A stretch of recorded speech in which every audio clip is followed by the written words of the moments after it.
And so the eagle flies and the grass is growing and rain is falling down.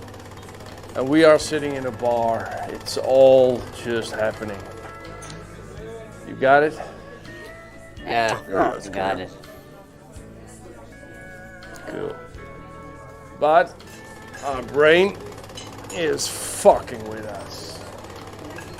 Because it's creating the idea that you are a person, that you are a separate individual, and it's creating the illusion that you can control life, or that you have to be someone, or that you need a big car.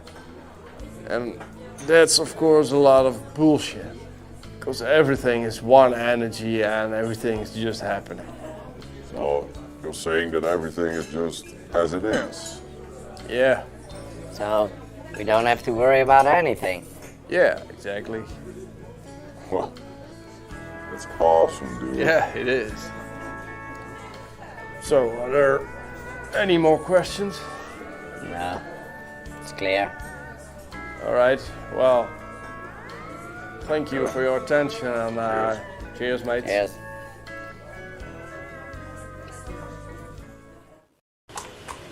All there is this. And everything is just happening. Yes, I understand, but then why is there so much suffering in the world? Suffering happens. Yeah, but how can you say that? I mean, last year I lost my job and I'm going through a real painful divorce at the moment. Yeah, so? Yeah, so? Well, shouldn't we show some empathy for his problems? No. Maybe you can tell him how to deal with his suffering. Suffering happens. I get the sense that you're reacting to the audience rather than responding. You're reacting to everything that people are asking you rather than it being a true response coming from what we're talking about. Yeah, exactly. And I can tell the difference because I am enlightened.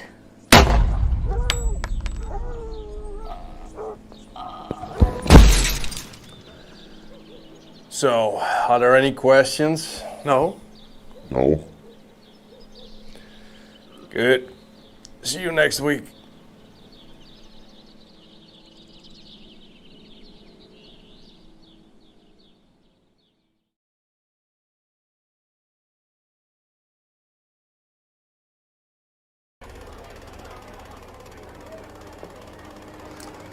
Life is like a movie. Everything is just happening, and it all goes as it goes. Huh? And we are all actors in the movie. But if you think that you as a puppet control the movie, then you get scared. Because then you think, what if things go wrong? Or you get frustrated because you think that things could be different from what they are right now. But that's not the case. Huh? You get it? Yes. Yeah. Good. Also, we think we are just a puppet, but actually you are the whole screen in which everything appears and disappears. Yes, I understand. Our true nature always stays untouched. Yeah, but not when I shoot a hole in it. Yeah, but it's a metaphor. Here! You don't get it. What? I don't get it. No, you don't get it. You just said that the screen always stays untouched. Well, there's a hole in it, ain't it? Oh, fuck.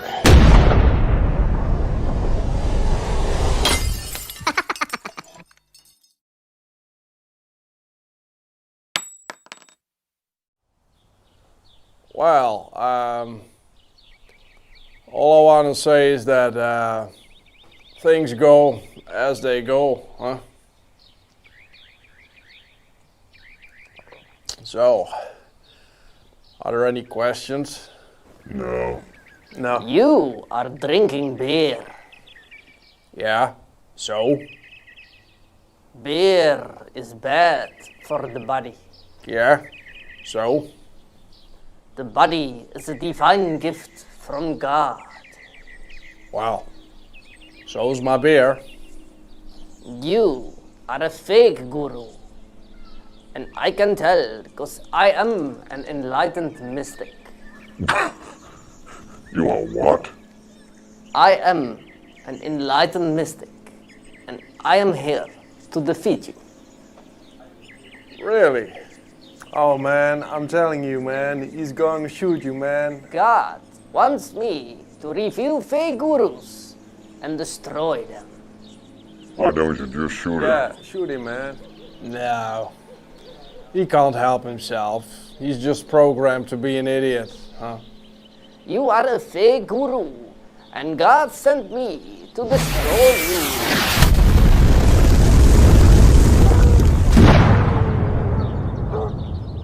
Well, thank you, God.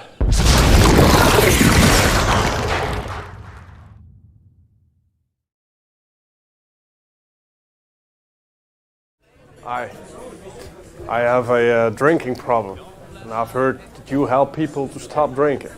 Yeah, that's true. Okay, well, I'm Mark. No. Sorry? If you change your name into Patrick, are you still you? Yes. Well, then you're not Mark. Okay, but I'm addicted, and No. sorry? If there wouldn't be an addiction anymore, would you still be you? Yes. Well, then you're not addicted. Yeah, but I drink like 10 bottles of beer a day. Yeah, so? Yeah, so it's causing me problems. My wife has left me, and I've got problems at work. And Yeah, so? yeah, so it's causing me problems. So I want to stop drinking. Wow, then you stop. Yes, but I can't. Then you drink. No, I want to stop. Yes, but you just told me that you can't. Yes. But can you not help me to stop drinking? Well, sure. Yeah.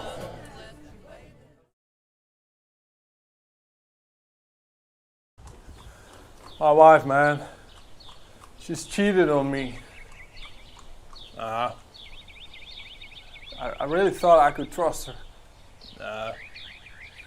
Oh man, this feels so bad.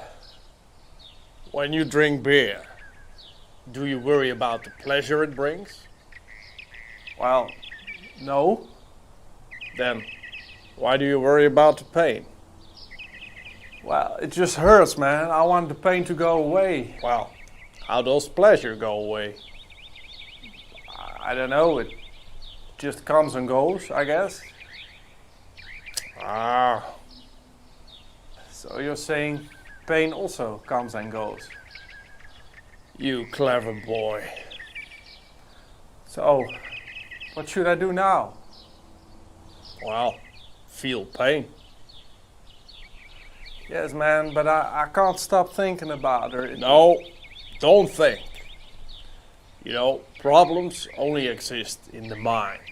Yeah, but how can I stop thinking? Just dance. Dance? Yeah. Stand up, man. Dance.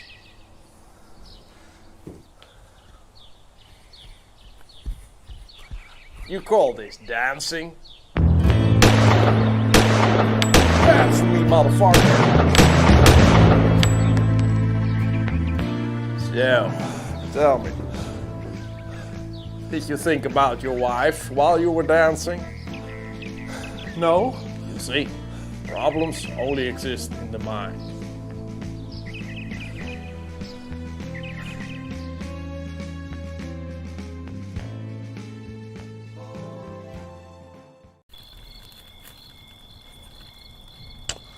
Look, I totally understand what you're saying, huh?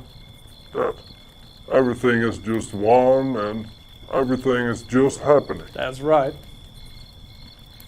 But still, in my daily life, I experience tension and frustration from time to time.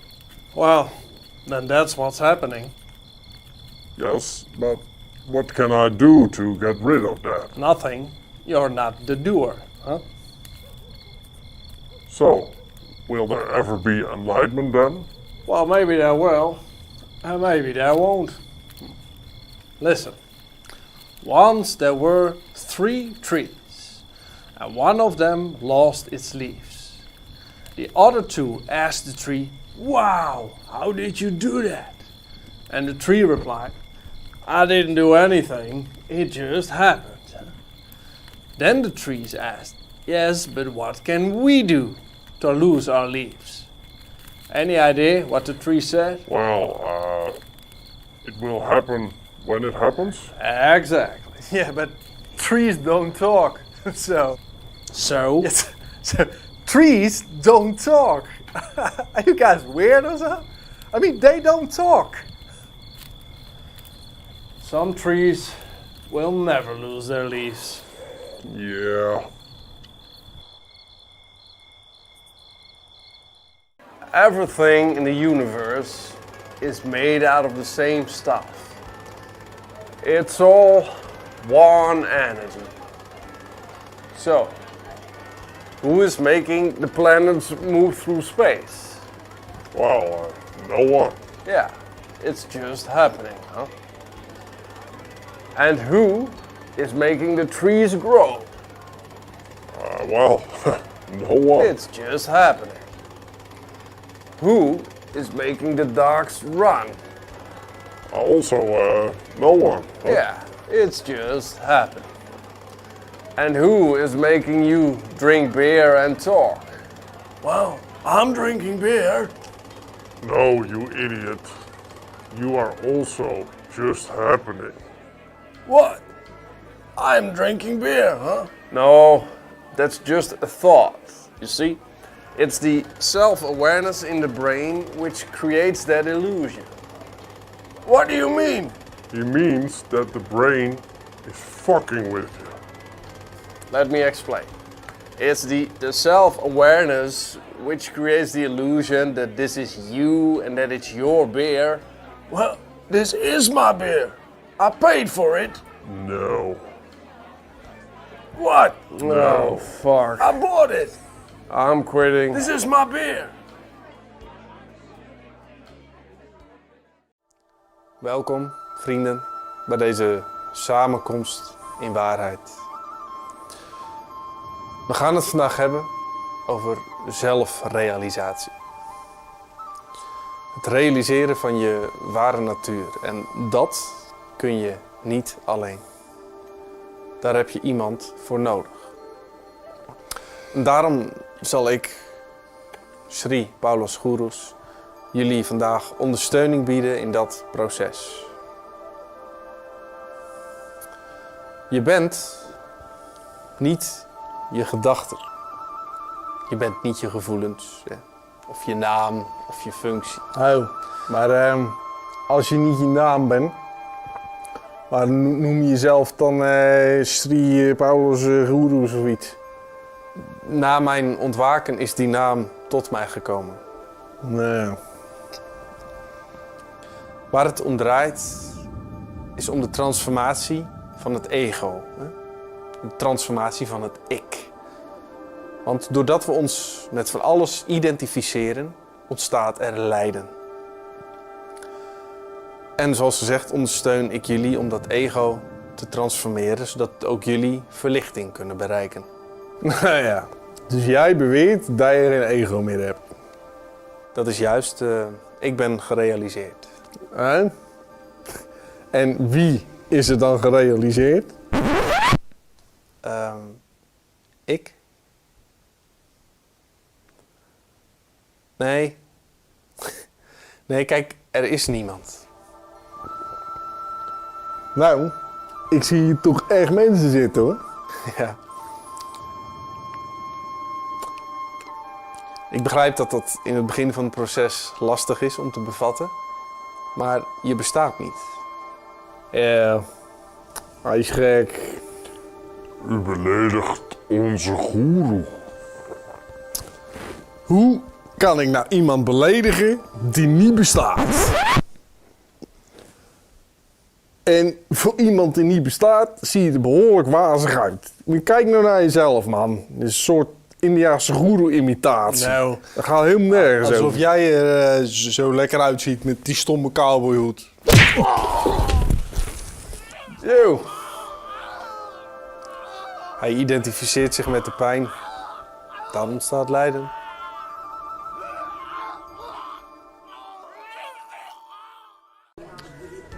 Right, welcome to my talk. Today we're going to talk a little bit about non-duality. I don't know if you've ever heard of it.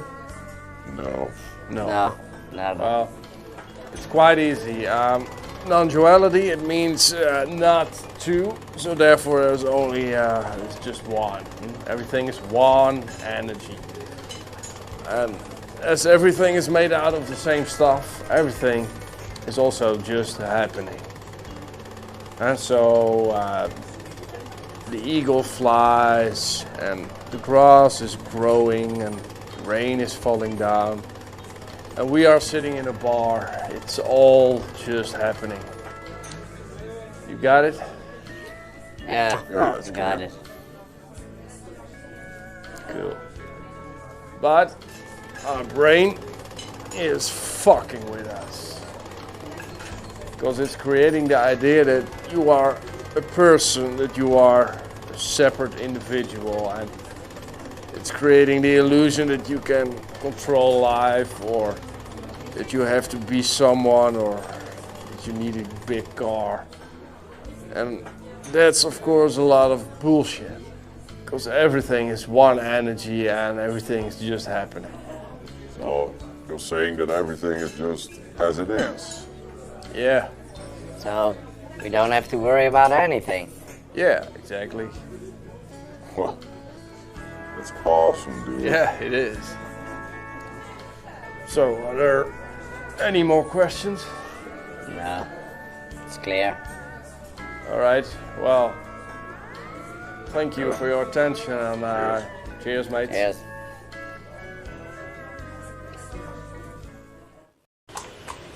All there is this. And everything is just happening. Yes, I understand, but then why is there so much suffering in the world? Suffering happens. Yeah, but how can you say that? I mean, last year I lost my job and I'm going through a real painful divorce at the moment. Yeah, so? Yeah. So, Well, shouldn't we show some empathy for his problems? No. Maybe you can tell him how to deal with his suffering. Suffering happens. I get the sense that you're reacting to the audience rather than responding. You're reacting to everything that people are asking you rather than it being a true response coming from what we're talking about. yeah, exactly. And I can tell the difference because I am enlightened.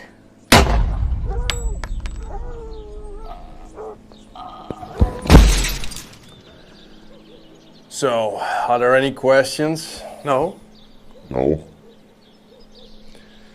Good. See you next week.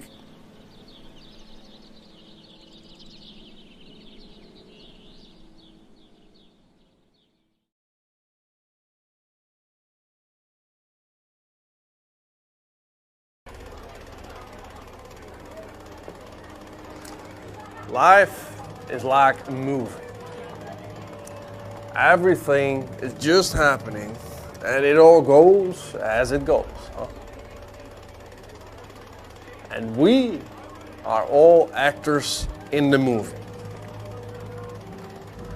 But if you think that you as a puppet control the movie, then you get scared.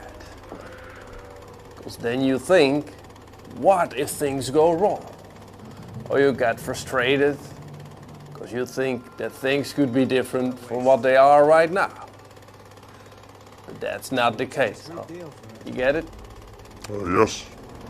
Yeah. Good.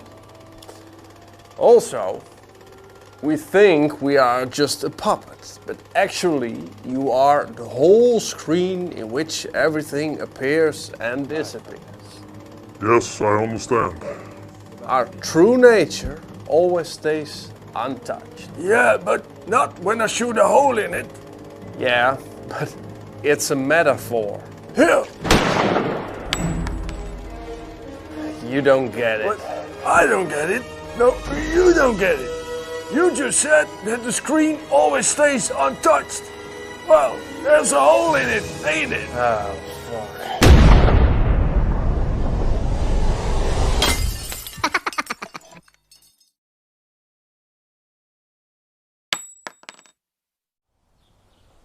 Well, all I want to say is that things go as they go, huh? So, are there any questions? No. No. You are drinking beer. Yeah, so? Beer is bad for the body. Yeah, so? The body is a divine gift from God. Wow. So's my beer. You are a fake guru. And I can tell because I am an enlightened mystic. You are what? I am an enlightened mystic. And I am here to defeat you. Really? Oh man, I'm telling you man, he's going to shoot you man. God wants me to reveal fake gurus and destroy them. Why don't you just shoot him? Yeah, shoot him man. No. He can't help himself. He's just programmed to be an idiot, huh? You are a fake guru, and God sent me to destroy you.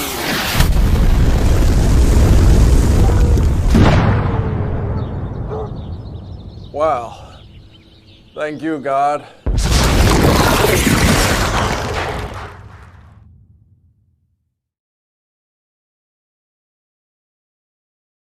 I have a drinking problem, and I've heard that you help people to stop drinking.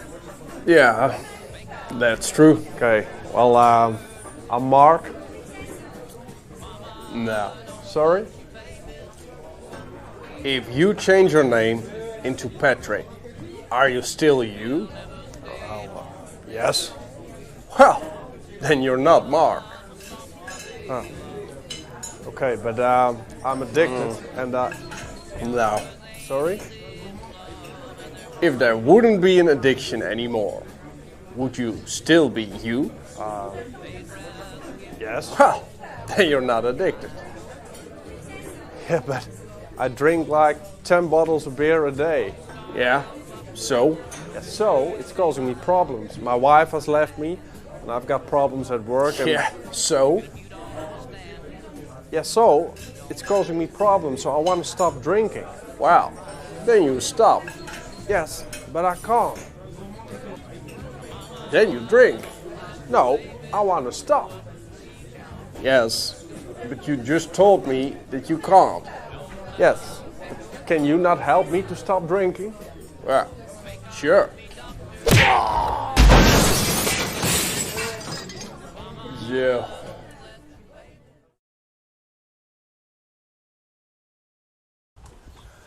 My wife, man, she's cheated on me. I really thought I could trust her. Oh man, this feels so bad. When you drink beer, do you worry about the pleasure it brings? Well, no. Then why do you worry about the pain? Well, it just hurts, man. I want the pain to go away. Well, how does pleasure go away? I don't know, it just comes and goes, I guess. Ah, So you're saying pain also comes and goes. You clever boy. So, what should I do now? Well, feel pain. Yes, man, but I can't stop thinking about her. No, don't think. You know, problems only exist in the mind. Yeah, but how can I stop thinking? Just dance. Dance? Yeah. Stand up, man. Dance.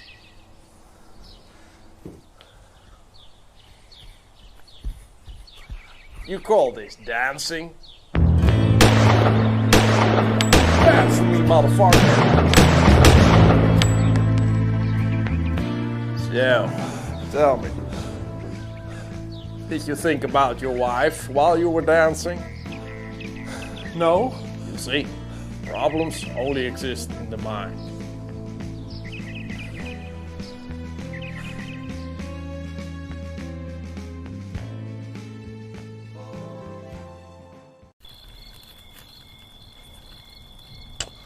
Luke, I totally understand what you're saying, huh? That everything is just one and everything is just happening. That's right. But still, in my daily life, I experience tension and frustration from time to time. Well, then that's what's happening. Yes, but what can I do to get rid of that? Nothing. You're not the doer, huh? So, will there ever be enlightenment then? Well, maybe there will, and maybe there won't. Listen, once there were 3 trees, and one of them lost its leaves. The other 2 asked the tree, "Wow, how did you do that?"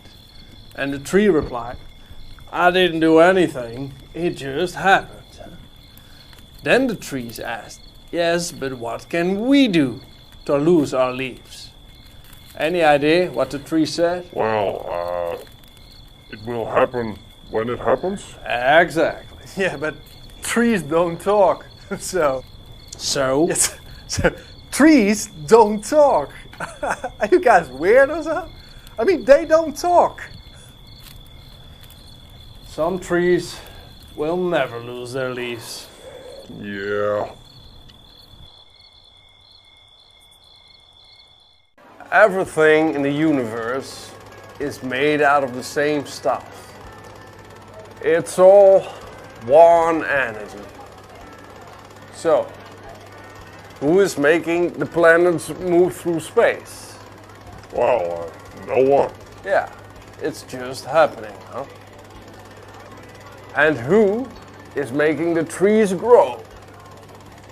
Well, no one. It's just happening. Who is making the dogs run? Also, no one. Huh? Yeah, it's just happening. And who is making you drink beer and talk? Well, I'm drinking beer. No, you idiot. You are also just happening. What? I'm drinking beer, huh? No, that's just a thought. You see? It's the self-awareness in the brain which creates that illusion. What do you mean? He means that the brain is fucking with you. Let me explain. It's the self-awareness which creates the illusion that this is you and that it's your beer. Well, this is my beer. I paid for it. No. What? No, fuck. I bought it. I'm quitting. This is my beer. Welkom, vrienden, bij deze samenkomst in waarheid. We gaan het vandaag hebben over zelfrealisatie. Het realiseren van je ware natuur. En dat kun je niet alleen. Daar heb je iemand voor nodig. En daarom zal ik, Sri Paulus Gurus, jullie vandaag ondersteuning bieden in dat proces. Je bent niet je gedachten. Je bent niet je gevoelens, of je naam, of je functie. Oh, maar als je niet je naam bent, maar noem je jezelf dan Sri Paulus Guru of zoiets? Na mijn ontwaken is die naam tot mij gekomen. Nee. Waar het om draait, is om de transformatie van het ego. De transformatie van het ik. Want doordat we ons met van alles identificeren, ontstaat er lijden. En zoals gezegd ondersteun ik jullie om dat ego te transformeren, zodat ook jullie verlichting kunnen bereiken. Nou ja, dus jij beweert dat je geen ego meer hebt. Dat is juist, ik ben gerealiseerd. En wie is er dan gerealiseerd? Ik? Nee. Nee, kijk, er is niemand. Nou, ik zie hier toch echt mensen zitten hoor. Ja. Ik begrijp dat dat in het begin van het proces lastig is om te bevatten. Maar je bestaat niet. Ja, hij is gek. U beledigt onze goeroe. Hoe kan ik nou iemand beledigen die niet bestaat? En voor iemand die niet bestaat, zie je er behoorlijk wazig uit. Kijk nou naar jezelf, man. Het is een soort Indiaanse goeroe-imitatie. Nou, dat gaat helemaal nergens alsof over. jij er zo lekker uitziet met die stomme cowboyhoed.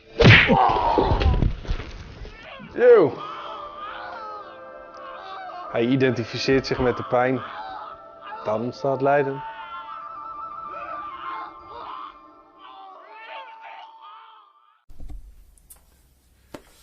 I talk in English with Alexander Den Heijer from Amsterdam. Yes. Thanks for coming over here. I found you on Instagram. You are a big thing on Instagram. How come? Wow, I don't know, man. I just started expressing my thoughts about 3 years ago. And people seemed to like it, so they started sharing it. And before I knew it, the things I wrote appeared everywhere. Yeah.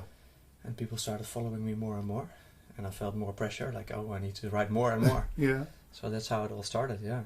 And are those quotes you pick up from books, or are those quotes who just come up and pop up in you? Often they just pop up. Yeah? Because I'm always like deeply involved in things. And then I think about them, and then in my unconscious things start working, and then they just pop up as quotes. And then I just use, and that's what I do with Instagram always, I use the caption to explain them, or either to give a certain context to it, so people can understand it better. But they often just pop up. Sometimes I'm just on my bicycle, or I'm just walking, or I'm sitting on a bench in the park, and I start thinking, I'm like, yeah, that's one, I should write that one down. So what's the power of a good quote? What does it do with a man's brain? Oh, that's interesting. I think that's, you have to ask the people who are... what does it do with you when you read a great quote by one of the great philosophers? Or when it's something that really resonates, it feels like I remember something that I always knew. It's almost like as if something becomes clear. It unveils something that you've always known. I think that's it. And it also depends a lot on timing. Because often the time a quote really hits me when it comes at the exact right timing. I'm just in a transformation, or something happens, and then boom, there it is. And like, this is the right timing. So then the timing and the words, the meaning of the words together kind of can be mind-blowing in a way. Yeah. So it's really interesting. It's just words, and to see what it does to people, it's very interesting. Could you say that a quote that you wrote a year ago doesn't have that much value then anymore for you, because it's past, it's gone, it's not the right moment anymore? Well, sometimes I can, when my insights become better and I start seeing things more clearly, I think I do a lot. I see my quotes from like 2 or 3 years ago, and like, oh my God, did I really think that? That's not necessarily true in a way that I see the way I see it now, but I still do remember that I exactly felt like that moment. So it was still valuable at that moment, and that's a bit the trick always. Because I was writing my book, was just sharing everything. I was bundling all the things that I've written, and I was like, should I add this or shouldn't I add this? Because I'm not really feeling it right now anymore. But then again, I thought, yeah, but there are many people who are at the process right now that may find some benefit from it or whatever. Yeah. So I decided to just share them anyway. Yeah, and the book is out now. Nothing you don't already know. That implies that it's really true what you just said. It's just pointing to something that's already inside of you. Exactly, yeah. So no new knowledge. Exactly, yeah.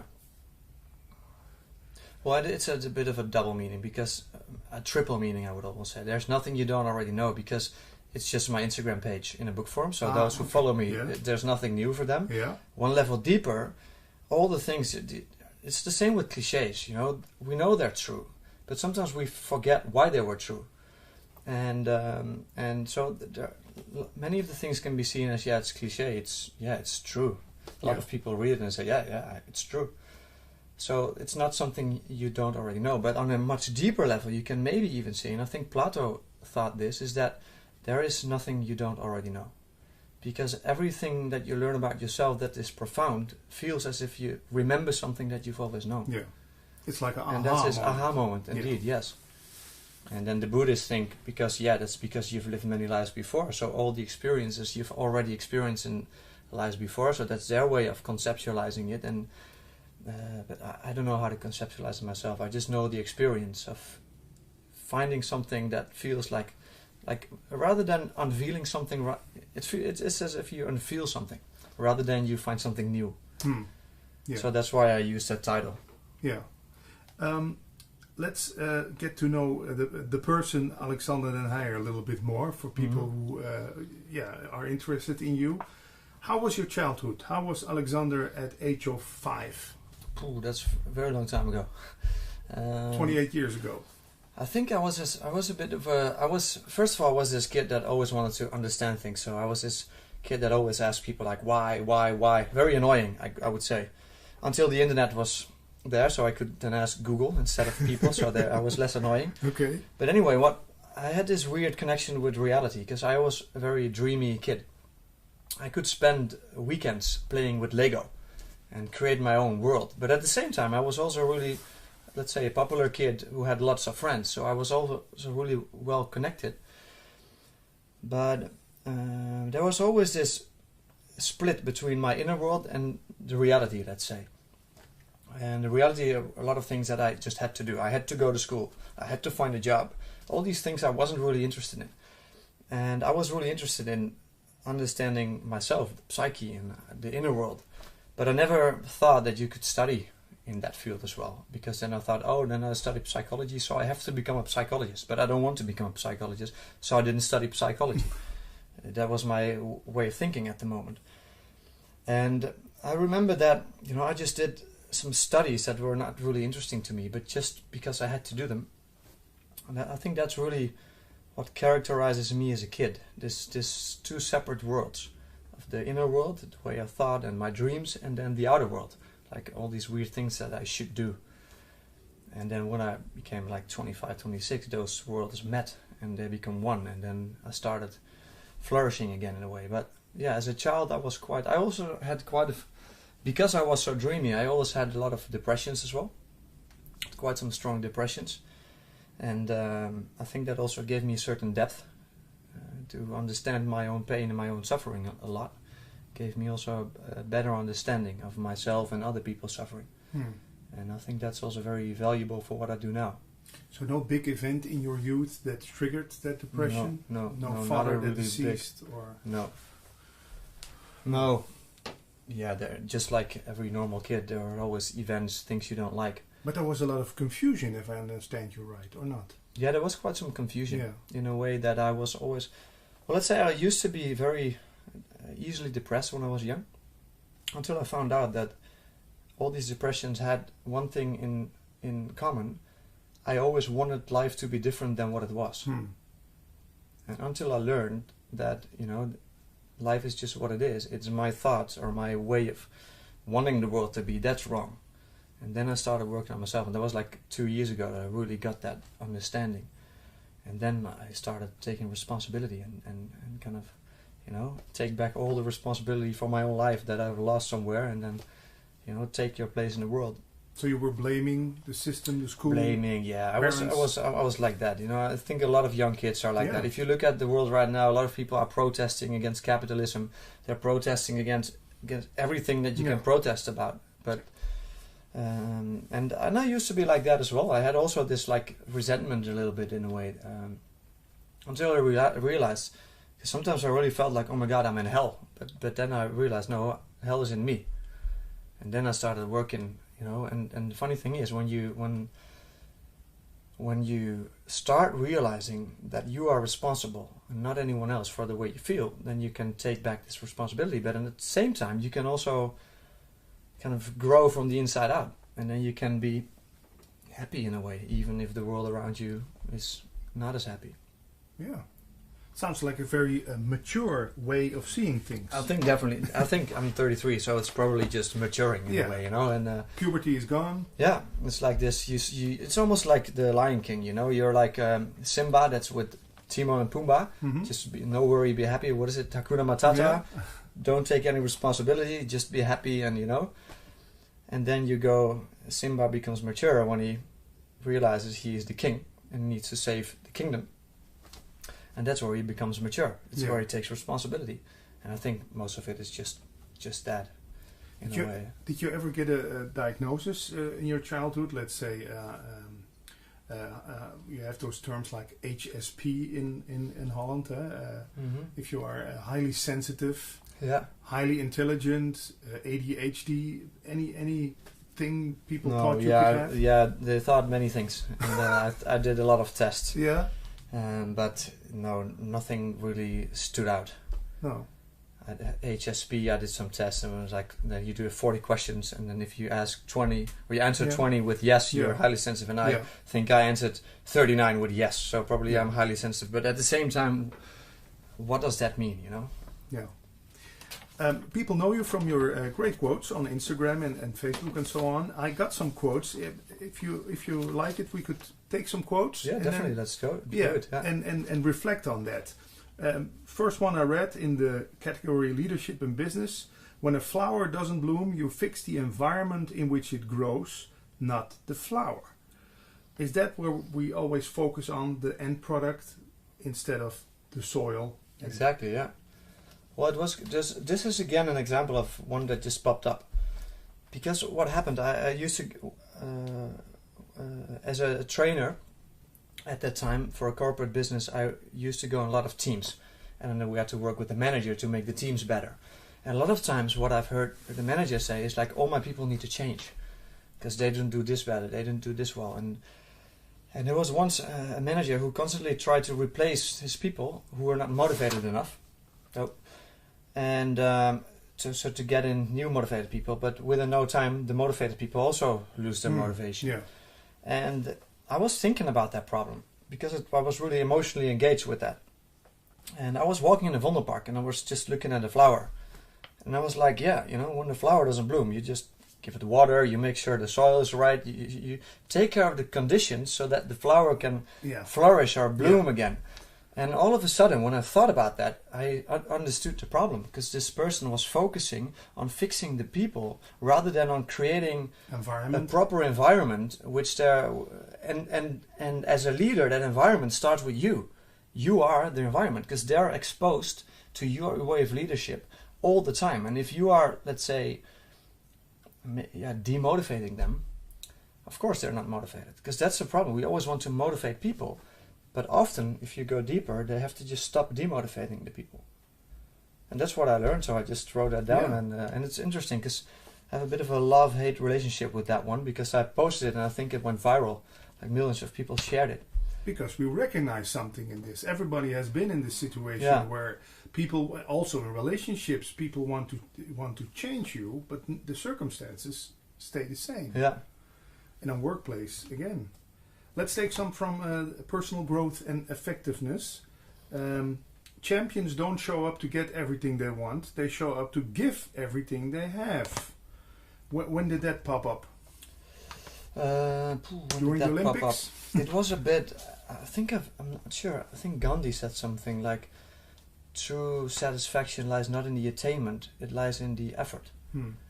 And I thought about that a long time, because when I was a kid I always wanted things, I wanted I wanted to finish school. So I was always thinking about the end. I want to get something, I want to get the diploma. Yeah. And until I realized, when I graduated, I was like king of the mountain for 2 days. And then 2 days later, I was just a nobody searching for a job. And I was like, wow, that's quite a contrast, you know. Yeah. And so then I started thinking about it. It's not about getting everything you want. It's about showing up to give everything you have. And the more you give of yourself, because you can only give of yourself, right? The more you kind of experience this sense of fulfillment that comes with that. And that's how I realized that. And when I looked to sports people, and I think I saw this at the Olympics, I don't remember who it was, but someone won the golden medal, but she didn't feel right because she didn't give it everything she had. And there was someone else who became second, and this person was so happy because they gave everything they have. They couldn't do any better. And I think that's where we often confuse success with getting it. But I think success is way more about giving it everything you have. So then you cannot fail because you've given everything you have. Yeah. Also a great one. Then we have the category life and inspiration. Now, this is how do you call it? After the one about the champions, the key to a rich life is to enrich people's lives. That's maybe a little bit the same. Yeah. I thought this one was interesting. Don't spend your entire life building a ship without ever tasting the salt of the ocean. Yeah. What do you mean by that? Well, that's an interesting one because I'm not sure what I mean by that.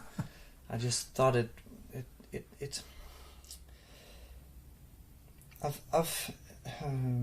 I know. I was thinking about protection. What do you think about it when you read it? Protection. I was thinking I can protect myself of everything. I build a great ship that I will never go into the water, but then I stay wondering all my life, what would it be? What would it be like to go into the water?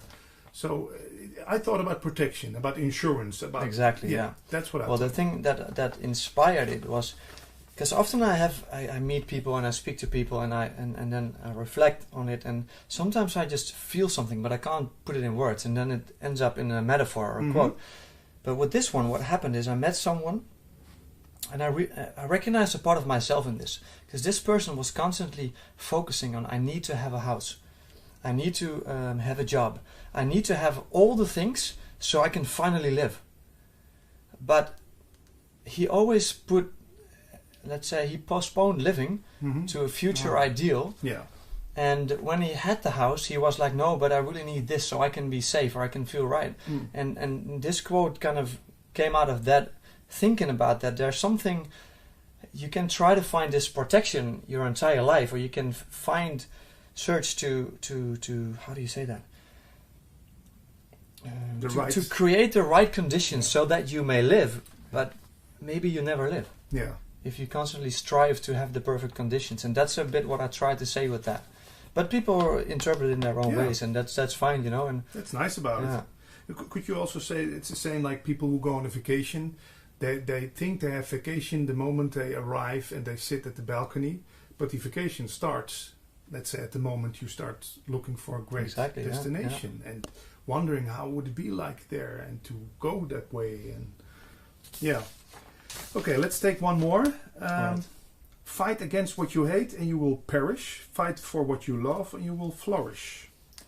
Yeah, that's interesting. I used to be this fighter. I was always against things. And then I realized that it only makes me angry, resentful, bitter. And then I suffer from it. I start withering like a dead flower, you know? Because what happens if you fight against something, because you're really angry at something, all you do is you make the other thing stronger. It's the same with fitness. I go to the gym, I train my biceps.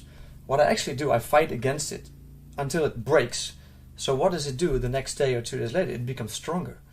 So that's what I see a lot. And I think, but I'm not sure, I read this story about the USA. Like years ago, they had a lot of coyotes. And they started fighting against the coyotes because the coyotes could kill the babies. They didn't want that, so they started fighting against the coyotes, killing them or with traps and poisoning them. But what happened is these coyotes learned to cooperate better together, and they became smarter and bigger and stronger. So there was once a time they were in 3 states that were coyotes, and then later on they were in like almost all the states. And that's what happens if you fight against something. You're the one who perishes. You know, you're kind of fighting against something. So then I always ask people, but what are you for? If you're fighting for something, what do you want? Because it's very easy to destroy things in a way, but it's way more difficult to build something that you love and to maintain it. Yeah. What you resist and that's kind of, persists, I once read somewhere. That's what Carl Jung said. Yeah, and that's really true, man. I really experienced that many times in my life. Yeah, definitely. And let's translate it to people who have cancer. You always say the fight against cancer, but you could say, why not make it like a march for healthiness? Or, exactly, yeah. Yeah, it's always against something. Yeah. Well, I have a friend who is very depressed, and for about like 20 years already. And we were in a library the other day, last week, and I asked him, like, he was looking at books, and I was just reading a book. And it was this calmness, and all of a sudden it was about embracing the things you hate. And it just popped up. I said, are you able to embrace or to love your depression? Yeah. Byron Katie says it. And he was like, Yeah. And he didn't answer, but I just saw him thinking. I was like, yeah. And then I reflected on myself. You know, can I love the things that I usually hate in myself? Yeah. Because then you kind of give up the fight. Yeah. Don't get rid of things. Replace them then? Or let's say I'm always complaining about all those airplanes who come over here to Schiphol. Yeah. What's the right way to look at that? Some spiritual teachers tell me, well, you just have to be with the noise. Just, go to the irritation, because the noise is not the problem, it's the irritation. Yeah. It's, again, that what you said, you want something else that isn't there. Yeah. Because that's the thing. There are only 2 problems. Every problem you will ever have in your life, you can categorize them in 2 problems. There's either something you don't want, or you want something that isn't there. So you don't want the planes, you know? Mm-hmm. And you can say you can go to the irritation, but I think, and that's what you learn in Vipassana meditation, which I do a lot, is you have to go even deeper before the translator. Because there's, you sense something with your ears in this way. You sense like the airplane. Yeah. Then you interpret it as something that you find unpleasant, an unpleasant feeling. And then you want to get rid of that unpleasant feeling. What you learn with Vipassana is to go deeper, even before the translator. That translated is as unpleasant. It's just a sensation, it's nothing else. And to give you an example, I had this last week. I was in the train. I had this great meeting in Rotterdam with the company I work with. And I was just in this calmness, like let's say my Vipassana state of mind. And I was just sitting calmly in the train, and then 4 guys showed up. And they were like making noise. And they almost seemed to enjoy the fact that other people were frustrated about them. And they were just making more noise, and they were laying on the couch and making noise. And my first reaction was annoying. But then again I was like, no, wait a minute. Let's go back to my breathing. So I just started breathing. And before I knew it, the frustration was no longer frustration, it was just noise. There was sound. Yeah. There was sound, but there was no interpretation anymore. And I think that's also what in my workshops and my talks, where I talk a lot about, that you have to learn to observe without interpreting it. No meaning. Don't give any meaning. Just observe it. And a lot of times we talk about letting go, like let things go. But in a way, I'm not such a fan of the word letting go, because that implies that you have to get rid of it, let it go. Yeah. So I prefer to say let it be. Just be with it rather than be involved in it. It's the same what happens if you have a thought. Because what happens is, let's say these people end up in, you see the plane, well, what's the first thought you have? Annoying. Annoying, exactly. It's annoying. It's already translated into what it means to you. And what happens if you start if you're being involved in that thought, then the thought gets more power, and before you know, it becomes an emotion, and then the emotion becomes even an act. You start doing something. Yeah, I'm going to write a blog about it. Exactly. So, but what you can also do, even before you get involved into the thought, you just let the thought be without getting involved to it, and then you can always remain peaceful. Just look at it. Yeah. Just be with it without wishing it to be different than what it was. Yeah. And that's my greatest lesson in life, man. That allowing life to be what it is, and to just train yourself to see it as it is. And that's what Vipassana means. You know, it literally means seeing things as they are. That's why it's such a powerful meditation technique. Yeah. Then we maybe come to the I in us, or some people call it the ego. Mm-hmm. What is that force in us that wants to control things, change things, make it for the better, avoid pain, gain pleasure? Is that a force in us, or is that just imagined? I wouldn't say it's imagined. I think if you've people who say, I hear people say like fear is just an illusion, but I think they've never been like terrified. Because if you're terrified, you know it's real. You know there's real fear in you. However, you can somehow decide or train to let that fear not take over you, or maybe even to not allow the fear to take you over. Yeah. But fear is just a signal, I think. And you know, I'm not a scientist in this case. I'm just thinking from my experience. But to me, fear is like a sign. It tells me something. Like, oh, I need to pay attention to something. And there's many fears. If you talk about the ego, whatever it is, someone made up the word ego that refers to something. But I've never spoken to the person who made up the word, so I can't tell you what he means by that. But what I think it refers to is this like survival mechanism in a way. It's like, and the most urgent survival fear is like, I do not have enough resources, you know, oxygen, food, drinks, whatever. Like, I do not have enough. Then the other one is more like the social security, you know. I am not enough. I'm not good enough. I'm not sexy enough. I'm not competent enough. Because what it does, if you become competent, you feel a sense of security within your group. And then you're like, oh, I feel good, you know, you get a sense of serotonin, you get recognized by people, and you're more secure. So whenever I see this fear just as a signal, like, oh, there's something lacking. Yeah. But then, is there really something lacking? Or is it, in that sense, my imagination? Or is it really true? So I'm more like exploring, like, what is this fear saying to me? Yeah. Is it really necessary? I have a good thing I want to share with you about fear. Go ahead. But it may take a couple of minutes because I need to start somewhere.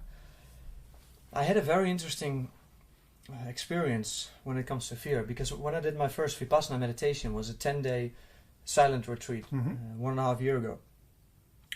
My theme was fear, like real fear, existential fear. And what happened is, it was very synchronistic in a way, because a week before I went to my first 10-day Vipassana, I didn't know that I was in the Vipassana because I was on a waiting list and they didn't email me with the available spot yet. And a week before the Vipassana would start, I was in a leadership program myself, so I was being trained into a certain concept by a very good trainer, Pleun van der Meer. And I don't know what happened, but her way of training kind of triggered an entire transformation within me. And I remember that at the second day of that training, it was in Scheveningen, at the beach, we were having dinner with a group of 12, all participants of the training. And when we walked back, I was walking together with a woman. And there was kind of a chemistry between us. She was kind of an attractive woman, so there was a kind of a chemistry. And I don't know what it was, but we made jokes about it. And then we talked about it, and then I went to bed. I said, you know what, I'm going to bed, and she went to bed. But what happened, I started laying in bed, and I had my first ever, like people call it vivid dream. I didn't know what that was. Yeah, not like a lucid dream, because in a lucid dream you know you're dreaming. Yeah. But it was like, I was convinced I wasn't dreaming. So maybe it's, I don't know the term, but what happened is, I lay in bed, and I closed my eyes, but then all of a sudden I felt as if this woman was still in the room. But I looked, she wasn't there. Yeah. But her presence, I felt it so strongly, and it was on the left. But the funny thing was, I experienced this, let's say, this tension, this like sexual desire, attraction. Yeah. And I even experienced this in my whole body.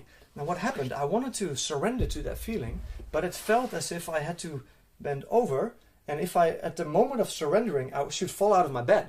So I didn't have the courage to do that. So what happened, I went back and I'm not doing it. And then I felt it again very strongly. And I wanted to surrender, and almost at the tipping point of surrendering and like securing yourself, I was like, forget about it. I'm surrendering, you know. And surrendered to this feeling. And what happened, of course I didn't fall out of my bed because I was just laying. So I fell deeper and deeper in my bed. That's how it felt. And the first 3 seconds was terrifying because falling is terrible. But then I realized there's no floor. And when there's no floor, you're no longer falling. So you're floating on air. Yeah. And all of a sudden I felt like my whole body started like vibrating. Because floating is in a way vibrating. And then the sexual desire switched into like kind of self-love. So my whole area around the heart started opening up and you know, like weird like vibrations everywhere. And then it turned into some divine, I don't know what it was. So my whole head, everything around my head started a sensation, and then my whole body. And it felt as if I was floating above my bed, and I was completely vibrating, my entire body. And there was no sense of fear, nothing. It was just warmth and bliss and whatever. Yeah. And all of a sudden, people started appearing in my... Because I was out of my bed all of a sudden, and I was somewhere, I don't know where exactly. And then people started appearing in front of me. And everyone who saw me was just smiling and peaceful. And it was first like this stressed, like a businessman or whatever. And he saw me and he was calm. And then this little girl, like, I think she was about 16, she came to me and she said, "You can't be so happy because the world is stupid." And I started vibrating less. And then she got a grip on me in a way that she felt like I'm having him. So she became more angry. And all of a sudden I realized, wait a minute, I'm in control. And when I realized that, I started vibrating like 10 times harder. And this girl started shaking and smiling, and she was also like, yeah, I don't know, relaxed or whatever. And then I was back on my bed, and all of a sudden I heard all these people call me names. Carl Jung, Abraham Maslow. And I was like, I'm not Carl Jung, I'm not Abraham Maslow. And they said, yeah, look. So I went to the mirror and I saw Carl Jung, I saw Abraham Maslow. And faster I saw all these men, which I don't know the names of. And then I went back to my bed, and then I woke up. And the weirdest thing was that for about 2 days I felt completely calm and relaxed, as if there was no fear. And then, you know, you go back into normal life and you start losing that experience. But the funny thing was, I was in Scheveningen, and the next day I still had this training. I was extremely calm. I went back to Amsterdam at the end of the day. I opened my laptop and I saw a mail from Vipassana, a spot available in Vipassana. I was like, hey, that's interesting. So it's probably the right time. So I went to Vipassana the next week. And what happened is, during these 10 days, fear became a very big theme in my meditation. I started experiencing like massive fear. And I realized that I've always been quite afraid. And my response to fear was always avoidance. So I remember that I got, when I was a kid, about 6 or 7, you get a vaccination, you know. And I already ran away when I saw the needle? No, not the needle, but the thing they put on, like the iodium, we call it in Dutch. Yeah. But anyway, it was not yet the needle. And I was already running away, so my mother had to run after me. And all of a sudden, in this meditation, I could see all my moments. I could relive them. All the moments I felt terrified and I ran away. Yeah. I was in a fight, and when I was at school, high school, there was this kid, kind of a criminal kid. And every time he saw me, he did like this. And I was like terrified because I thought he would kill me. And he had already been in prison. I heard that from someone. So I was like, you stabbed someone? Exactly, yeah. Something like that. So I was terrified. So I started avoiding places on the school, and all this came back to in my meditation. I was like, wow, there's a lot of fear still in me. But the funny thing was, I felt okay. I have to face it then. So what I did, I used to be terrified in the dark when I was a kid. So I was like, okay, first thing I do in the morning, 4 o'clock, I go walk into the forest, and in the night I'm going to walk in the forest on my own, no lights, nothing. So I remember the first time I walked into the forest, it was like 10 at night. It was dark, or 11, I don't know. I couldn't see anything. And it's almost like I was so aware of every noise, like really tension, you know. And then all of a sudden a guy appeared in front of me, like 2 meters. And all of a sudden the fear that I've felt, that was this existential fear. But it was just another meditator who probably had the same idea, you know. Yeah. And so what happened, instead of running away, I just observed it. So I observed, like, oh, this is like being terrified. I had all this energy going to my hands and to my feet. Like, I was ready to run away, man, but I didn't. I just kept there, and I felt my heart beating like massively. The hairs in my back stood up, and just observing it, I felt like, hey, it's going away now. And then I was somewhere further, and I heard a rabbit, probably, or something in the bushes. Boom! It was back again, but less intense. And surely but surely, you know, the fear popped up, and then but less intense, and it somehow was gone. And then what happened at day 7 or 8, I started realizing that what we were doing with meditation is working towards the same point that I've already experienced the week before in that dream. Because at day 7 or 8, I experienced the exact same thing as in my dream. All sensations all over my body, and again, no fear. And the funny thing was that I walked away. I was in the back of the room, like 100 people meditating. I was the last one. So I was always the first one to go out. So I walked out. And there was, again, it felt as if there was no me. There was just activity. And I kind of witnessed myself walking. And then there was a squirrel sitting on the path. And I saw the squirrel before, because I think even at day 6 or 5, I had this fight going on in my head, you know. And then I saw 2 squirrels running after each other in the tree. And I was like, hey, they're having the same fight as I have in my head. But now I saw a squirrel on the path, and I was walking towards it. And I think, let's say 30 centimeters in front of me, he was sitting there. And I looked at him, and he looked at me, and he just kept on eating. And I was like, wow, you know, I'm so calm. So the squirrel thinks, oh, this guy doesn't do anything. It was so weird. And I was just walking there. But the funny thing was that it felt as if this fear was gone. And then a month later, and then I come back to this fear part, something interesting happened. I was at a terrace with a friend of mine, 2 friends. And I heard someone screaming, like really aggressive on the streets. And my first response usually is to avoid it immediately. Avoid danger or aggressive situations. But there was no fear. So this person came right after me. It was a Moroccan dude with a bottle of wine in his hand. He had a tooth, he lost a tooth or whatever. And he was just standing in front of me. He was ready to fight. He said, we're going to fight, man. And I was like, no, man, there's no fight today. There's only love today. And he was a bit like puzzled, you know, looked at me like, what the fuck are you talking about? And I said, I see you, man. And I don't know, but I heard myself say the word maktub. And I've read that somewhere in The Alchemist when I was young. And it was a quote, I think, from the Quran, which means something as, it is written. And I heard myself just say, maktub, I see you, man. You're a good person. And immediately he started crying, like loudly. And then he said, yeah, I don't want to be a terrorist. People think I'm a terrorist. I said, but you're not, man. I see you. And there was no fear, nothing. But it was also as if it just happened. There was no me trying to think what to say. It just happened. And all of a sudden, he went from crying to laughing. He hugged me. And I had to repeat something from the Quran, but I can't speak Arabic, so it was fun. He laughed, I laughed, we gave each other a high five. He hugged me again, and then he was like laughing. And then within 5 minutes, he walked away like with a smile on his face. And I was like, what happened just there? You know?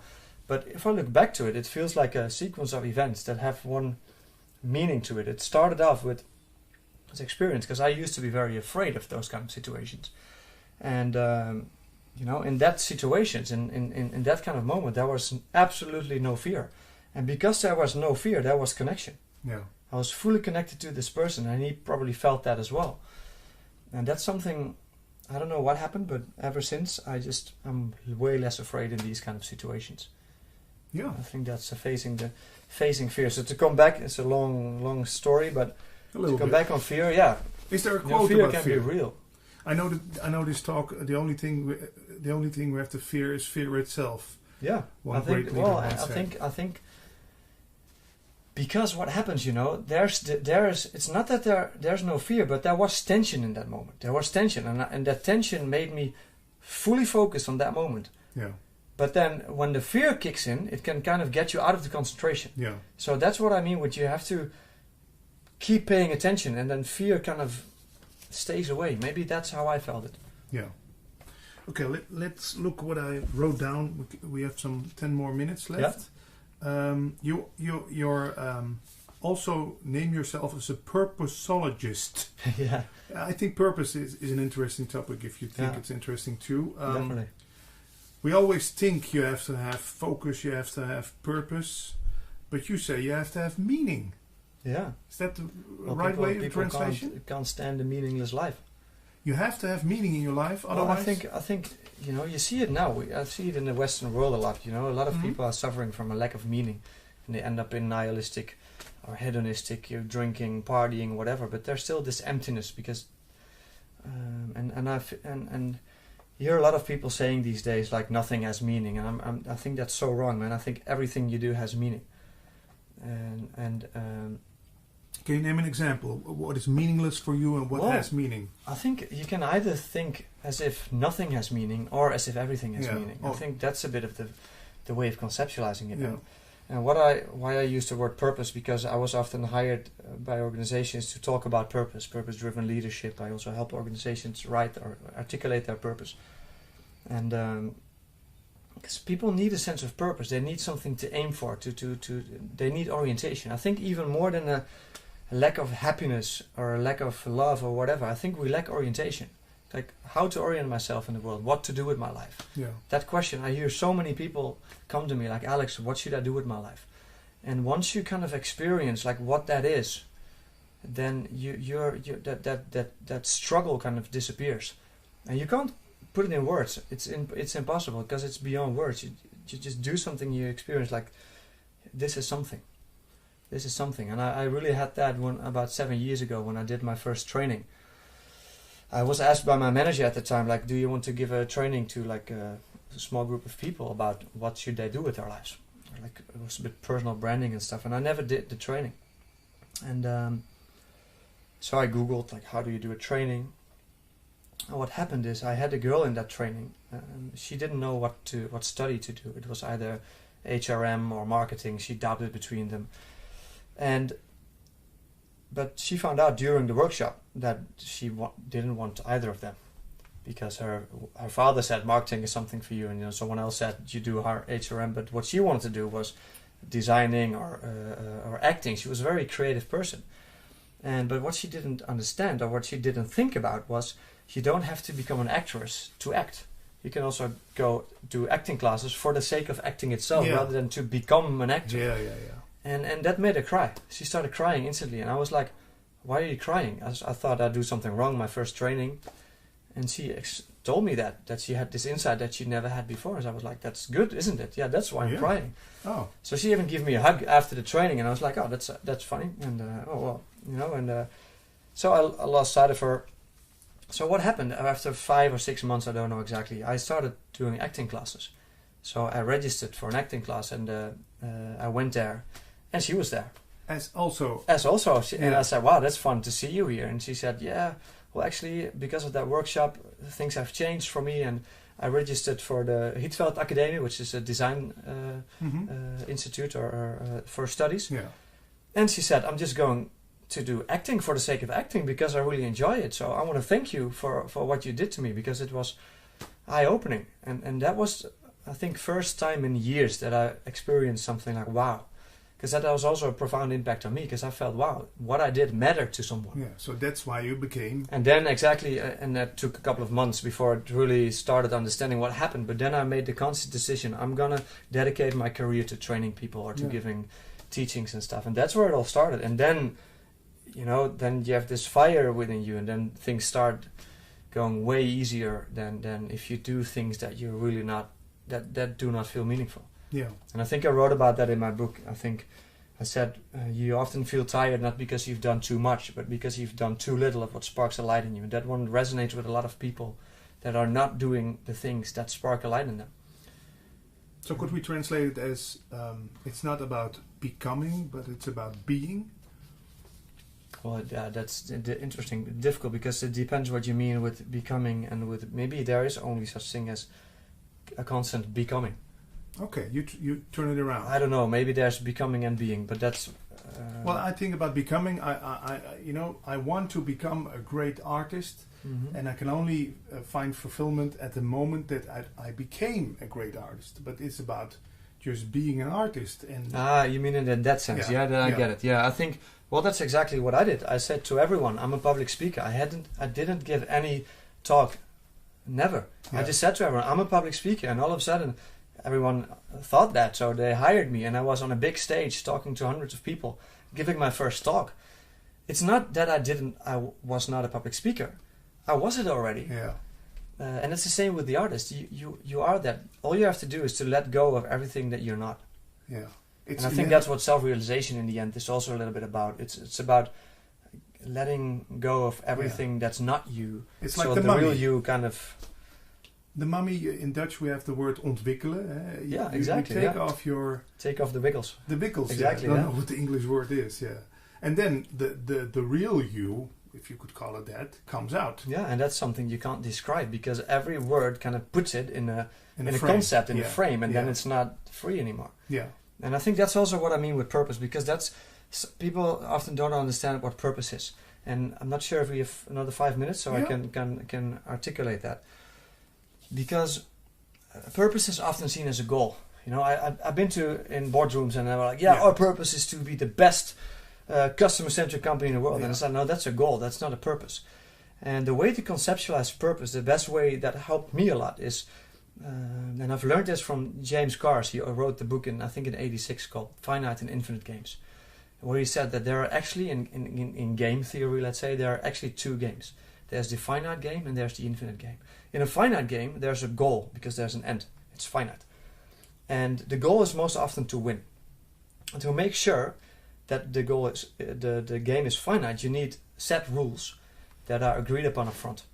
So you can't go to the referee at football after 90 minutes and say, come on man, give me 5 more minutes, then I can win. Yeah. No, it's agreed upon up front, fixed rules. And that's a finite game, and it's played to win. But there's also an infinite game. And an infinite game doesn't have a goal because there's no end. But it does have a purpose, and the purpose of an infinite game is to continue the play. And therefore an infinite game has flexible rules because the rules only exist to keep the game in play. And that's what it is with an infinite game. The fun is in the play and not in the attainment. And I think that's what purpose is. Purpose is not something you want to achieve. It's something you keep on doing. It gets you out of bed. It's an expression of the infinite thing. And that's why all the great purpose statements of organizations are expressions of the infinite. And Google, for example, has to organize the world's information and make it universally accessible and useful. That's no goal because there's no end. There's always new information. Yeah. It keeps the game in play. And now I ask people, what is life? Is it a finite or an infinite game? And then you have these people who say, it's a finite game because we all die. And then someone else says, yeah, but, the story's not about you. Life continues. So are we just finite players within an infinite game? Or are we finite players? But the funny thing when it comes to purpose is that it's more a direction. It's a direction in which you want to live your life, but you're never there. It keeps you, it's about playing. And that's why I use the metaphor that life is not a journey, it's more like a dance. Because a journey has often like a destination where you want to go to. But if you look at dancing, what makes dancing awesome is the dance itself. And the more you dance, the more you start understanding the dance, the more you get into a flow, and the better you become at dancing, and you enjoy it more and more. But what is interesting about dancing is the beautiful, let's say, mix between effort and surrender. You put in effort, you practice, you train, and then you are in the dance, and then all of a sudden you surrender to the dance, and you're in this moment of flow. And I think that's something that goes on all the time, and it's constant striving, but you're never there, you're never finished. That's the infinite game. And then purpose is an expression of that which you want to do every day again, rather than something you want to achieve. And that's what a lot of people have difficulties with understanding. Great explanation. Thank you for that. If people want to get in touch with you, what's the fastest way? The fastest way is to call me, but I'm not giving my phone number. But the best way, I think, if they like what I say, I would say Instagram, because I post all my thoughts just on Instagram. And people who want to get in touch with you, let's say for a meeting or for my website, there's all my contact details. Okay. alexanderdenheijer.com. Or LinkedIn.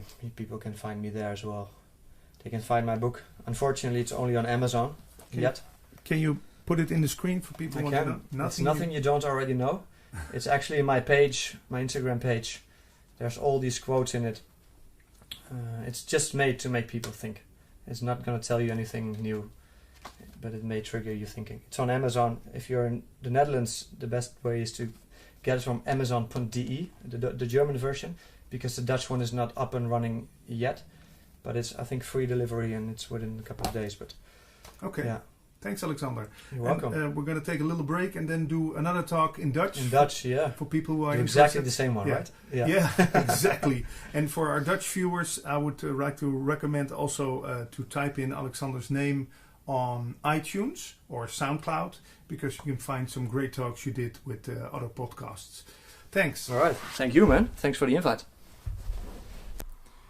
Sitting here in the beautiful city of Utrecht with Alex Vartman. Thanks for having the time to talk to me about the new Tantra. What's so new about the Tantra you practice and talk about in comparison to the old Tantra? Yeah. And what we try and do in the new Tantra is base it on traditional Tantra, but also update it with science.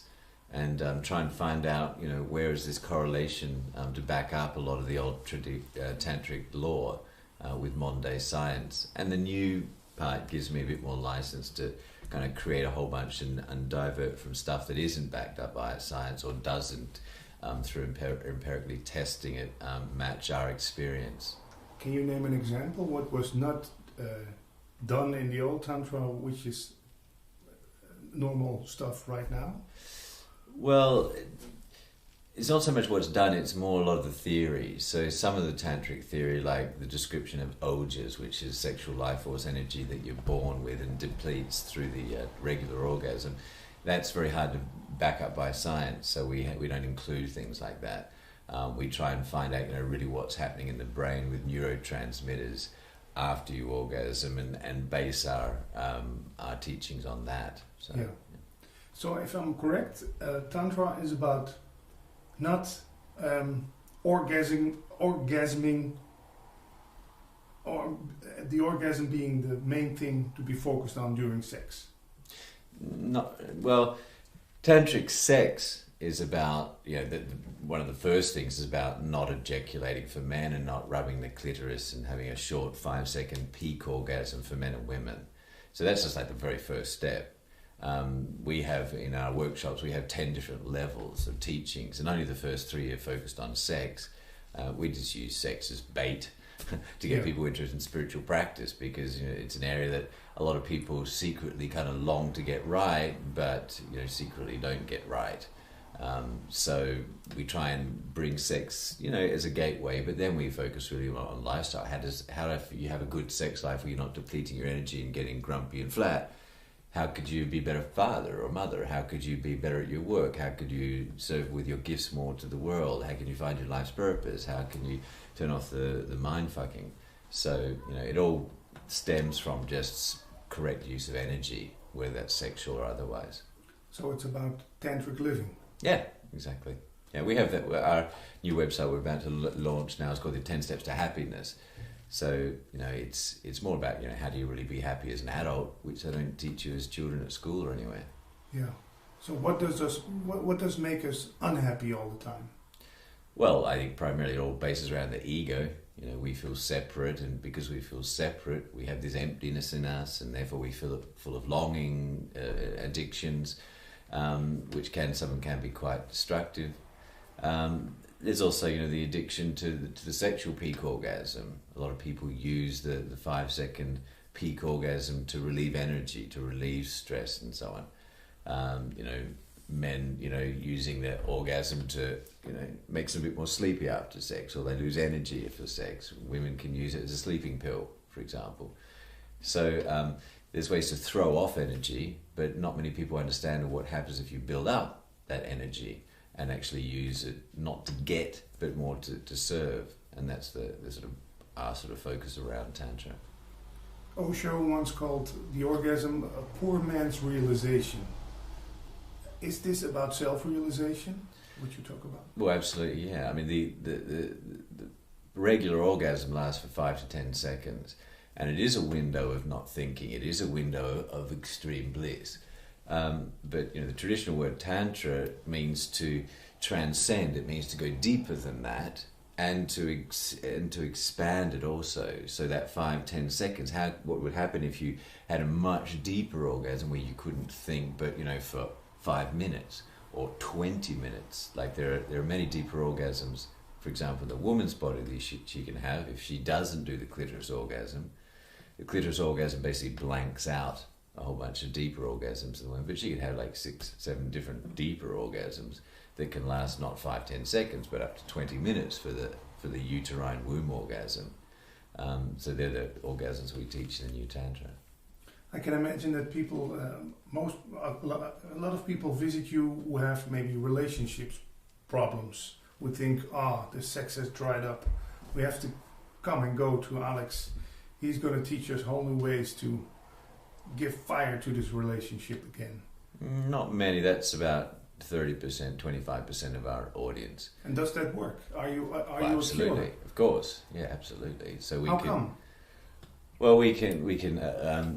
The regular orgasm. Its design is to spread your seed and to not have all your genes in one basket. So nature doesn't support monogamy. There is no monogamy in nature whatsoever. Even like the bonding pair swans will, if they track them and homing beacon them and they look at their DNA, they will have sex with other birds once a year just to keep their gene pool spread. If you have two people, one person is unable to have children, you take out two people. That's why monogamy doesn't work in nature. But I think there's enough people on the planet right now, where there's overpopulation problem. So we don't need this old programming saying, I'm getting sick of my partner, I'm attracted to other people. So then the orgasm is whenever you come, you kind of get slightly less interested in your own partner, especially men. Get slightly less interested in their own partner and they start looking at the other women, for example. I heard once about if you come into a woman like 6 times, then your interest is almost 50% gone. I think that's about right. I think it's about certainly after 3 or 4 months of most people have sex and they have sex the whole time when they're first meeting 2 or 3 times a day, but that only lasts for a few months and then it starts going down and down and down, and over years it goes less and less and less. So we have a lot of couples like one sitting next to me, Mr. Diesel, where they were hardly having sex once or twice a month. And then when they have sex 3 or 4 times a week, it is for an hour or 2 at a time, which keeps your body in shape. You don't end it. You don't end with that sort of the orgasm that's slowly pushing you apart from your partner. So people can come together even after 15, 20 years of marriage and kids and work and stress. They can get what's called repolarized or reattracted to each other from learning how to not come and how to use tantric practices. Is it also about the story I have about you? I mean, I have never met you, so I found some things on the internet, but for me you are new and fresh. So I don't put memo stickers on he's this age, he did this, and that's what in a relationship works. How it works, you make a story of your partner, and then you start believing the story. Do you tell people to stop believing the story and meet each other again and again for the first time? Well, what you're describing is very typical of mentally driven spiritual practices, where you try to reprogram your emotions with thoughts, and that doesn't work very well.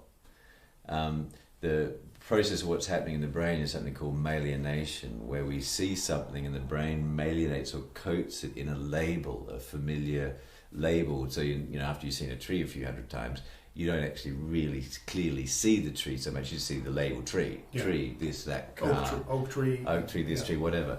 It's in spiritual practice. What happens is, especially in the higher levels, is we try to we do yogic practices, not like traditional hatha yoga, but deeper spiritual practice. A lot of them through sexual practices, where you deconstruct these labels in your mind, not by trying to think differently, but by it happening by itself, where you get back to a more childlike, innocent perspective and way of perceiving the world. And then all of a sudden the tree becomes a live, green, incredible thing again, and the life gets much more clear, especially when you're out of orgasm hangover. The traditional orgasm hangover, when you come, for men makes us a bit more grumpy, a bit more flat, a bit more depressed, sometimes more interested in gadgets, in things that don't have that love and life force in them, and that lasts for about 17 days. With women, it can make them more clingy, a little more emotional, a little more up and down, a little bit more needy, or also a little bit more distant. So that lasts for about 17 days. They're now proving in science. They're proved now with rats for 15 days. The human trials haven't started yet, but it's 2.5 weeks for most people. So most adults are constantly in orgasm hangover, and they don't even realize it. They're constant orgasm and they don't realize it. I mean, why are children happier than adults? it's not just adult responsibilities, because you've got, you know, people like Paris Hilton that never have to work a day in their life and they still end up in rehab. Yeah. You know, there's something more to it than just, you know, having to pay a mortgage. It's also something, you know, you often see children go from a happy mummy daddy, let's go on holiday, to don't fucking tell me what to do. You know, somewhere around 12, 13. Mm-hmm. Very often when children start masturbating, and they often masturbate a lot at the start, you get in this very kind of a little hangover. Yeah. So that sounds, we call it puberty. Yeah, everyone goes, it's hormones, but what exactly is happening in the hormones? Well, there's a lot of stuff happening with your dopamine levels, with your oxytocin levels, with the noradrenaline. There's a whole bunch of stuff that's happening when you start to come. Yeah. I talk to a lot of Advaita teachers.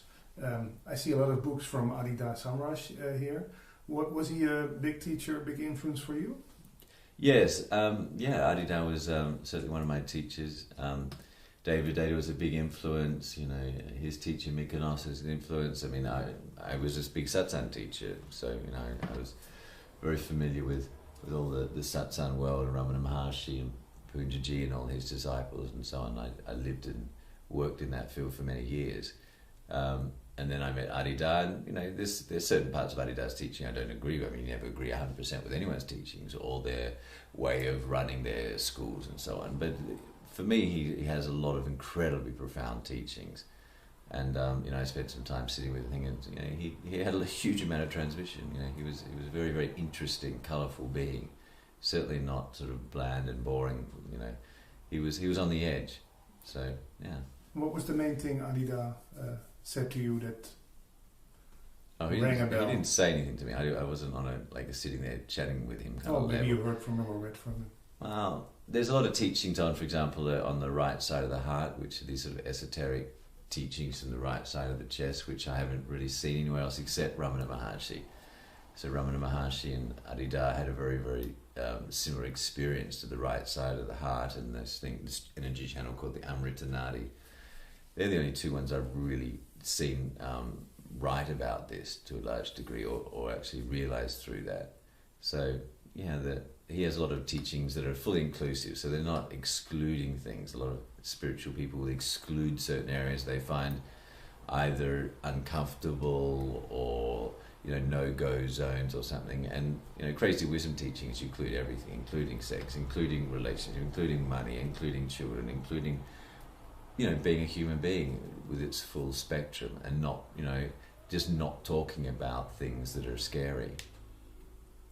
Not scary. What is scary then? For well, like a lot of satsang teachers won't talk about sex, or they don't have very deep teachings on things like sex. You know, it's just like, oh well, yeah, it's not so important. Just enjoy it when it is, and don't. You know, there's not a lot of depth in the terms of, you know, how do you consciously use things that you're attracted to? How do you use your sexual fantasies for spiritual practice, for example?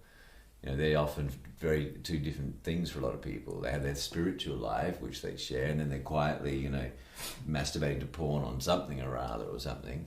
And it's like there's a dichotomy there. There's a separation.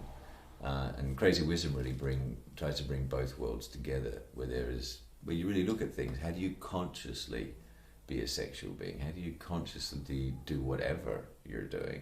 And find out what is addiction and destructive, and what could be used to turn into an art form and serve the world with. Yeah. A couple of non-duality teachers I talk to tell me, you're not the body. Don't mess with it. Don't care about, you care about it a little bit, but don't identify with the body. If I understand you right, the New Tantra is also about using the body. How is that for you? Are you still identified with the body of Alex, or are you much more, or how does that work? Well, yeah, I mean, there's two. There's masculine, there's feminine spiritual practices. So masculine spiritual practice is about realizing what you're not, realizing you're not the body, you're not your thoughts, you're not your emotions, and so on. Mm-hmm. And if you follow that correctly, it'll lead ultimately to Nirvikalpa Samadhi, which is just the pure primordial awareness of being consciousness itself, as, you know, uncontained, limitless emptiness. Yeah. And then you can, you know, say, okay, yes, it's appearing as all form, and, you know, life is the appearance. You know, that's Shakti, the feminine mother, Shiva, the masculine awareness. But a lot of Advaita Vedanta, etc., focus very much just on the masculine. And they forget the whole feminine. It's not just about realizing the outside world is matter. That's kindergarten. The next step is to actually step into the body as consciousness and transform the body into uncontracted expression of that, and then to feel that out as everything from the right side of the heart and from the base of the body and from your head in a true satori, where everything appears more like fluorescent as light, not just a theory, it's all consciousness, it's all me. The talking school is very, very limited. But then practicing school of actually doing these yogic practices, of fearlessly stepping back into your life as a being. So Adida says, I'm not the body, it's just like kindergarten first step to realize you're not the body, not the thoughts. I mean, I saw that 15, 16 years ago and sat in Nilvakapu for a long time.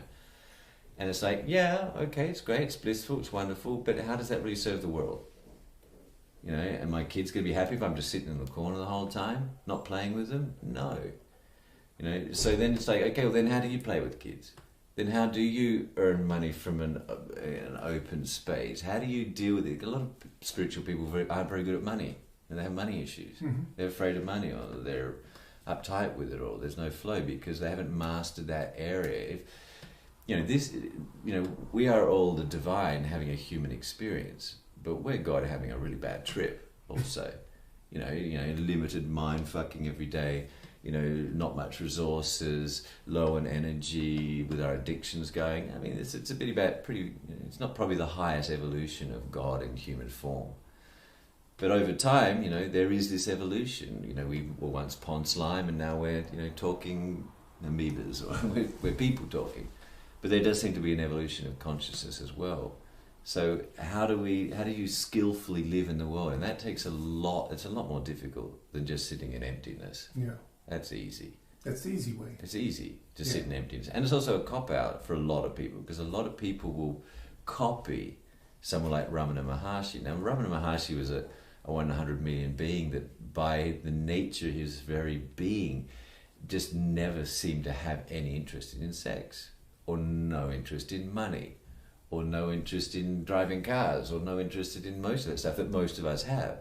And what a lot of people do is they try and think, that guy's enlightened, he's sitting in the corner for 20 years not talking, that's what enlightenment should look like. No, that's just how Ramana Maharshi looked when he got enlightened, because he just never had those interests to start with. He never had interest in a family, or money, or travelling, or anything. So people then try and copy that. It's called jumping over your humanness. They just pretend they're not interested in food, money, sex, whatever it is. And that doesn't work. That just leads to suppression. When I think about sex, it started for me like around 12, 13. We went to the store and I bought a package of playing cards with a woman with naked tits on. I think I had that right. I had the same pack of cards. Oh, great. It was great. It was holding it. Oh, man. It was the best thing around. Revelation. At the schools, let's see it. Yeah. Now, let's say 30 years later, I have to go to sites like eFuck where you can find things that I haven't seen before. Right. And that's the only thing that gives me arousal. Exactly. So in 30 years, I've seen a lot, and a lot of things changed. Yeah. I think there will be a point that nothing will get me excited anymore. Right. That I see on the internet or when I'm with a woman or. Yeah. Any advice on that? Yeah, that's, it's a bit of a one-way street. It's I certainly experienced before I started doing Tantra. I think a lot of people do, everyone does. The brain, through this malienation process, the brain gets bored with what it's so familiar with. Yeah. What happens is when you come is you drop your dopamine levels, is the main thing. And dopamine is responsible for nearly every addiction. When the dopamine levels are low, you kind of have this slightly empty feeling, but you can't, like Mick Jagger said, you can't quite get no satisfaction, right? So then you have to go a little bit more extreme, more different, more new, more extreme, more different all the time.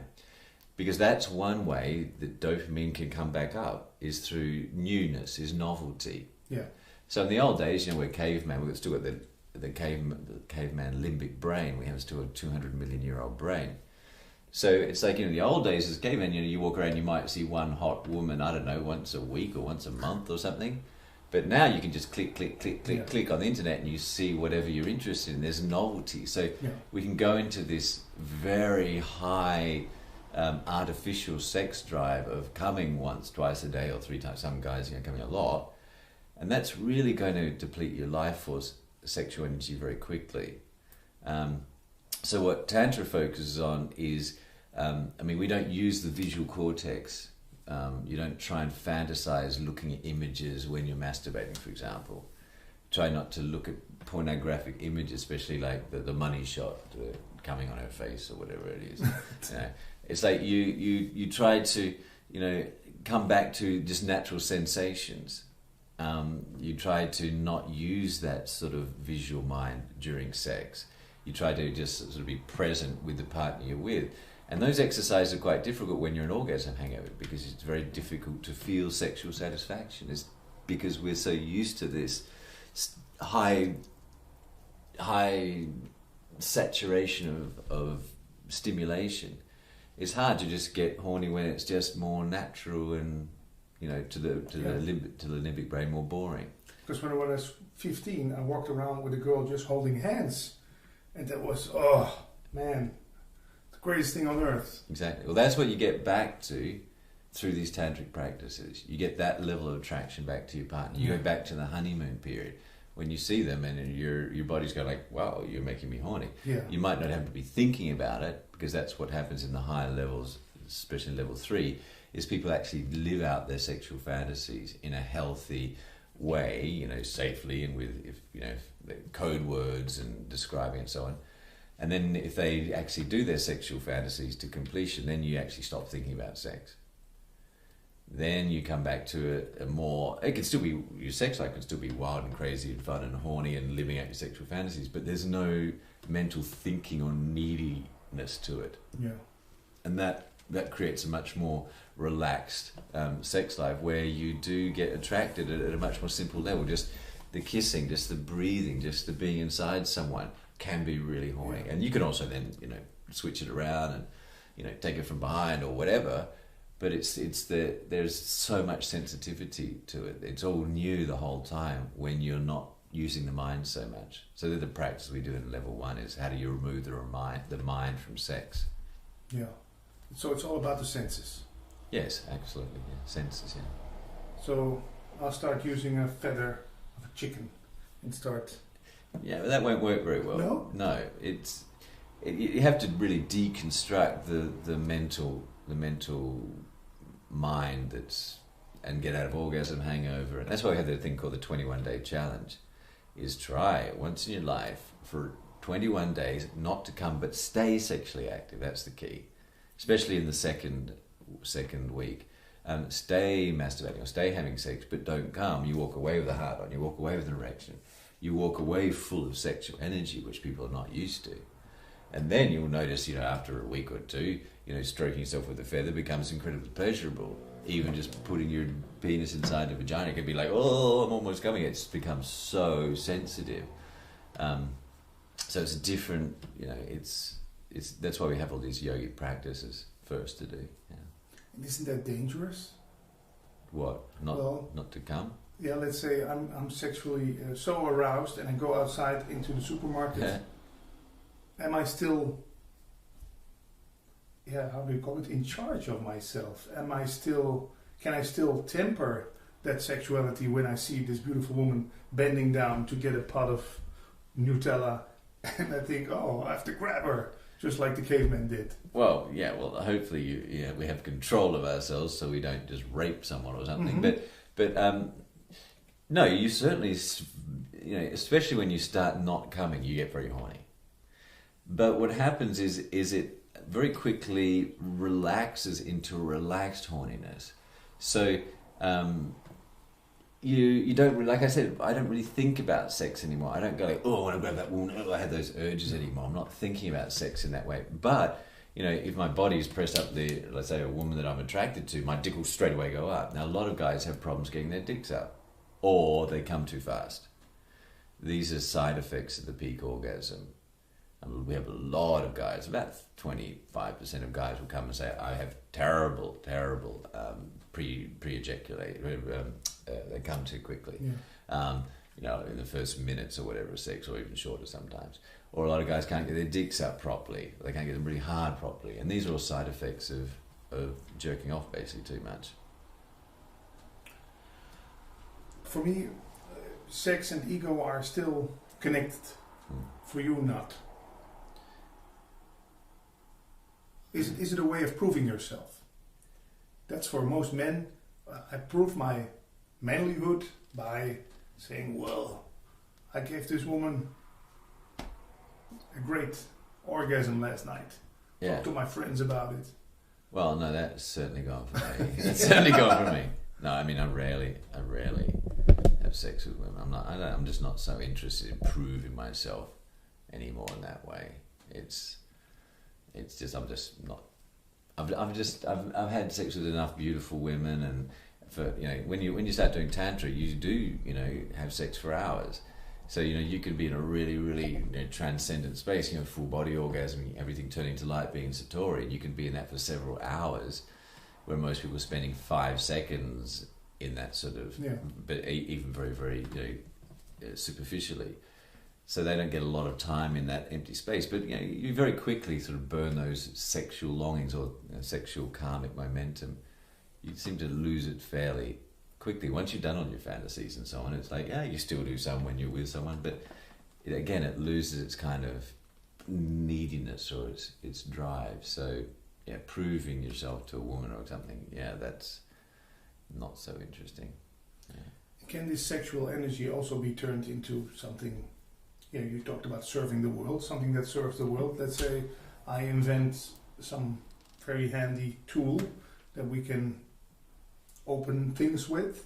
Yeah. Is sexual energy the base of every creative process? Absolutely, I think absolutely. I mean, it's not proven by science, but absolutely. Creativity. You can create life from your sexuality. If you build that up, like I say, if you want to go to heaven, you need a lot of rocket fuel. Most people operate, most adults are about 5 to 10% of their sexual energy. Most children are about 100% of their sexual energy. Children run around the whole time full of energy, quite positive. Then they start masturbating and it starts to go down. As adults, we're probably about 5 to 10%. And when I'm out of orgasm hangover, then the creativity starts to come. Then the kind of fresh ideas, the sort of this innocent happiness is there. There's not so much talking in the head going on. And then you get a lot more connected to, or you just see patterns of where things need to be invented, or what most people who are stuck more on a more, self-sustaining sort of level of survival don't have the time or energy to see. But when you sort of relax that, there's a lot of creative energy in sexual energy. Yeah. So what's Alex doing right now with his energy when he's not having sex? Well, I'm working somewhat. We just redesigned our website. But we were turning out teachings, electronic teachings. Dealing with a school with about 1,000 students. There's managers and managing those managers and so on. I spend quite a lot of time, traveling, seeing my daughter, riding motorbikes, playing with my new boat or jeep. I just do very simple things. Most of the time I'm sitting in the forest doing nothing. Sit in the forest and just sit in my hot tub overlooking the forest and just hang out and just tune out into nothingness. But that's, a lot of those things I can do is because I've done a lot. I don't have the feel of I'm lonely. Or I don't have the feeling of I want to have sex with someone. Or I don't have the feeling of I'm missing out on traveling, or I would like to do this or that. No, because I've done most of those things. I've travelled through, lived in 46 different countries. I retired when I was 25, making money from property and having 6 houses in the US and so on. I did stuff, and I kind of got bored with a lot of things. And that's part of the thing of fulfilling your karmas is that you fulfill a lot of these longings so that you can eventually just sit like Ramana Maharshi and not feel that you're compromising. But you still don't look like someone who has done all those things. You look like you just come around. Come around what? Yeah, just come around here. Just this world. Just good. with this Okay. with this look of childish innocence, interested in things. Yeah, great. When I came in here, I said to both of you, you still look so young and fresh, and then you said that's because we don't come. Is it as simple as that? That's a big variable. It's part of the variable. I'm 49 today. Yay. Today your birthday. Today my birthday. Yeah, 49. So yeah, I mean, if I go out, dressed up, a lot of people think I'm in my early 30s. Thank you very much for this. Usually the kids think I'm younger. But anyway, yeah, it's a sign of good practice. Do children think you're cool and fun and young and alive and innocent? Do animals like you more? These are kind of signs of people that you can't really brainwash through telling them stuff, through reading books or whatever. No, they just feel, is this person playful and innocent, open, happy or not? So certainly this getting your sexual energy is a big component of that, not being in the orgasm hangover, just feeling that innocent happiness again. And then life can get much more simple. You don't need to impress your friends with a big house or impress your parents or all that sort of just loses interest. So you just really get back to basics. Like Adida used to call it optimal minimal. You just have the few minimal amount of things you can need but are really nice that you like, and then you unclutter your life and you just relax into what you're simply interested in. And for me right now, I just bought myself a new motorbike, a Ducati Multistrada 1200. It's awesome. Anyway, so that's my new toy. And I'll be really into that and do like the Zen and the art of motorcycle maintenance. Make that like a spiritual practice, to look after it properly, to learn how to do the mechanics on it, to learn how to ride it properly and safely. And I'm a father, learning how to do things, really well, and then that will burn through, and then I'll lose interest in that, like most other things. Just like a child. Just like a child. Just like a child. First they're playing Barbie dolls, and then they're playing with makeup. It's just you can just get bored with the lower sort of fixations, and then you progress until eventually everything's kind of done, and you can really sit and just enjoy nature and openness without having to get anything more than that. And then you can really serve because you don't have much personal need anymore. We've been talking for half an hour now. We haven't used the word love. What is love to you? Yeah, I think love is one of the most misunderstood words in spirituality. So I'm kind of quite careful using it. A lot of people talk about love as the feeling in the left side of the chest or the center of the chest, or of warmthness when you have someone that is being nice to you and feels nice to you in a certain way. And people I think really misunderstand and misuse love. So you might get, oh, I love you so much, but what? You had sex with someone else? Oh, I fucking hate you, now I want half the house and half of this, and I never want to see you again. It's like, wow, that was really deep love, wasn't it? Just because they had sex with someone else, for example. Byron Katie, who I'm a big fan of, she says, people don't understand love. They just, if someone agrees with you for periods of time, you feel close to them, so they call that love. And if they suddenly start disagreeing with you and having a problem with something, then you turn your back and you turn your back on them. That's not love. So the right side of the chest, the right side of the heart, the full acceptance of everything around you as yourself is what I would call love. And then if you find someone else who you both want to walk together that path with, and you make each other better, not just, most people have relationships, someone to stop them being lonely, or someone to regularly have sex with, or someone to raise kids with, or just someone to share their economy with, or whatever it is. Status, whatever, or to please your mother and father, or the programming from conditional upbringing. But, to really find someone that you're going to practice to unconditionally love, love as yourself, that would mean, financially, you'd look after them as if they were yourself. Sexually, very often I have, couples that one of them is not interested in sex and the other one is. One might be older, one might have lost their sex drive, one might just have lost interest in that partner.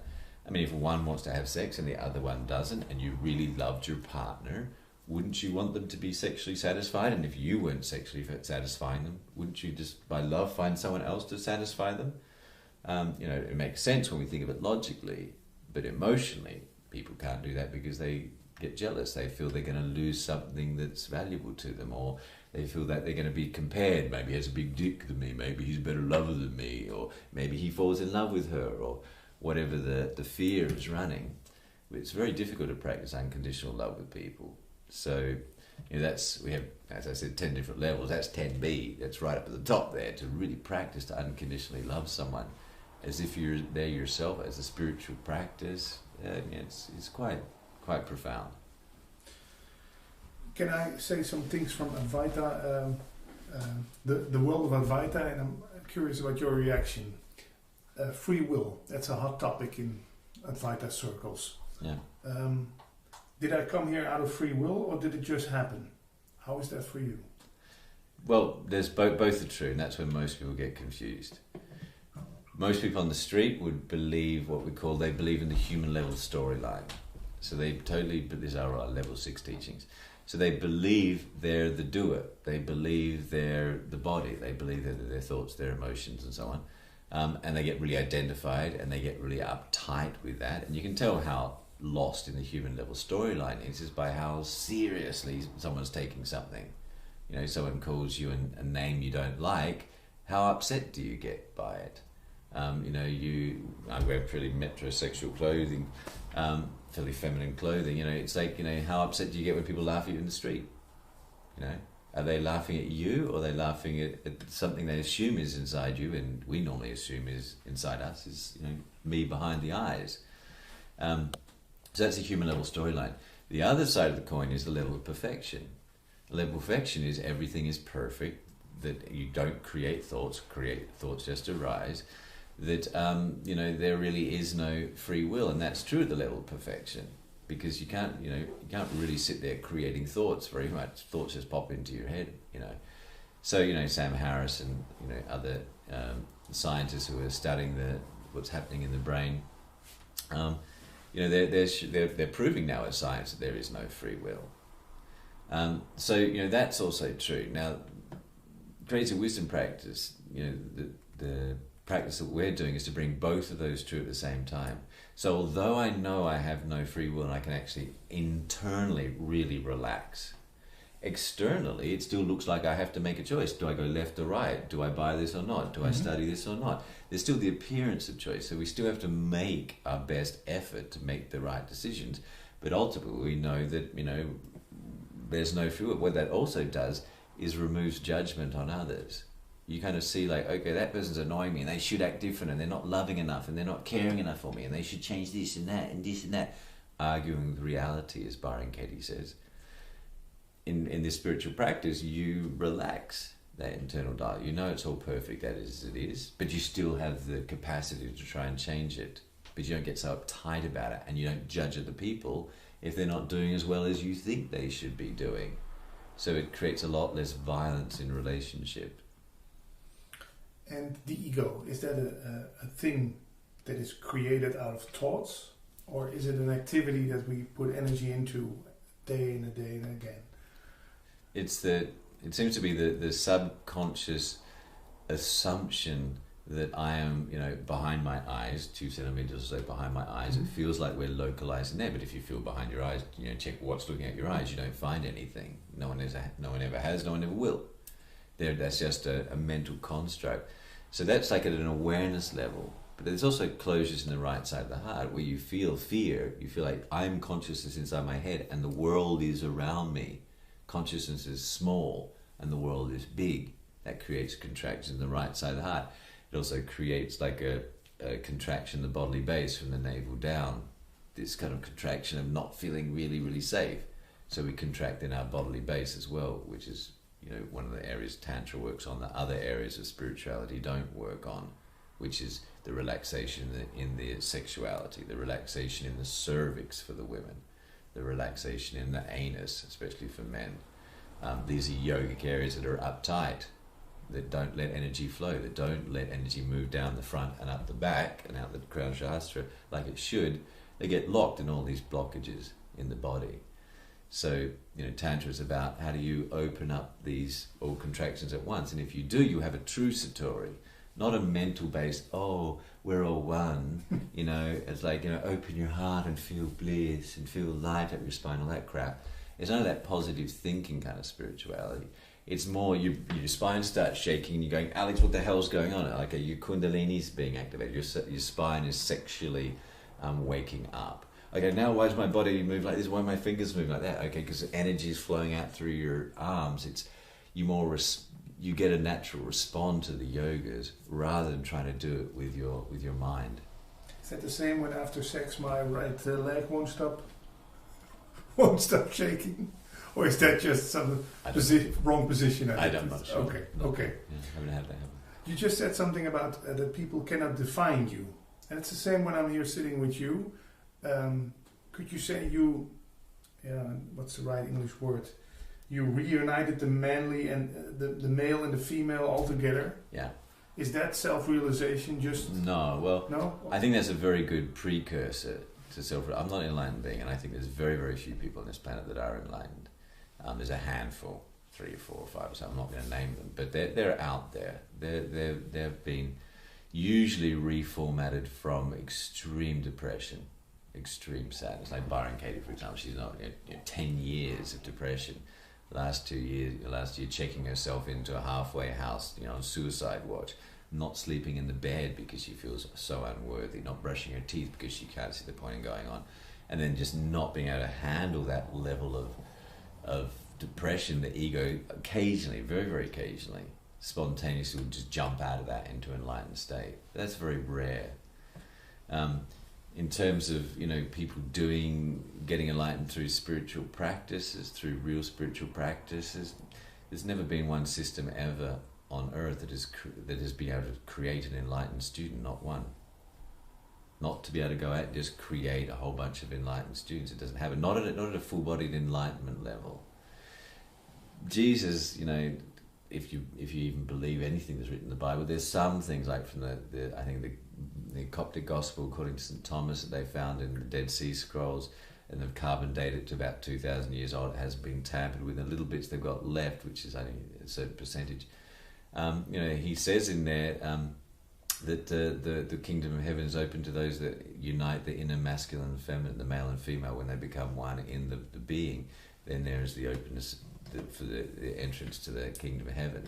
Now, I don't know if I trust so much what I read in the Bible and things, but that certainly resonates with me and my students. So in level 1, for example, we teach the men to try and get to the same level of self-acceptance as the women are.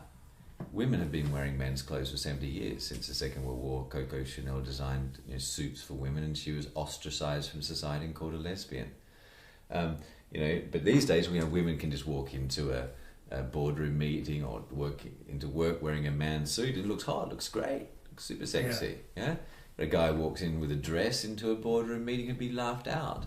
Men's feminine side is not socially acceptable, especially not sexually. If a guy has the woman putting his fingers in her ass or something, guys get afraid. Oh, does it mean I'm gay, or does it mean something negative about me? So men are really sort of behind on this sexual revolution.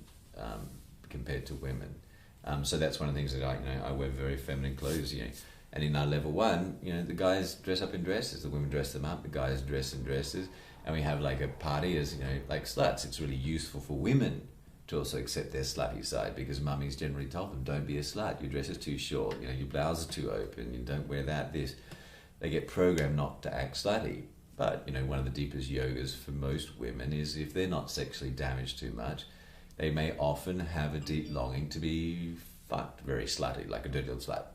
They'll have that longing, and there's nothing wrong with that. Yeah. It's a feminine longing to be opened and penetrated by the masculine, and taken out of their head and into a more open space.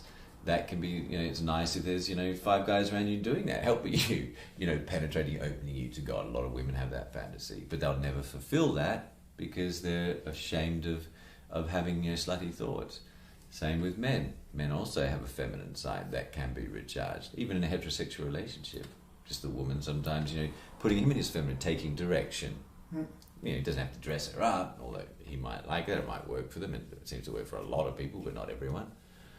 Can he then relax? For example, learn how to conduct energy up his spine, how to learn how to not come quickly, to learn how to make love for hours.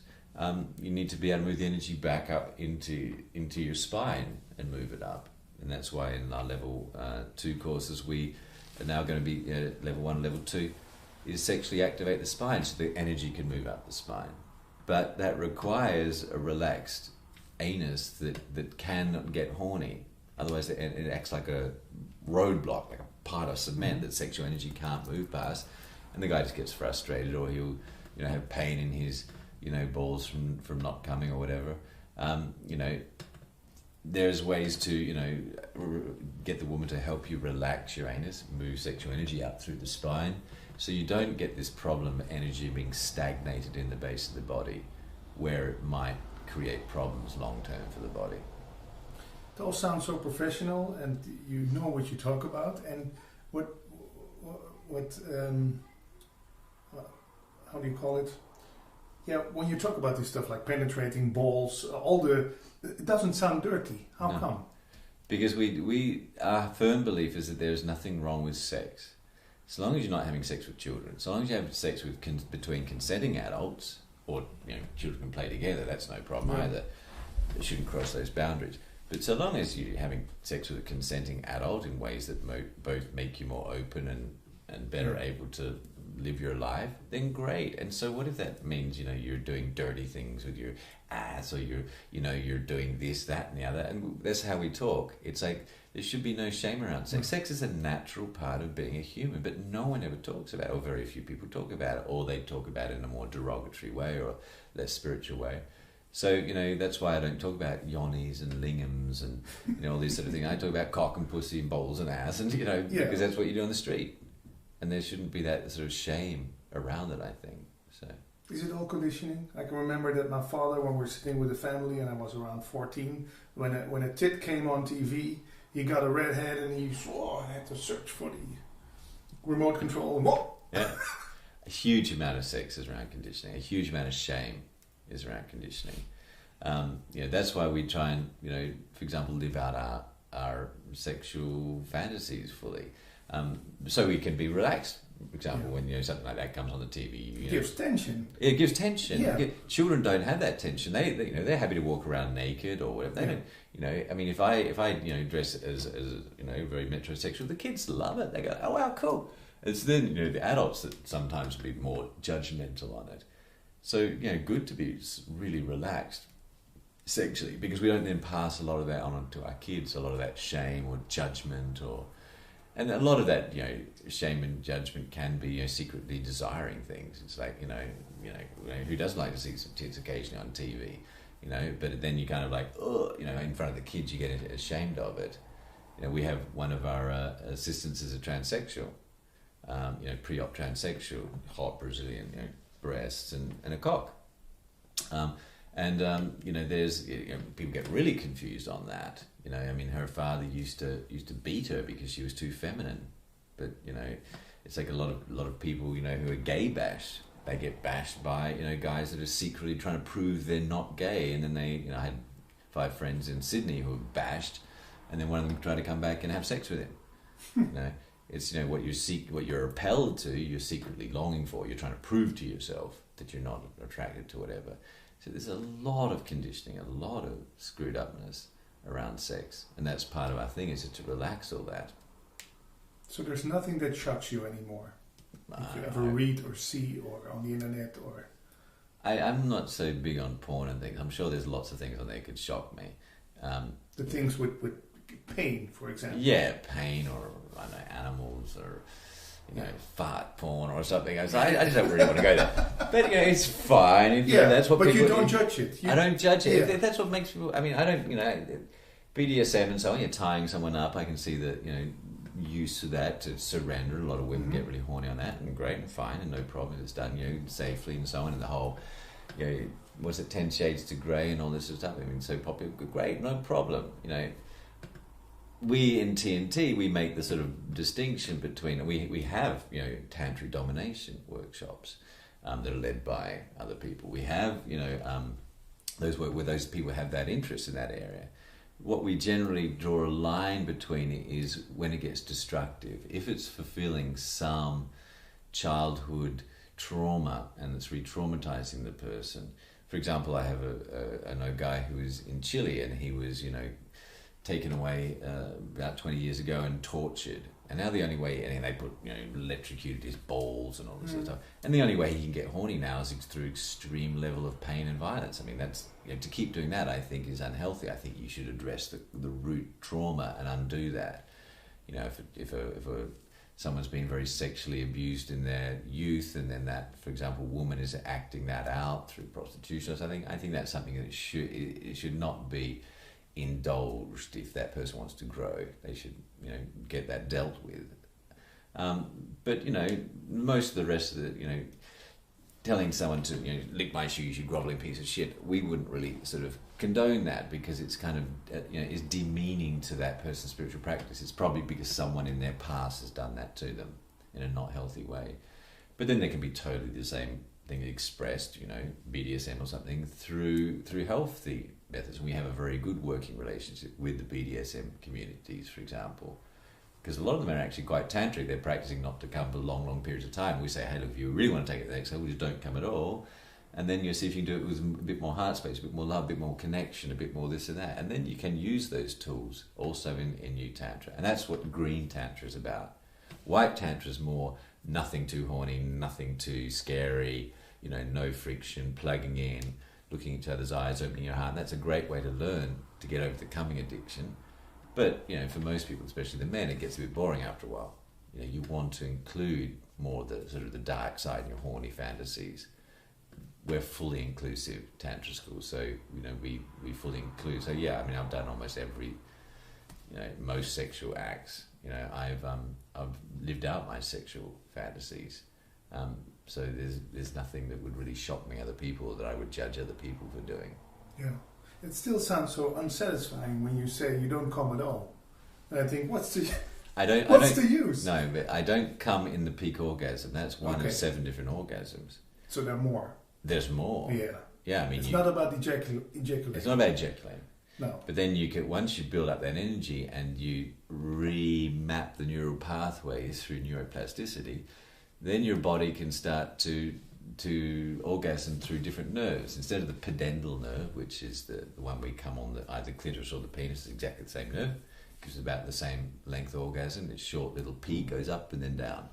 You get, women know it with men especially, he as soon as he comes, he falls asleep or he loses interest in sex. He might be able to do it twice or 3 times, but it's always you're on diminishing returns. Women are a little bit more complex. They can have many orgasms linked together. But eventually, the sexual energy dwanes. How come I feel so sad and maybe lonely when I... Exactly. That's because you drop your dopamine, but especially your oxytocin. And your oxytocin drops to want you to have your own space. Yeah, you would like to call a cab. Exactly. Yep. Say, get out of here. In Australia, we say we want the woman to turn into a pizza. Joke. Yeah. Ladies' joke. Yeah, it's like you want your own space a little bit. Yeah. And that's why we say every time you come, you're putting another nail in the coffin of your... you're putting a nail in the coffin of your relationship. Yeah. So you do feel a bit more flat, a bit more depressed, a little bit more... can't get satisfied in the same way. You do. Yeah. It is diminishing returns. I mean, it also creates a little bit of a dirty feeling. That's why we don't often talk about sex. But that goes after you get out of the orgasm hangover. I can remember I got into a big fight with my ex-girlfriend just after sex. I thought, what the hell is going on here? Yeah. That's the design of the orgasm, is to push you away from your partner. The orgasm is designed to make you bored and unsatisfied with your partner, so you look at other people and spread your genes. That's the whole point of the orgasm. It's good, but why isn't that at the 8 o'clock news? Exactly. Because I'm 41 years old. No one never ever told me this. Exactly. Well, it sounds so. I recognize it, and it sounds so logical. Yeah, it sounds so logical.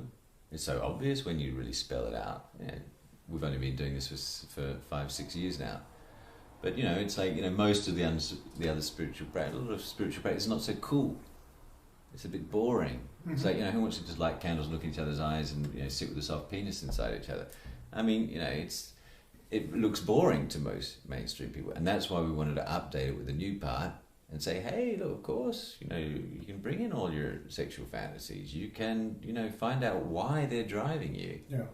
You know, and you know, transform them into art forms. It might make you a better person, and then we get a lot of, you know, much more successful people who haven't been interested in Advaita or haven't read, you know, a lot of traditional Tantra books or the Bhagavad Gita or whatever. You know, they're more interested in, okay, how's this going to help me in my life? Yeah. How's it going to make me more money? How's it going to make me a better parent? How's it going to make me, you know, more satisfied being on holiday and sitting there and not mind fucking, etc. So yeah, updates are useful. So is it popular? Are you? It's very popular. It's too popular. So we don't have to name for now the courses and the oh prices. Yeah, please, or... of course, yeah, for advertising, absolutely. Yeah, but it's we're getting a lot of interest from all over the world, yeah. and I'm mainly trying to focus here in Holland. Why is that?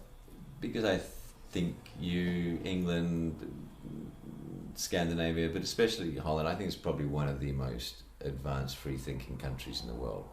You've got your sensible marijuana laws. You've got you know, sexual workers laws to protect those women and have proper checks and license them and tax them and everything. Good. You know, you're very free thinking, the Dutch, and you know, I mean, you still got all the usual problems that the ego has, you know, judgment and so on. But you know, the Dutch people are pretty cool, and so we get a good response here. And if I go to other countries, they can be very enthusiastic at the start, but they don't have the capacity to really sustain that level of openness very much. You know, I used to always say, like, the Germans are very hard nuts to crack, but once they crack, they generally stay open for quite a long time. The Dutch are more gentle nuts, but they do stay open very, very long. Our community here is quite self-sustaining and you know, meets regularly and you know, kind of looks after itself pretty well. Yeah. Okay, so for people who are interested, go to thenewtantra.com. Com. C-O-M. Yeah. And how many times a year you're here in Holland? I'm not here so often. I basically do one workshop on each level a year. That's not very much, but we do have other teachers, for example. B.S. Svedberg that does level 1 and 2 here in Holland twice a year. If you go to our website and look on the calendar, you'll see when she's here. But also, you know, different courses through Europe are available. Personally, I don't do so much teaching now. I occasionally do the higher levels, but that'll be getting even less in the future. I'm more sort of steering it from the background. So there's new teachers coming in. Okay. Thank you for this very inspiring nice talk. to meet you. Awesome to meet you. Good questions. Thank you. Alles over niets. Een film over...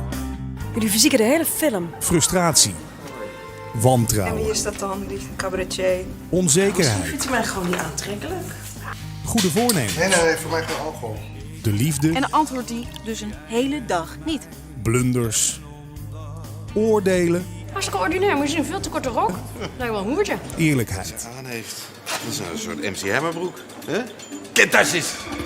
Piekeren. Als de cabaretier maar wel leuk is. Straks lacht er niemand, ja, dan heb ik het weer gedaan. Angst. Het bedrijf moet ook gepoetst worden. Werk. Hey, succes is een keuze, hè? Ruzies. Je doet het voor mij, je gaat naar andere tennissen voor mij. Ego's. Wedstrijden, halve finale, finale, weet je, toernooien. En een vingerwijzing naar bevrijding. Non-dualiteit is een eeuwenoude filosofie uit India. We hebben eigenlijk die twee Muppets die op dat balkon zitten, die Stertel en Waldorf. Die zitten in ons hoofd. Ja, wat je eigenlijk ziet is dat we kwetsbaar zijn. En die kwetsbaarheid, die verhullen we. Dat is niet de werkelijkheid, maar de manier waarop onze hersens de werkelijkheid interpreteren. Dus eigenlijk ziet de wereld er meer uit als dit. Ja, dat is inderdaad een benadering van de wereld zoals die werkelijk is. Ik bestuur mijzelf. Nou, dat jij nou zo bent gaan zitten en je arm zo doet en dit doet, daar heb je niet over nagedacht. Dat gebeurt gewoon. Dat is bevrijdend. We hoeven even niks op te houden. Een zaal is dan even één. Nou, wie je bent. Ik, Lotte.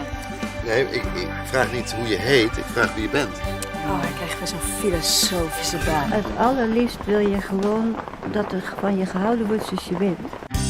De filosofie van onder andere Ramana Maharshi Albert Einstein, Nisargadatta en Eckhart Tolle. Verwerkt in een film, een boek en een extra DVD met 14 interviews. Kijk voor meer informatie of om te bestellen op allesoverniets.nl. En omdat die eenheid nooit verdwijnt, kijk ik... Dus alles is eigenlijk energie.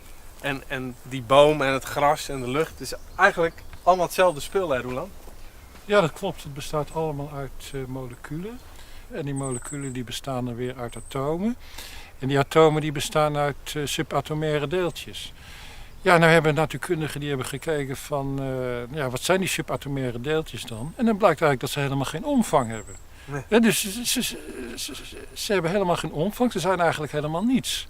Dus je kunt zeggen, alles is energie.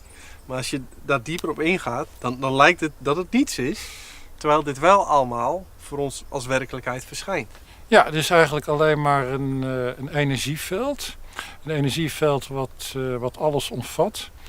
En op sommige punten is dat energieveld compacter en dat ervaren we dan als vaste materie. Ja. En op andere punten is het energieveld minder compact. En dat ervaren we dan als lucht, maar het is allemaal één energieveld. Want ook kleur, er is eigenlijk geen kleur, hè? Nee, die kleur is alleen maar een ervaring in je hoofd. Want in werkelijkheid wat je waarneemt is elektromagnetische straling. En die elektromagnetische straling die heeft verschillende golflengtes. En die verschillende golflengtes die wordt dan omgezet in ons hoofd als de ervaring van kleur. Okay. Maar eigenlijk is die straling gewoon kleurloos. Dus eigenlijk ziet de wereld er meer uit als dit? Ja, dat is inderdaad een benadering van de wereld zoals die werkelijk is. De ervaring van afgescheidenheid is een illusie die wordt gecreëerd door de zintuigen. En we denken dat de wereld zo is zoals de zintuigen ons die voorschotelen, maar niets is minder waar. Het is eigenlijk één grote illusie die alleen maar werkelijkheid is in ons hoofd. En toch, dan verschijnen we weer. Dat is wel handig voor de kijk. Maar zoals Einstein die zei al, hè, dat alles, of de wereld is louter een illusie, zei het een zeer hardnekkige. Dat klopt. Ja, maar al met al zouden we kunnen zeggen, alles is energie in beweging. En het gaat allemaal zoals het gaat. Ja, precies. Sitting here with Amaranato. I had to practice that name a couple of times before we could start the interview. Nice having you here. Yeah, nice to meet you, Patrick. Yeah. To talk about something that I can't stop talking about, but I really don't have a name for it. Could you maybe help us, me and our viewers, on the way what that thing is we love to talk about? For me, I love the word awareness, awakened attention. It's indescribable, isn't it? I mean, that's the problem with words. Like, you're pointing to an experience which has you can't use a language, and that's always a stumbling block, isn't it? You know, it's like, what actually, how do you convey it to another person? You can't really. It's impossible. You know, from my background, my Buddhist background, it's like you've got to know it for yourself. You know, so what can you do to help people to see it for themselves? And that's like a conundrum, isn't it? You know, like how do you do that? I mean, there's all these traditions, there's all these different ways, but in this society right now, what do we need to do to help people see who they really are? Yeah, you know. And still, you want to shout it off the rooftops when you get a taste of it. Yeah. Yes. In the monastery, they when I trained as a monk, they said go and clean the toilets. Like at that point, because there's also that energy can get in the way. Do you know what I mean? Like when I was on the train once as a monk, there was a person sitting next to me reading a book about Buddhism, right? And as monks, we're not allowed to say anything. You know, you're not allowed to talk to people unless you're invited. So it takes quite a lot of discipline to sit next to a person that you know the book, right? You know that inside out. You've studied it, and you know all the whole description thing, and you're just like. So I didn't say anything. The person got off the train. They had their experience, and I had mine. And I've used that as a guiding force, even now in my experience of my daily life,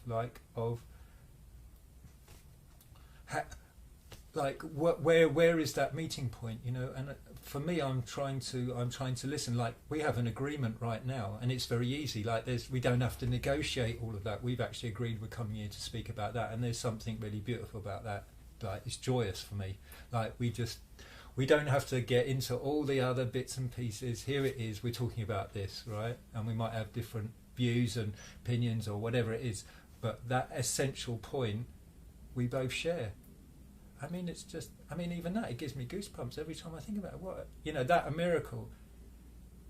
And so, yeah, there is that enthusiasm to share it. You know, otherwise, why would I come here today? I wouldn't do it. Could stay at home. It brings me back to the don't know. I don't know. I don't know how to do that, really. And I've shied away from doing that, you know, being quite expressive in it. And maybe that's also my Buddhist training, you know. But you told me when we were having tea downstairs that you were in a monastery, but you really also felt the urge of bringing this into the world, bringing yourself into the world with this. I think that's the crux of that is bringing yourself into the world. I'm not sure it's about the message per se, but it's about the fullness, the richness of who you are. And I have a particular take on that, which is that in order to share this, I think there needs to be a sense of integration of the personality. So I think anybody can have a vertical experience. You know, anybody can see awareness, a dustman, a policewoman, whatever it is. They could just get off the bus, and there has been people like this. They get off the bus, suddenly, bam, there it is. They have no idea what it is, but they are awake, and somewhere inside they know that, right? And then there's the experience of actually integrating that into one's personality.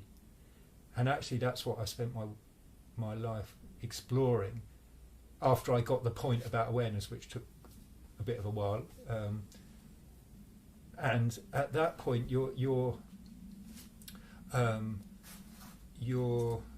personality has to expand into that. And you have to find out what is blocking you, because the divine, if you like, is coming through you, but it can only come through this, right? So if this is a little bit not so clean, then the message will also come not so clean, and it may not be the most effective. So that's what I've been exploring, and I felt in my experience in the monastery, my fullness, my passion, I wasn't able to do that in the end. I ran really innovative, very creative events. You know, I ran a family camp for 10 years, and I ran it with dance and music and art and very creative event.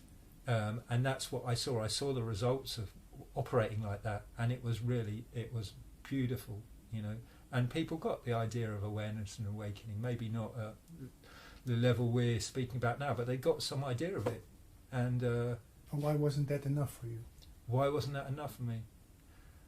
You see, I don't know why that's not enough for me. No. Right? It's like I've always felt that there's an unfolding happening in one's life, and you just have to follow that. I don't really understand.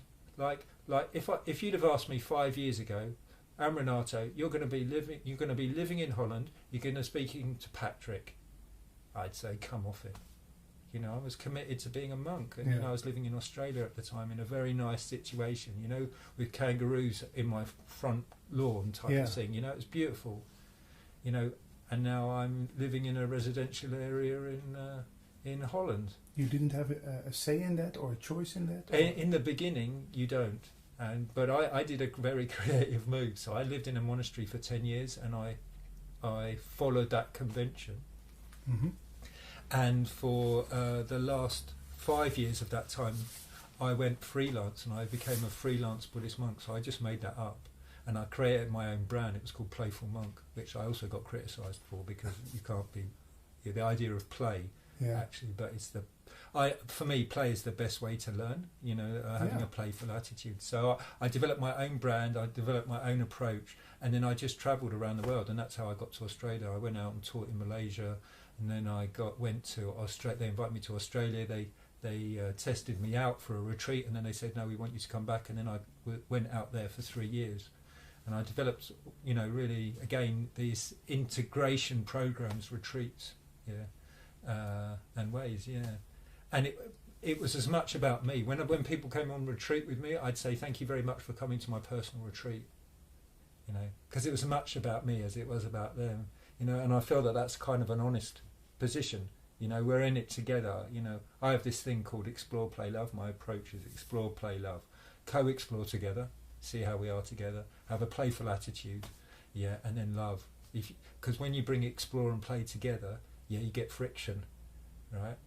The exploring will be the curiosity, the play will open you up, but then you've got to be really kind to yourself in that process, because things are going to arise, and you need to really, be loving to that.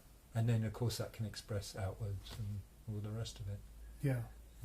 How is it to live in a monastery for such a long time? Does it make you humble? What does it bring about? Does it change you?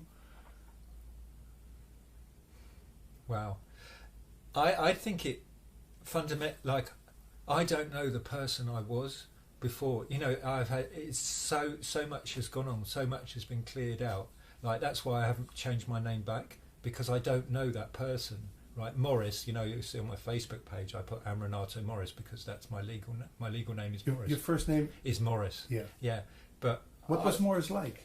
What was Morris? Well, you see, this is the interesting thing. Morris was a person that wore trousers, was a computer geek. He was successful.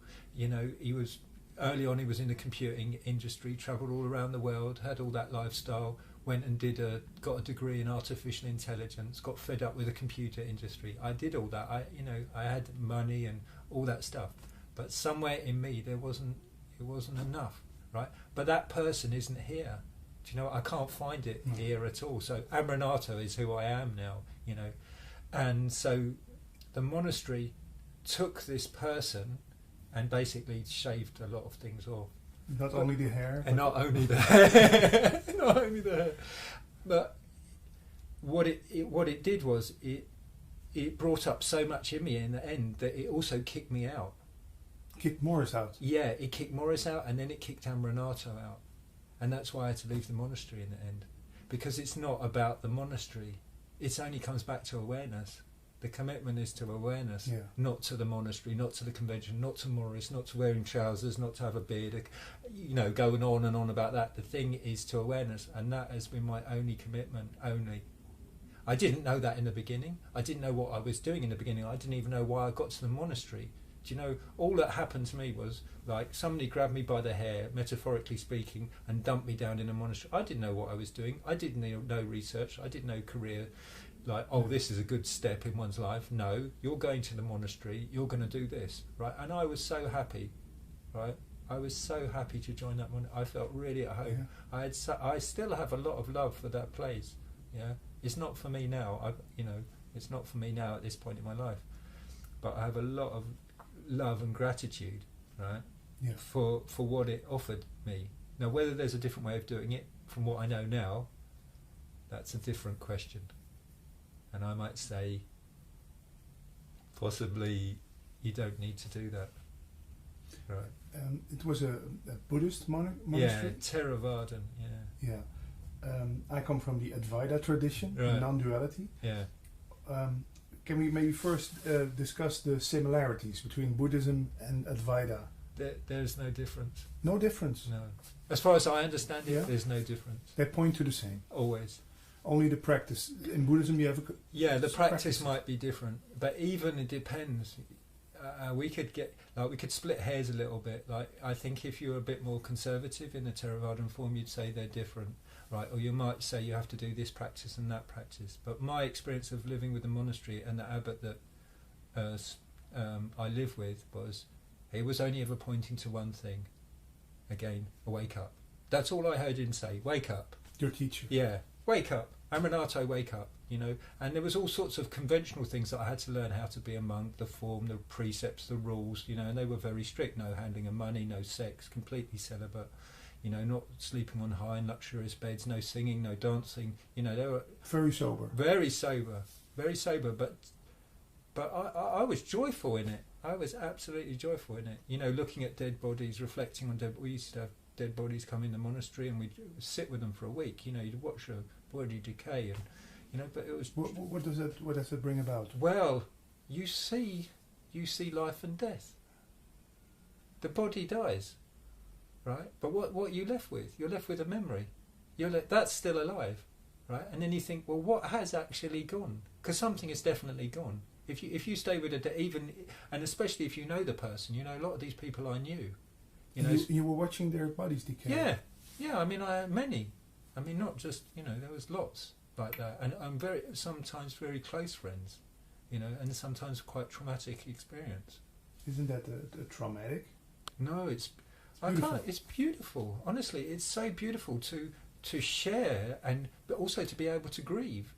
Right, like there's a beautiful grief. I mean, this is another thing I learned: how to really grieve and communally celebrate death. There's no reason to wear black or make it a miserable experience. Of course, one's going to have grief, but it's a beautiful experience. I mean, I don't know. I thought in the beginning, I thought I was a little bit, you know, funny in the head. Yeah, because like I used to sit there, we chant the 32 parts of the body, and I was like, oh my God, this is so beautiful. Like I'm feeling rapture. I'm feeling really peaceful. But it was. And I touched the body. I touched my friend's body, and it was cold. And I'd watch the hairs grow. Still, yeah, because there's nutriment still left in the body. But where's consciousness? Where is it? You know, the small one, well, that's gone. The big one is still there, isn't it? It's not moved. It's there. So what's gone? What are we left with? And then you've got a really skillful mean of being able to use memory, right? Because you can have really nice memories about people. And I've used this with my family as well. You know, have we then misunderstood what that is all about? No, we've hidden it. Hidden it? Hidden it. I don't know in Holland, but in England, you have these ceremonies, isn't it? They come in, they take the box, they shove it in the ground, and then it's finished, right? But in the old days, there was a wake. You'd have the lid off, you'd look at the body, you'd have your grieving process, all of that, right? Well, there's a certain healing that goes on with that. It takes time, you know, and you get to see the body and you take part in the ceremony. Right? One beautiful death we had. The woman asked, could all the monks and nuns blow bubbles? So and she got buried in the monastery. We set it up so she could. So they dig a hole in the ground, and we're all like laughing around and celebrating this woman. You know, she had quite a traumatic death. She died of cancer, but that's the way she wanted to do it. She wanted to be celebrated in that way. Why not? You know, of course there's grief. Of course, you know, that's a natural part of it. But the healing part of it, you know, and I thought, because I ran a family camp, we also had parents that died, you know, and some of them were cremated, and the kids would scatter the ashes. They'd take the ashes in their hand, and we let them scatter them, and it would be fun. They'd be like, they didn't quite understand it, but I think there's a tremendous healing in that. It's not like rude to do. Didn't felt rude. It was just like you're finding out what life is all about. We're all on the same trajectory, aren't we? We're going to die. Yeah. Right. So, but what does that do? That tells us how to live, doesn't it? It tells us how we can make best use of our life. So I really wanted to get to know what death was. And it's interesting, you see my name. Sorry. Renato. Renato, very good. Yeah. Mara means death. And means non. And Nato means refuge. So my name means refuge in the deathless. Refuge in what doesn't die. Oh. There it is. Again. Yeah, it was a big brick when I got ordained, actually, because you get it the day before. You don't get a choice with your name. So there it is. The abbot gave me the name. This is your name. This is what you've got to remember. Every time somebody says Renato, I remember refuge in the deathless. So am I going to take refuge in things that die? I'm not. I'm not. And so all those experiences give me that give me that opportunity. So with the Advaita thing, there is not much difference. Not much difference from my personal experience. No, Yeah. you know. But what was the worst thing about living in a monastery? When it was bad, it was really bad. Yeah? Yeah. And The reason, circumstances? Yeah, circumstances. When it was bad, it was really bad. And the reason I think for that is because the more that awake you are, or conscious, not conscious, the mind is very powerful. Wherever you direct attention is what you see. So when it goes good, it's like it moves mountains. You know, literally, you know, you can stop wars with it. You know, I would say, if enough people, you know, really, I feel like that. But when it goes bad, you better buckle your seatbelt because it's going to internally implode. And I saw that. I've seen both sides of it, and I've seen it go very nasty, very, very nasty. And I have a strange background. You see, I have a Jewish background, and so I'm a lot of pain. I'm aware of that. Yeah, I mean, in Eckhart Tolle's Pain Body, or some people say Jews are like the white cells of the world. They feel things. You know, or you could just say collective conditioning. Yeah, you're aware of things when they turn nasty, and you're usually aware of them much quicker than most people because you're somewhere inside you're setting up there. I mean, it's interesting for me living in Holland as well, you know, to think also what the Second World War. We don't need to go into that, but it's just that conditioning. So when these things were slightly going they went a bit turbulent in the monastery. Yeah, I really, really felt it, and that was also another reason to leave in the end. Yeah. Enough about the monastery. Yeah. You're now here in Holland. One big monastery, no. Yeah, one maybe. One big fairground attraction. Do you meet people? Do you give lectures? What's your way of bringing this message? Yeah, so this is another conundrum. Like, what am I actually doing? So what I've started off doing is using mindfulness. Right? Mindfulness. Yeah. One, because it's very popular right now, and I don't have to go into a whole load of explanation about what it is. If I use if I use meditation, yeah, that can be like, well, what's that? Maybe it's religious. So mindfulness is just cuts it down to the secular, and I do a lot. I've worked in so many different areas as a monk that I brought that expertise, if you like, into the world. So I work as an executive coach. So I work with CEOs of companies to help them understand their lives better, you know, more energy, you know, deal with very busy schedules. I just ran an executive retreat this weekend in Holland. With a lot of powerful people. Yeah. Yeah, I mean, this one of the people there was like a head of a company with maybe 3,000 employees. And aren't they coming in with large, big egos and look at me? I haven't experienced. No, I've not experienced that. I've experienced more the sense of.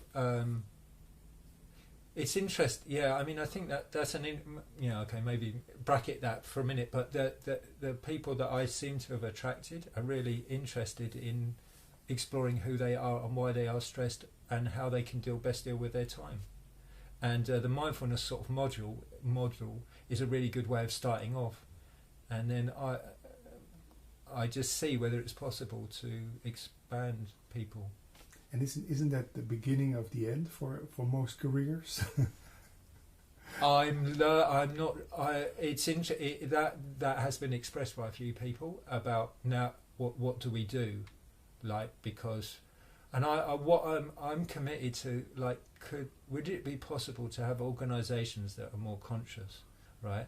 And would it be possible? I really want to work with the best. You know, I want to work with leaders. Yeah, the people that are head of organisations who can make a difference. That can really make a difference. Yeah. And I'm trying to support them in generating and finding out structures that would actually support the people underneath them that might help them. Yeah. Well, ask this question because I started listening to tapes of Eckhart Tolle in, let's say, 2005, 2006.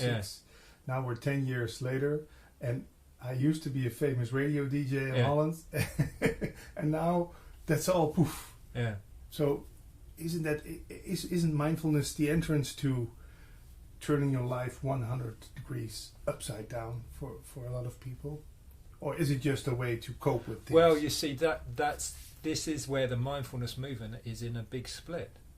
So I'm in the movement where I wouldn't go into a company and work with them if I felt that they were going to abuse their employees, like that they were going to use mindfulness for stress reduction because the system itself is stressful, right? If I thought there was a way in where we could work with the organisational thing, then I would do that, and then long term think about that. But if it's an organisation that's just using it for stress, I wouldn't do it, right? Because that's abusive, and it's called mindfulness. And there's a few of my friends that were all working on this edge. And the important thing about mindfulness and my expertise is it's interpersonal. It's not alone. It's not you sitting in a room by yourself. It's actually me and you together. And this is what's really important for business, right? Because all your time as an executive is all about relating to people. Yeah. And that's what you really need to need. You need to be an expert about how to be with another, right? And the only way I know of that is you better be with yourself. Do you teach CEOs to step aside with their thoughts about themselves or their picture they have about themselves and let magic work through them, or whatever you want to call it? Not in the beginning, because that's too much. Like, I give you an example. Like, I started off, I came from a sort of classical framework where maybe let's try and meditate for half an hour a day. Too much. Okay, well, let's try and do 5 minutes a day or 1 minute a day and see where that goes. So I'm working much more long term. Like a lot of these people I work with, I've actually pretty much worked for them for nearly a year and a half, and now we're getting to that point. So what you might say is I'm developing the observer mind. I'm making that really strong so they can step aside, and then working with integrating their personality, right? Because just like what you said, sometimes it can be a little bit too big, right? Or it's warped in some way, and it's to try and find out what those edges are. And because I've been in a leadership role myself, I really know about that. You can't get more out there than a monk. Do you know what I mean? You're walking down a road, everybody sees you. You have people touching your feet. I've had it, I've had it where people have come up to me and touched my feet. They don't even know me. And that's supposed to be like that because you're supposed to be empty to the robes. You're not supposed to get involved with the robes. So it's actually a very good training about, non-self, right? And that's what I want to bring to leadership, actually. And they call it egoless leadership. Yeah. That's there's different words for it. It sounds great. Yeah, and that's what. So I'm committed to that, and I'm also committed to it in education as well. So I've been just working in Eton College, the big public. So I just trained for them. There's some of the staff there. I just give them a 1-year program to get them familiar with mindfulness. So that's a mindfulness in educators program. But that's to say, I'm also thinking long term there as well. I have a passion for young people, so that's It seems like you really want to bring a change in the world, an improvement. I do, yeah. Then there are people, hardcore Advaitans, who say there is no world. Don't bother about it. It's an illusion. Yeah. How do those two messages overlap, or why do those neo-Advaitists say that? And what can I have? What can I use out of that? They tell me the world is an illusion, don't bother about it. Well, it's true, isn't it? I mean, that's the relief at the end of the day is, if what I'm saying doesn't work, so what? It's a relief, isn't it? It doesn't matter. No. It doesn't matter. If what I'm saying, right, I do all this work, nothing happens, well, so what? This place doesn't, there's nothing affected, is there? Is there? I mean, I'm just giving myself a bit of a hard time for that. Yeah. So that's mega relief. Yeah. Right? Mega relief. Positive. Yeah. Absolutely positive. And if people want to come from that viewpoint, well, good on them. Right? Good on them. Yeah. That's just... Nothing against that. Nothing against that. Because the thing is, the many is the many. Right? One is one, and one is many. Right? So you can't not say have that voice, because then that's two. And if there's two, you're split. And if you're split, you've got a problem. You've got suffering. Yeah. So I can't say, don't do that. I can maybe give you my personal opinion about it, but it doesn't get you anywhere in the end, does it really? No. It doesn't. So I feel committed to this. This is where I'm going at the moment. For me, it's a big experiment. What can I do? I don't know whether it's going to work or not. I've found it very difficult, to be honest. These last few years, I've only disrobed 2 years, and it's a lot of work. Disrobed is not, stop being a monk. Yeah, stop wearing a robe. Because there are some pictures of you with the robe. That's right. On the internet. Yeah, because doesn't that scare CEOs? Think, oh no. No, I made it really clear in the way that I speak to them that I'm only offering something secular. However, you know what's really interesting? Actually, people are attracted to that as well because they see that I've been committed and that I've had a training, and I've done loads of retreats and I've, what I've done. What you just told me about the work you do in the world, and then at the end of the day, it's nothing for the better or the worse for you because it's not touched. It reminds me of those Buddhist monks who spent 1 or 2 weeks with the the sand, That's and then at the end, that's it. Anicca. That's anicca. Yeah. Impermanence. It's changing. It's changing. It's the same. It's the same thing.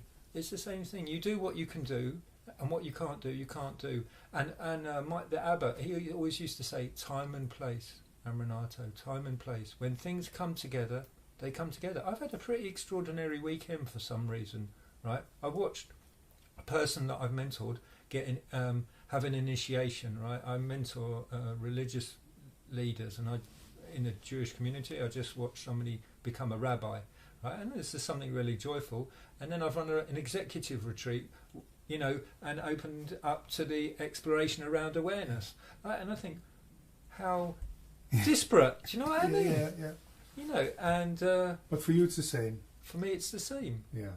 For me, it can't be any different, I just... Is it like playing a game of chess? I'm reminded of moving, and at the end of the day, we pick up the pieces, we put them in the box. And poof. I think so. I haven't found a conceptual way of describing even it. The only thing that I always come back to this sense of unfolding, and I'm quite selfish in this, I must say. It is for me. It's about my unfolding, about me recognising the full of who I really am fully, and this seems to be my path at the moment. And serving other people seems to be part of that. That's my makeup. That's who I am, and I feel well in that. In working with people. I really get a lot of tremendous joy out of facilitating and engaging with people. I'm a complete hermit. I'm really happy to be alone.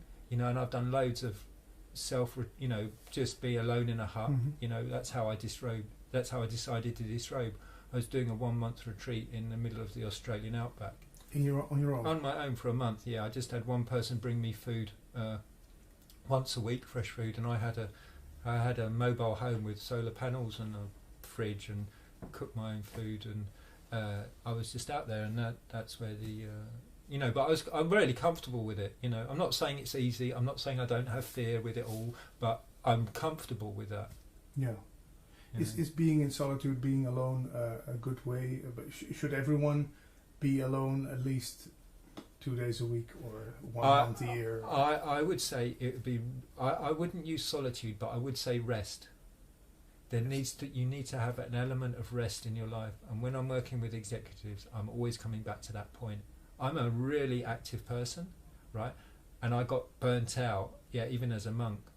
As a monk? I got burnt out. You wouldn't believe. I mean, this is kind of crazy, isn't it? But I did, because this is between conventional wisdom and ultimate wisdom, if you like. That's Buddhist jargon, but it's a helpful distinguish. I didn't have the skills to deal with what was going on. If you run a group, which is 100 people for 10 days, and you work all day, all night, and you're dealing with all sorts of different traumas that are going on, and you don't have those skills, which I didn't have in the beginning, then you get burnt out. I mean, I've been ill quite a few times, and I was ill about 3 or 4 years ago, very close to death again, and I would go to these doctors, and they say, well, hold on a minute, you've been meditating, your body, why is that? Why is your body so stressed? But that's how it works. But the recovery period is different. The recovery can be really fast. Faster. But much faster. Even the doctors at the monastery, I remember we go down there and they'd say, those monks and nuns, you know, they really recover fast. Yeah. Any explanation on that? How that I think you're more connected to your body. And if you're speaking to your body all the time, then you can just let it do the things that it needs to do, and illnesses will come through, right? I might describe them as clear outs, right? Especially if you're working with the spine, clearing out the spine, straightening the spine up. There's a lot of illnesses that are held in the spine. I've had shingles a few times. What's that? Shingles. It's you usually get a rash. It's quite painful. Yeah. And the first time I got it clear, I cleared it in about, I don't know, 3 weeks, something like that. And then I just got it. It came up again recently, and I did it in a week. Right, I let it all come up, just let the whole thing come up, and there's a thing, I don't want to do that again, why is my body, I've just done 30 years of meditation and I've done all this therapy and okay, fine. But the reality is this is what's happening, so let it come, just let it come through and really look after the body.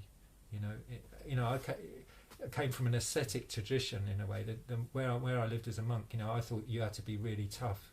And I went in like that, and the first year I did walking meditation outside in the snow, and I didn't wear socks. And a guest at the monastery looked at my feet from Canada, and she said, "Have you had a frostbite?" I said, "I don't know." She said, "Well, did you have were your feet cold and was there curling, skin curling?" I said, "Oh yeah, I did have a bit of that."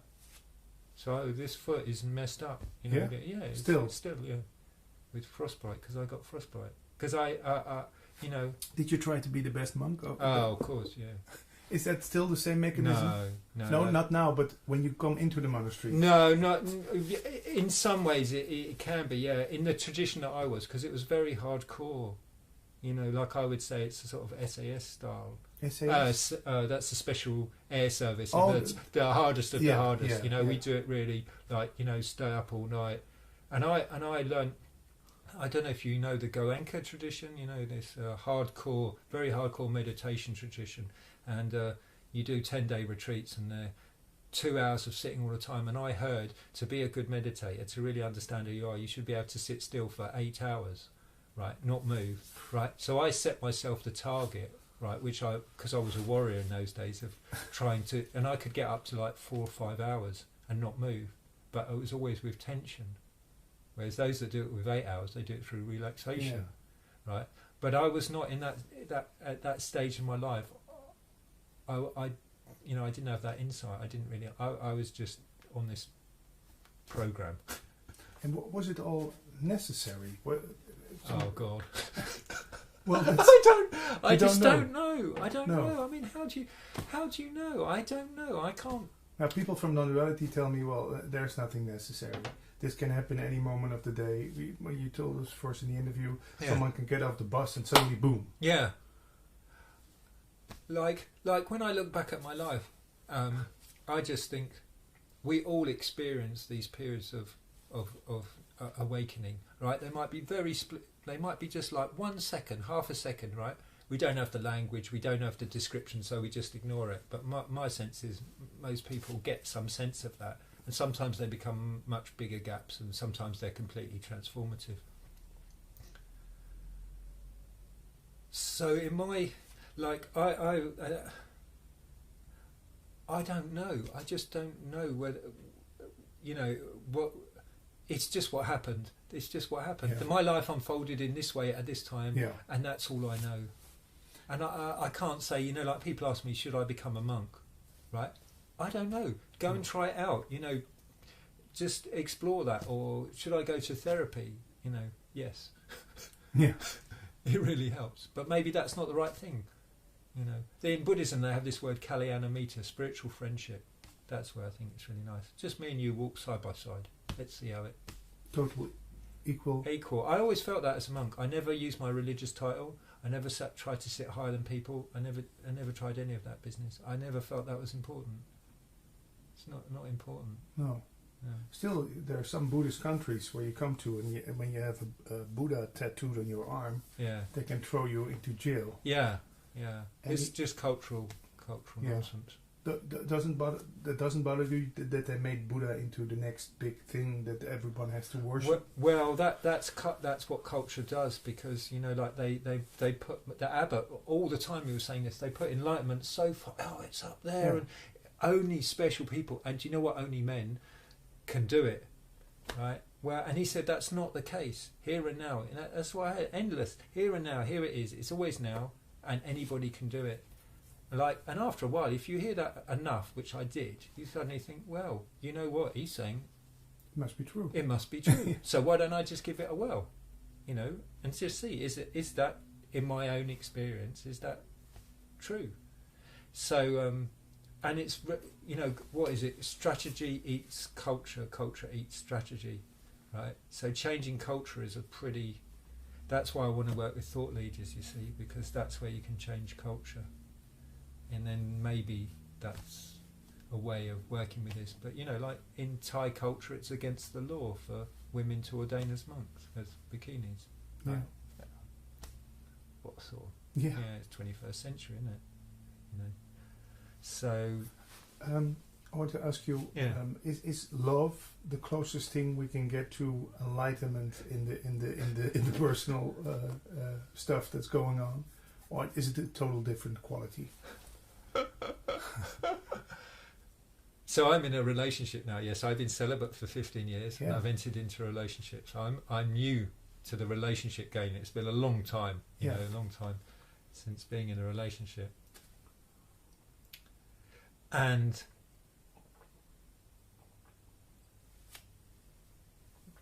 the love where there is awareness is something very special, where each person shares that experience. I don't know. Maybe it amplifies it. It's there's something very beautiful about that, because we are relational beings, right? We are, as far as I can see, we are meant to be relational, in some form or another. And when that works personally, between somebody committed.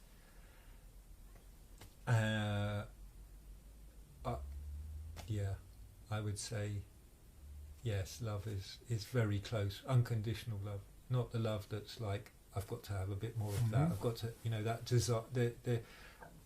And playing with that, playing with desire, seeing, I just want a bit more of that, and then it's like, well, okay, so let's just, what does it require to relax out of that, and that's taken time to get to grips with, because of course part of my brain, part of my conditioning hasn't experienced that, hasn't exercised that, hasn't been used a lot. So I'm just we're learning about that myself. But it's a beautiful quality, love, really beautiful, There's a Dutch teacher from the Advaita tradition, Alexander Smit. He passed away in 98. He said, "We are love looking for itself." Yeah, that's really beautiful. I would agree. I would totally agree with that. And that's very similar to Judaism, actually. Judaism would say that sort of same thing, maybe in a slightly more theistic way, but basically same language. Since you come from a Jewish background, ever feel the urge of going to Israel and turning things upside down over there? I do it indirectly, partly. So one of the rabbis I worked with was living in Israel for a while and seeing what we can do there. And I work with the Jewish community in London, like even this last year, this last few months. I've given 2 talks in a synagogue to a Jewish meditation group, and I've given Jewish Buddhist retreats. They're called Jewish Buddhists are called Jubus or Boo Jews, depending on which order. Yeah. And so I mentor a rabbi, and I'm running another retreat in September for the Jewish men's community. They've asked me to run a men's retreat for them. So this brings me a lot of joy, right? And I, because it's like offering something back to that community, and it's really needed. The Jewish community really needs to find that element again. It was always there. It has always been there. It's hard to say, maybe hard to hear this, but Judaism is very non-dual. I can imagine. Yeah. Can you tell us some of the things that happen in the tradition that points to that? Well, the word God itself, I mean, it's always a controversial thing to say, but God is not the Hebrew word, right? The Hebrew word is Yud Hey Vav Hey, right? That has a completely different meaning. That means beingness, and the highest description of God in Judaism is I am that I am. Yeah. You know, but this. We can talk intellectually about this, right? Again, we can say, well, it says it in the scriptures, but that's not enough. You know, you need a technology to be able to work with and find out what that is, and that's what I felt I could offer back.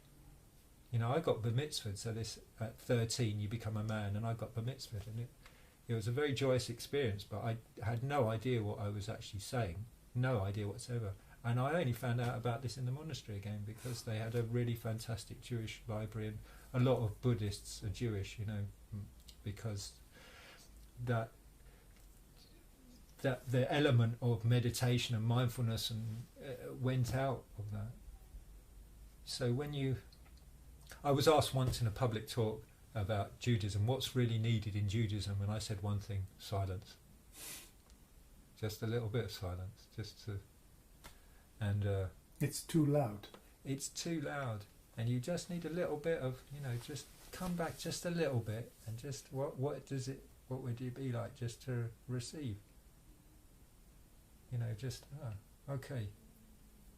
And then to come from what I would call the contemplative mind, the reflective mind about these texts. So when I started reading my bar mitzvah piece from the reflective mind, wow, yeah, that's a nice bit of technology.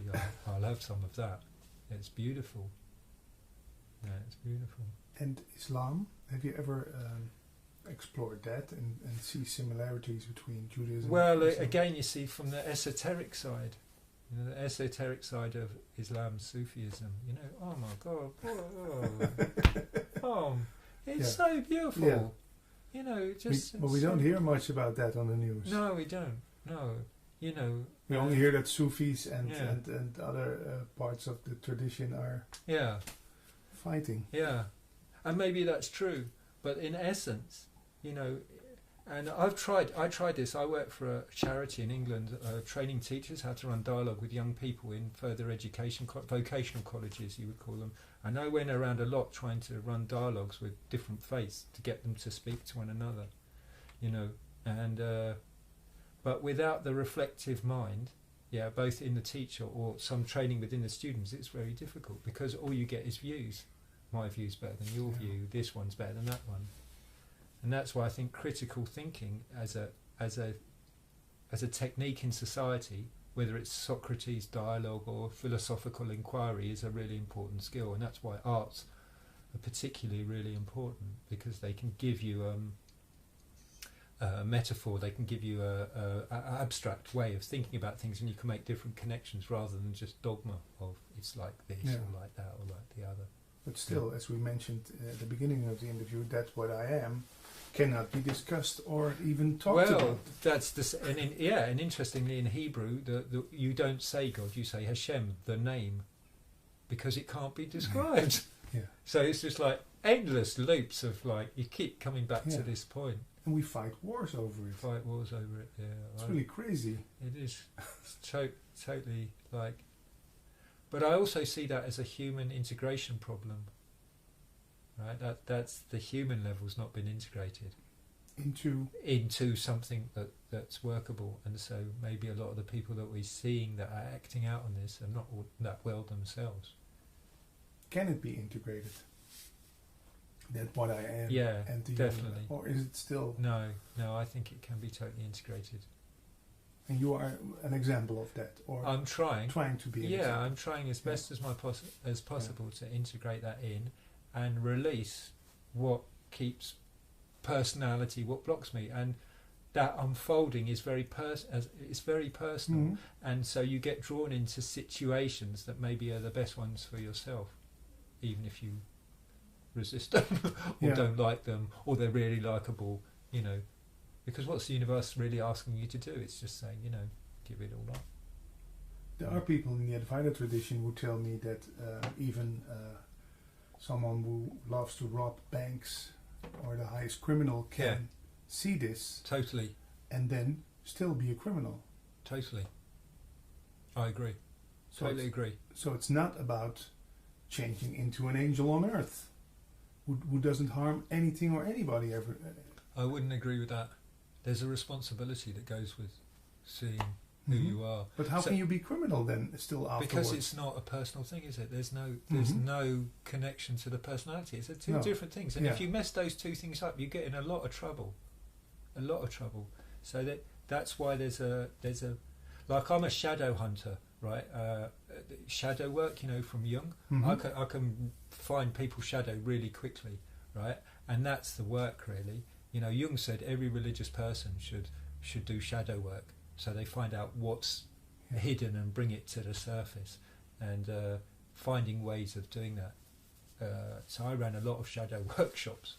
Maybe you should visit the Catholic Church once. Yeah. Well, I've run retreats in Ireland, right? And I've worked with. Yeah. I mean, it's very.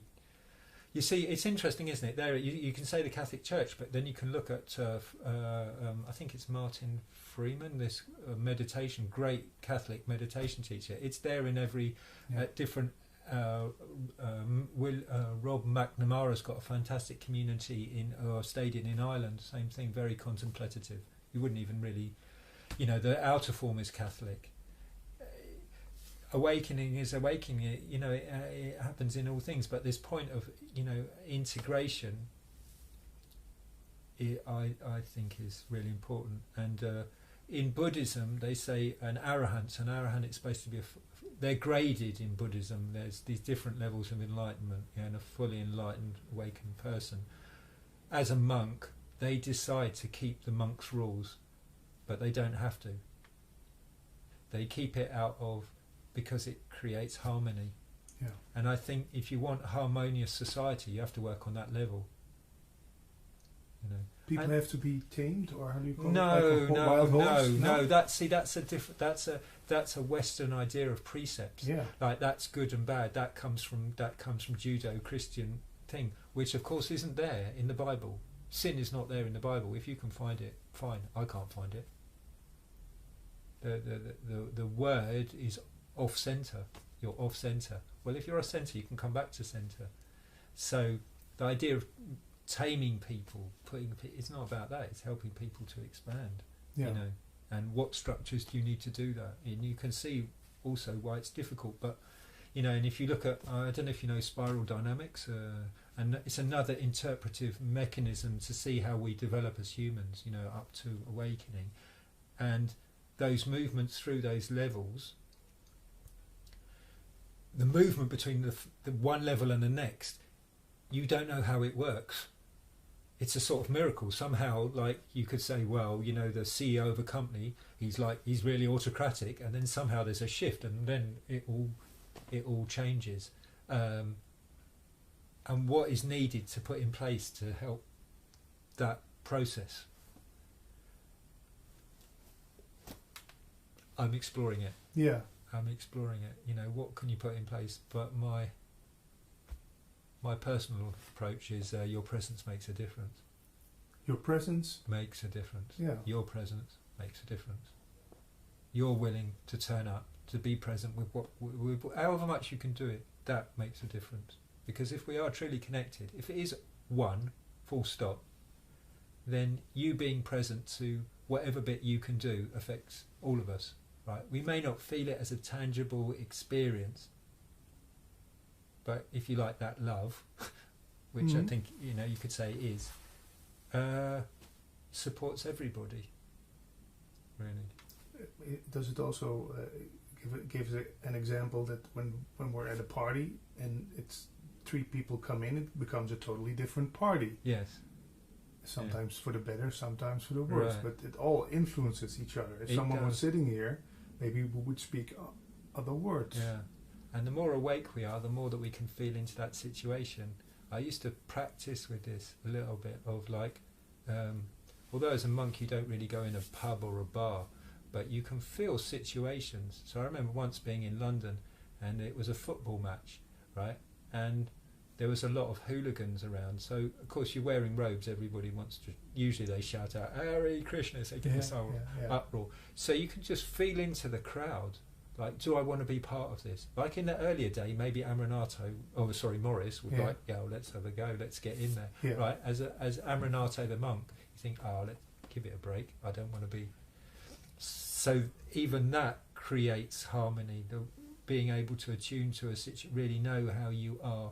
And most people override that because then, you know, to get that bodily awareness, and that's where, like I would say, mindfulness really helps to, because it, for me, it's being grounded in the body. And could one monk stop a riot by just totally be in peace? I've never seen it myself, but I wouldn't put it past that person. And the reason for that, I say that, is like, this is this is not the age of miracles, really. And if you, the people that I've lived with, some of the people that I've lived with, where their minds are really, really like super, whatever you want to call it, awakened, right? There's such a stillness around them that I mean, I used to go to the Abbot Co with a question. By the time I got to the door, it had already gone. But I feel that with you also. At the beginning, when we started this interview, there's this, I sometimes call it an invisible friend who comes and sit with us. Yeah, that's a really, and it's like, how does one make friends with that? That's all it is. It's like, how do you put your arms around that person and say, you know what, it's so, like, I just feel it's so beautiful. Like, I just think it's the most beautiful thing in the world, besides love. It almost brings tears to my eyes, you say. But could we call that invisible friend Jesus then, or is that what someone called Jesus? I don't mind. If you're in your language, you want to use that word, that's fine by me. It's fine by me. What I won't tolerate violence. To protect. No, or anything around it. I wouldn't. I'm quite happy for people to be upset, but I wouldn't tolerate any violence around it. That damages us, right? But in terms of, if you like, like I've had as a monk, I had people come up to me and try and convert me, and I always think, as long as we can have a dialogue and we can be friendly, reasonably friendly about it, let's do it. Let's just see. Maybe I've got something to learn. Maybe there's something really interesting I've missed. That's nice. But if you come up to me and it's a monologue, I'm not interested. And what can you do with a monologue? There's nothing you can do. You can't. You can listen. I could just put myself. But what's the point? I'm just listening. That doesn't help either of us, really. So that's sort of my barometer. Are we in a dialogue like we are now? I feel we're in a really nice dialogue. It's great. So then I want to contribute. And there's an insensitivity there with a monologue. Yeah. It's very insensitive, actually, and it's very pushy. Yeah, I come here to tell you the truth. Yeah. Instead of exploring the truth. Instead of exploring the truth. And that's not side by side. That's, and... read this. Read this, yeah. But that can happen in any tradition. That can happen in Advaita. There's plenty of people poking it in your nose. There's plenty of people in Buddhism, Judaism, or in non-religious traditions as well. Is it out of fear, maybe, because they believe it so much that they cannot hear anything else but that, or? I think there is an element of fear, and it's not really knowing yourself. You're just operating from one limited part of the mind, and to. I mean, this is the difficulty in supporting people in awakening, right? When they start to see, hey, there's nothing there, it's like, uh-oh, I think maybe I'll just forget about it. Because that process is there's an element where it is frightening, right? And that you do need to, I feel you do need to support people through that process, as a spiritual friend, you need to support people through that process,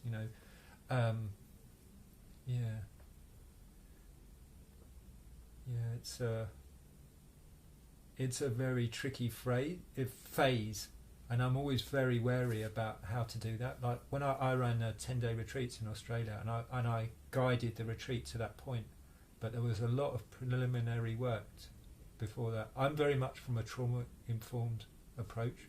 I've done a lot of trauma work, and I teach mental health workers about mindfulness. I don't have the creds, I don't have the certificates, but I've done a lot of trauma work. I've trained in this thing called TRE, which is a trauma release exercise by this guy that did a lot of trauma work. And if people come on retreat with me, I expect them to know a little bit about that. So I give them the biology, and usually when I'm teaching mindfulness, I'm coming partly from that point. Of course, mindfulness isn't just about stress, it's also about inquiry, but being trauma informed is really important, because the non-dual space and trauma are very, very close. Yeah. Very close. Very close. But one is grounded and one is out with the fairies. Yeah. It's beautifully said. Yeah. We have to wrap up, okay, no my problem. dear friend. Thanks for your lovely words and this talk. When people want to get in touch with you, what's the my website? Can you spell it? Yes, AMARANATHO.com. .com. Yeah. Okay. We'll put a link on the interview. Thank you. Thank you, Patrick. Or should we go? We could.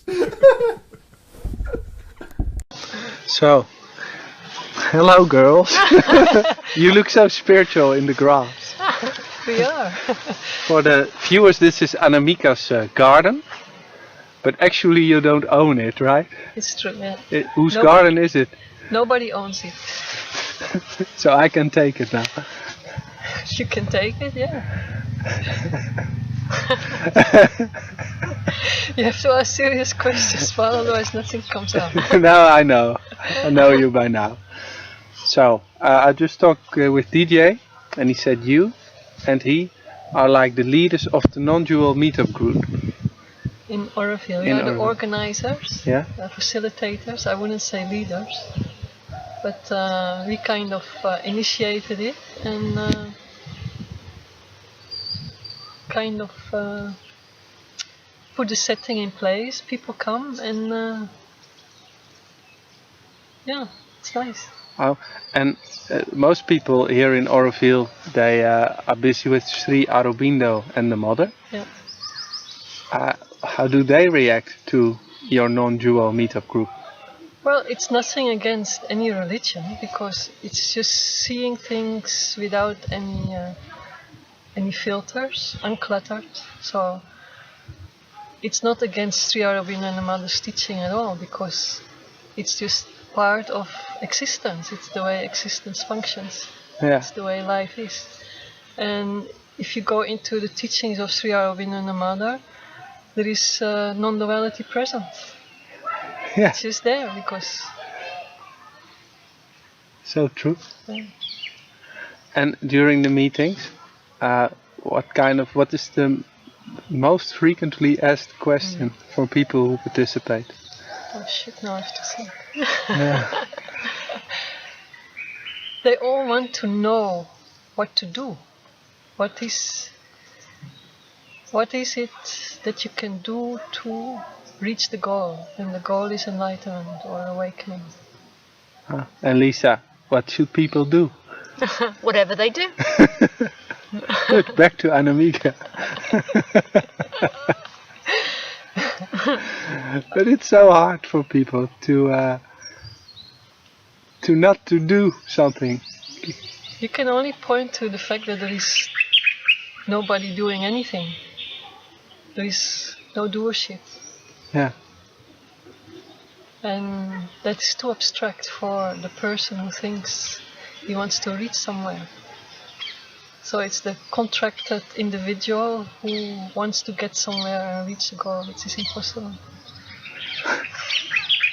So this is the toughest philosophy for an individual, you think? What do you think? For the individual, but it seems there's some body-mind mechanisms that are programmed to be interested in it, even though it's impossible for that individual to hear.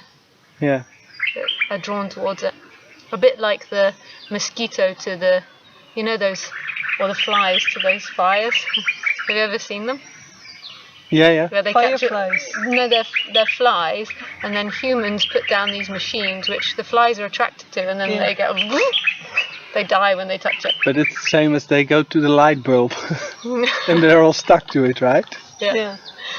Similar to that. But Las this one's Vegas is one mosquito light bulb attraction place.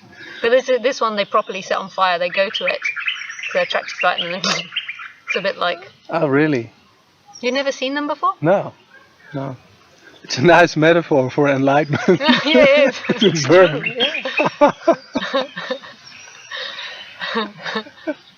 So why do people seek enlightenment? Well, they are attracted for. They don't really know. It just happens. So at one point this message resonates and they have no choice. They just go after it. Yeah. Want to read more, hear more, maybe because of suffering, or maybe because an idea of happiness somewhere, eternal bliss.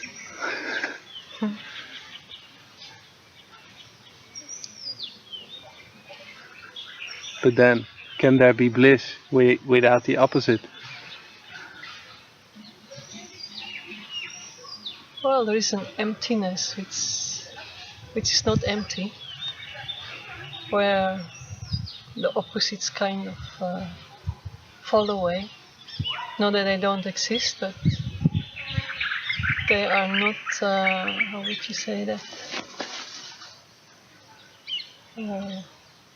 It's kind of immaculate, no? This emptiness cannot be touched. So good and bad happens, but that is undisturbed, unmoved. Is that why you call it the emptiness, Lisa? Yeah, I love that word actually. Not many people speak too much of emptiness because it sounds quite negative. But yeah. Well, it's actually the base of everything. The emptiness thing.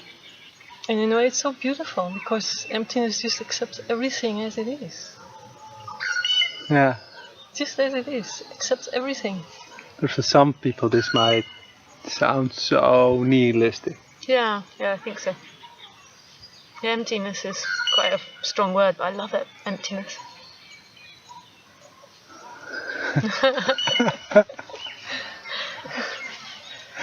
So in a way, I guess people are looking for this emptiness because then the suffering also falls away. That we're because looking. The opposites are gone, and then Yeah. my suffering will have to get better. And people, I asked this question also to DJ. I'm not going to tell you his answer. If you look at the Indian culture, you think Indian people are less identified than we are in the West? I think in the village where people grow up in maybe big families and in circumstances which are not very comfortable, you know, it's financially maybe very tight. I don't think that they are very conditioned when they grow up because there is not much scope for choice. They cannot choose if they want this to eat or that. I don't like this because no, they just have to eat what's there. So the idea of choice is not much there, and they just have to go with the flow of life. Whatever presents itself happens to be there. That's what you said this afternoon, Lisa. If they can't compare, then that's just what is. Yeah. So is television the most dangerous thing? Well, I don't know. But it does seem that if you don't have that possibility to compare and think this life of a Western life would be so much better if they've not been growing up with that TV, then they're not going to have that imagining of better so much. Yeah. Whereas in the West, where we've got a good lifestyle, we have an imagining of even better, of really rich, super rich, where you have people that serve you and big cars, and so there's this imagining of even better, even though the life is comfortable as it is. Yeah, and it seems no matter how much we buy and get and achieve, doesn't seem to make us that much happier in the No. West. No, I think in the West also the culture has been so brainwashed with the idea that what is here right now is not good enough. Yeah. Because it always has to be more beautiful, more comfortable. It's always moving towards wanting things to be better, so what's here right now is not good enough. And if you grow up in a small village in India with not much choice, you just see how things are. And then Yeah. It's also, I was asking Devi Bala, she was the manager of the orphanage, and I was asking her, so are you happy? And she looked at me like, that's a silly question. Of course I'm happy. So, but in the West, especially when I coach people one-on-one, they're constantly, every day they're busy, do I feel good? Am I happy enough? Isn't that right? yeah. I think they also, maybe they come to your talks to feel more happy about their life, you think? Yeah. Yeah. And then, what do you offer them, Lisa? Fuck off.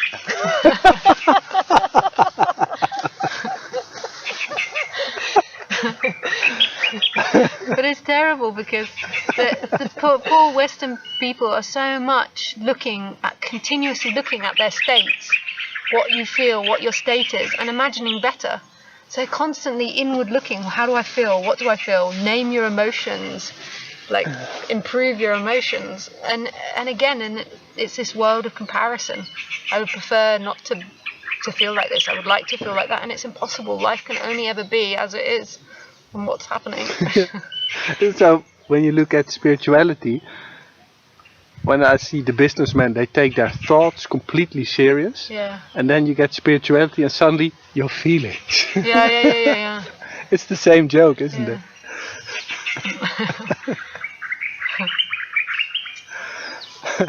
Yeah, like in the pottery we have a manager, he's called Krishnamurti, just by chance. Ah. And he works for us since 20 years, and in 20 years I've not seen him angry or irritated. He's always just there, doing the things which need to be done with dedication. It's amazing, but if you say something about it, he wouldn't know what is so special about it, because he has not learned to reflect. Yeah. How do I feel? What do I need? What do I think? He's just there in the flow of life, and it's quite amazing. It's also with Logu, our taxi driver. It seems he's not asking himself the question, is this my life? Is this really what I want? Driving a taxi every day to serve my family. He just drives taxi. Yeah. And he supports like 8 people on his wage. Hang on. 8? So his 2 children, his wife, his mum and dad, and his granddad. 6. So in himself, 7. 7 bodies. And some cats, I think, as well. And the idea of what poverty is has really changed within me. And how did it with you when you first came to India? At first, I kept thinking, oh, that's really poor. And then I saw poorer and was like, okay, so that's not so poor. And then I saw poorer. And I realised that maybe I would never get to a line of poverty. So at first I thought that maybe people living in slums was really poor. Then I saw people living in like tents, you know, like on the roadside with those things, and I was like, okay, that's really poor. Then I saw people having like a little area on the side of the pavement. I was like, okay, that's really poor. Then I saw people living in the garbage, and I was like, oh, that's really poor. And I kept going down and down and down. I think the garbage is the lowest they've seen so far. They lived like monkeys, you said. Yeah, in the garbage, picking through. Yeah. But when we were visiting Logu in his house, it's amazing that in 2 years my whole conditioning about poverty has changed. We came in and you were saying, well, they got, how do you call it on the streets? Cement? Pavement. You said, oh, a luxurious village with pavement. And we came in his house, and of course they just sleep on the floor. Just one room for the family. Yeah. And I was like, that's nice. Yeah. That's good. For India. I was like, when you compare it to the West, obviously it's not so good. But in that life, like when I first come to India, I'd have thought that was poor, but that's not poor. And they're doing do well. you think these people are less or more happy than we are? More happier than Westerners. Because? Because they don't have the constant reflecting on what they're feeling and what they would like, and they're not imagining better. There's just action happening. There might be a bit of imagining going on, but no way like Westerners. They're not sitting there dreaming about a bigger house. A bit, there's a working towards it, but not much. It's like eating thali. Yeah. So actually these body-mind mechanisms have more surrender to life than we have in the West. Yeah, and that's the really funny bit in the West. It got so much more. We thought that life would be better with so much more, but then we started contemplating better too much. We started contemplating the idea of growth too much, and who we were and what was important for us and what we need. We became the center of the world. Yeah. Because I found it amazing. We were in this rural village. That this lady, she stood up and she just said, we worked 14 hours. I forgot what she... We have no toilets. Oh yeah. So we have to go out in the forest like this. And we have no toilets, and our husbands drink too much alcohol. Oh yeah. But we're happy. When we are sad, you're sad. And then after that she went, and when we're sad, we're sad. And when we're happy, we're happy. It was very cute. And we were like, oh, that's it. Yeah, the idea of the divine or maybe consciousness is so close to them that when you just say to people, a ton of people around you, for instance, Yalla Avan Seidan, which means this is all God's work, or Yalla Me Kareve, means everything is the divine. Yeah.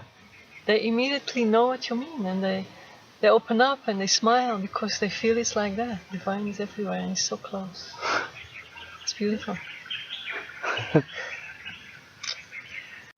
we go again.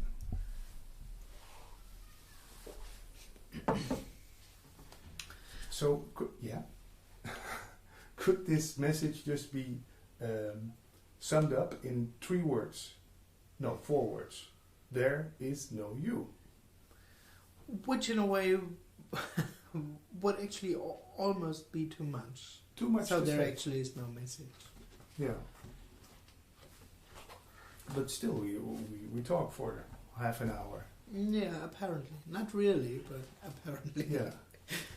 Does it ever... So if you would assume that this is a message, this could be the message. There is no one. Does it ever bore you? Bore? Yeah. Not yet. Not yet. Is it still fresh and new talking about this? In that sense, always, of course. Because? That's, in a way, the natural reality. I mean, fresh and new is a little bit... I don't like that picture too much, but what is, just is whole and complete. And by being whole and by being everything, in a way, it's fresh. And always, now like it's always new. But, yeah. So this is not like being born all the time, that you're born... Exactly, that's, one could say so, yeah. Born into the moment? No, there is no such thing. As you say, this sounds like a process or something going on, or being new again, getting old, being new. No, it's just ungraspable. It's timeless. Timeless, basically. It's ungraspable. So also no such thing as time. We haven't been talking for 30 minutes. No, of course not. No, we haven't been talking. That's it. Yeah. Yeah. But still there's a thought that I'm talking to you. Apparently. Not really, of course, but yes, that is what apparently happens. Is it then imagination? Am I imagining that I'm talking to you? I would say experiencing. You are not really imagining it, but you are, when there is someone, there is an experience, an apparent experience of what happens. Yeah, but no experiencer. No, when there is an experience, there is also an experiencer. So there's also no experience. Apparently. That's the basic setup of separation. I experience something. Yeah. That's the dream. Yeah. The dream of... And liberation, or in a way apparent liberation, is the collapse of that setup. It's the death of me. And together with that, also the death of I experience something. I experience sitting here and having a talk. That's, for me, that is the only reality. That's all it knows. I'm here and I experience that situation. Mm-hmm. And I love it, or I hate it, or I want more of it. Exactly, with all consequences. With the story adding to it and immediately having, judging it. Is it good, is it bad? Regarding my goal, personal happiness, fulfillment. Yeah. Yeah, that's all additional. We have this movie called The Matrix. Do you see any similarities with that movie talking about this? Not really. No? No, because there is someone seeing through the dream. It's a nice picture, this whole... It's not what it seems like, but there's still someone who sees that. For you, there's no one seeing through the dream, because there is no one. And there is actually no dream. There's nothing to see through. Yeah. Yeah, great. It really sounds freeing, I must say. Yeah, it is. In that sense, it is. Absolutely, yeah. It's freeing from reality. In the end, a reality that never existed, but yeah. Then one could say, are we taking this whole stuff too seriously? And then you say, well, there is no one who is taking it seriously. Or I mean, in a way, that's the burden of me, to live in reality. And in reality, everything gets meaningful. Because when I'm real, my experience is real, my suffering is real, my need is real, good and bad are real. Within the dream of me, everything is only real. And we could say that's its burden. But yes, it isn't real. It's real and unreal. And yes.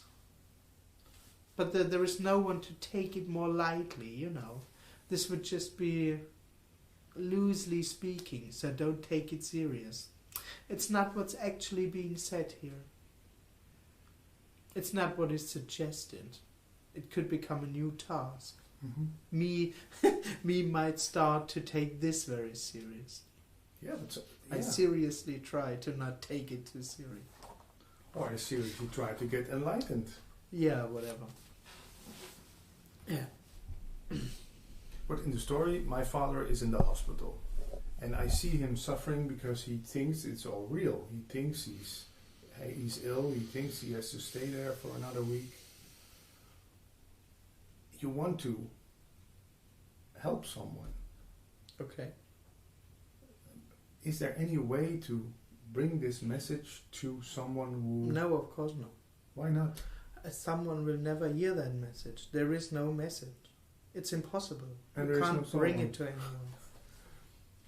anyone. It's just impossible. It would also be coming out of a misunderstanding that there is someone who needs something like that message. It would come out of the idea that there is someone who needs something additional. And in a way, this idea only can come out of the experience that there is someone who needs something additional.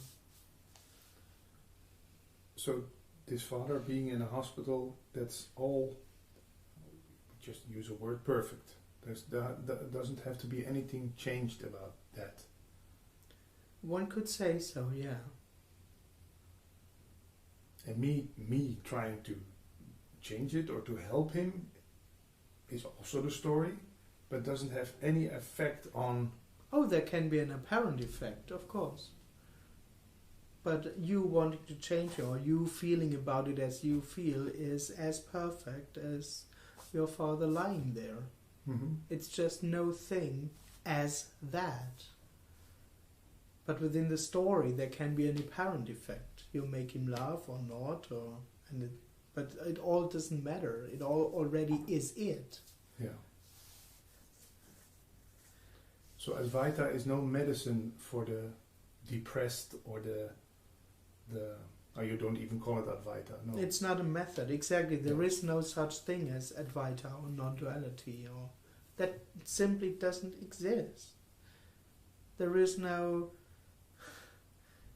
It just doesn't exist. It's an idea that there is an issue, non-duality, and there is an issue, Advaita, and that there is an issue, separation. Yeah. No. It's a non-issue. Yeah, you still have to give it a name. Yeah. And any plans on traveling the world? And what do you give talks in Germany, but in Holland, also in England or America? Or? Yeah. Yeah? Yeah. This is your full-time job, apparently. Yeah. Yeah. And what were you in the story before talking about this? Oh, I did a lot of stuff. I never learned a real profession. No? Because I stumbled into seeking very early, so there was no space. It's no space to learn a proper job. That's why I'm ending up like that. And I was working as a security man and courier drivers, stuff like that. Yeah. Jobbing. And do you see yourself ever going back to that when this all stops? Could be. Yeah, it could be. Yeah. Of course. There's no goal with this. No. No. So it also doesn't bother you how many people are coming to visit you this evening? No. Yeah, but for me sometimes, I don't know, this message seems so dear that you think, oh, I have to shout it out of the window to everybody. Yeah, there is an aspect to this, but not really. I don't have it actually. You never had it? Also not in the beginning? No. No. To be honest, I was surprised that for half a year no one came, but I know there wasn't a sense of. No. And I never had that. Does that mean never come back and say to you, oh, well, look what you are doing here, that's all. Nobody's coming, stop it. You're crazy. There's not that narrative anymore. There is a functioning. There is also functioning thoughts or a functioning brain, but no one listening to it. So in that sense, yes, me doesn't come back. But there is a functioning going on that seems to be pretty personal. Of course. So there is a narrative that says you should get something to eat, or you should get some fresh air, or... Yes, apparently. Yeah. That's what apparently happened. That's what I mean. It's an apparently functioning human. Yeah. But you don't call that a me. No, of course not. That's the dream of me. But what changed then with the thing sitting over there? Nothing. Nothing really changed. No, like Tony sometimes says, no bam, or... Oh, I didn't have an event. It came gradually. One could say so. Or death was too subtle to notice. Would be another story to tell it. But in the end there was no event. I mean, that's the whole thing. That in death it turns out that there is nothing alive and there's nothing to die. So this whole end of me thing is something that has no reality. Those two aren't realities. Me and no me aren't two opposite realities. It's part of the dream of me that experiences itself as I'm something on my own. But that's a dream. There is nothing on its own, and there is nothing having an own reality. So in a way, that's the big surprise, that nothing changes. While me only lives in the dream of, for sure, something will have to change. Whatever it is, it can't be this. It has to be different. However it is, but it must be different. But the big surprise is no, absolutely not. That was the dream. So the change, let's say, the apparent shift from me to know me is absolutely illusory. You can't point it out. You can't put your finger on and say, me died. This date on the calendar.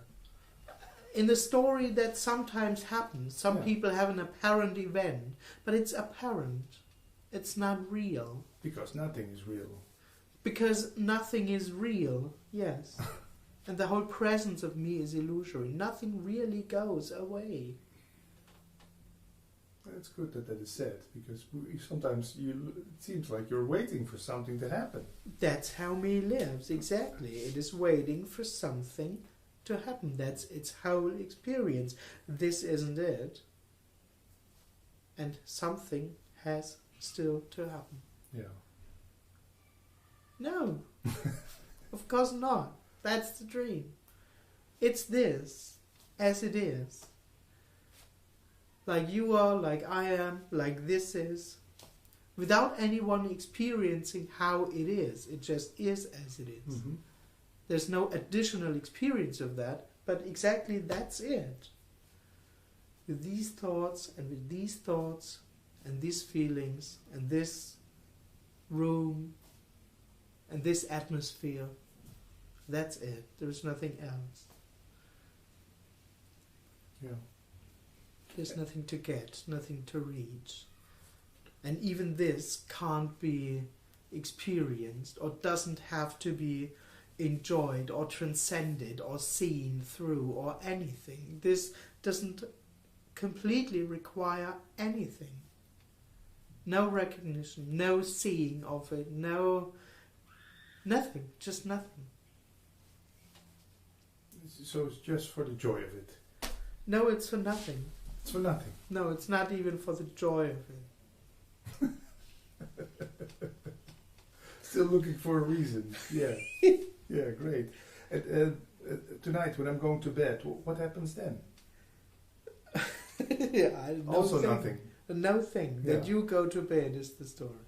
Yeah. But the story goes away when I'm in dreamless sleep. Then you are not there. Yeah. And we love that. Or it seems like we love that. When you don't have that dreamless sleep, you say, well, I didn't sleep that well last night. Yeah. So is that the moment when everything isn't contracted anymore? One could say so. There is no self-consciousness. Yeah. And one could say the story liberation is when in the morning no one wakes up. So liberation is just like going to sleep and never waking up again. So that's what I sometimes call it death. Is that what happens with death? Yeah, exactly. It's like going to sleep and not waking up again. Yeah.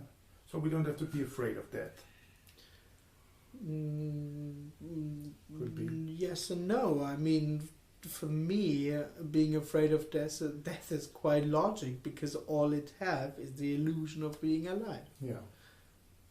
But of course, being alive is the illusion, so there is no real death, and there's nothing to be afraid of. Yes. Yeah. And the word love, can I bring that to the table? What is love? This is love. One could say so. So we are making love right now. No, there's no we that is making love. Yeah. Are we being in love? No. No. Is being the love. Is. It depends on how you define love, but you can use love for the unknown, because there's just no one there experiencing it as not it. There's no one running with it and saying, this can't be, this can't be, this isn't allowed, fighting is not allowed. That's just not happening. That's love. No adult watching. And your partner, he or she, is she, or is it he or she? It's she. Okay, yeah, it could be. Yeah, of course. Is that a different kind of love then? No. That's what apparently that's how you define love. There also can be an apparent feeling of love or attraction that Is it can stronger? happen too. Are you stronger feeling that love when you're with her than now sitting with Oh, me? sometimes there's love and sometimes there are other feelings. I'm not living in a state of, I mean, me lives in a story about I'm in love with that person and things then I should always feel loving or something. No, You can be angry sometimes. Yes, apparently. And throw with things. It hardly happens. And is she also into this stuff? Kind of. Yeah, we met before actually. We met when we were seeking. So she's kind of familiar to him. And is it for someone visiting satsangs and so on, is it a good idea to find a partner in that circumstance, or is it just also a story? You don't know. But there's no one to choose. There's no right or wrong, or no good or bad. It can be everything. It can be pleasant, it can be unpleasant. But it doesn't matter. So someone visiting satsangs doesn't have to get involved with other. Sometimes a teacher told me, watch out with which people you get involved in your surroundings, because which is bullshit. Yeah? Yeah. They can pull you back into the illusion of being someone. Okay. Yeah, no. Yeah.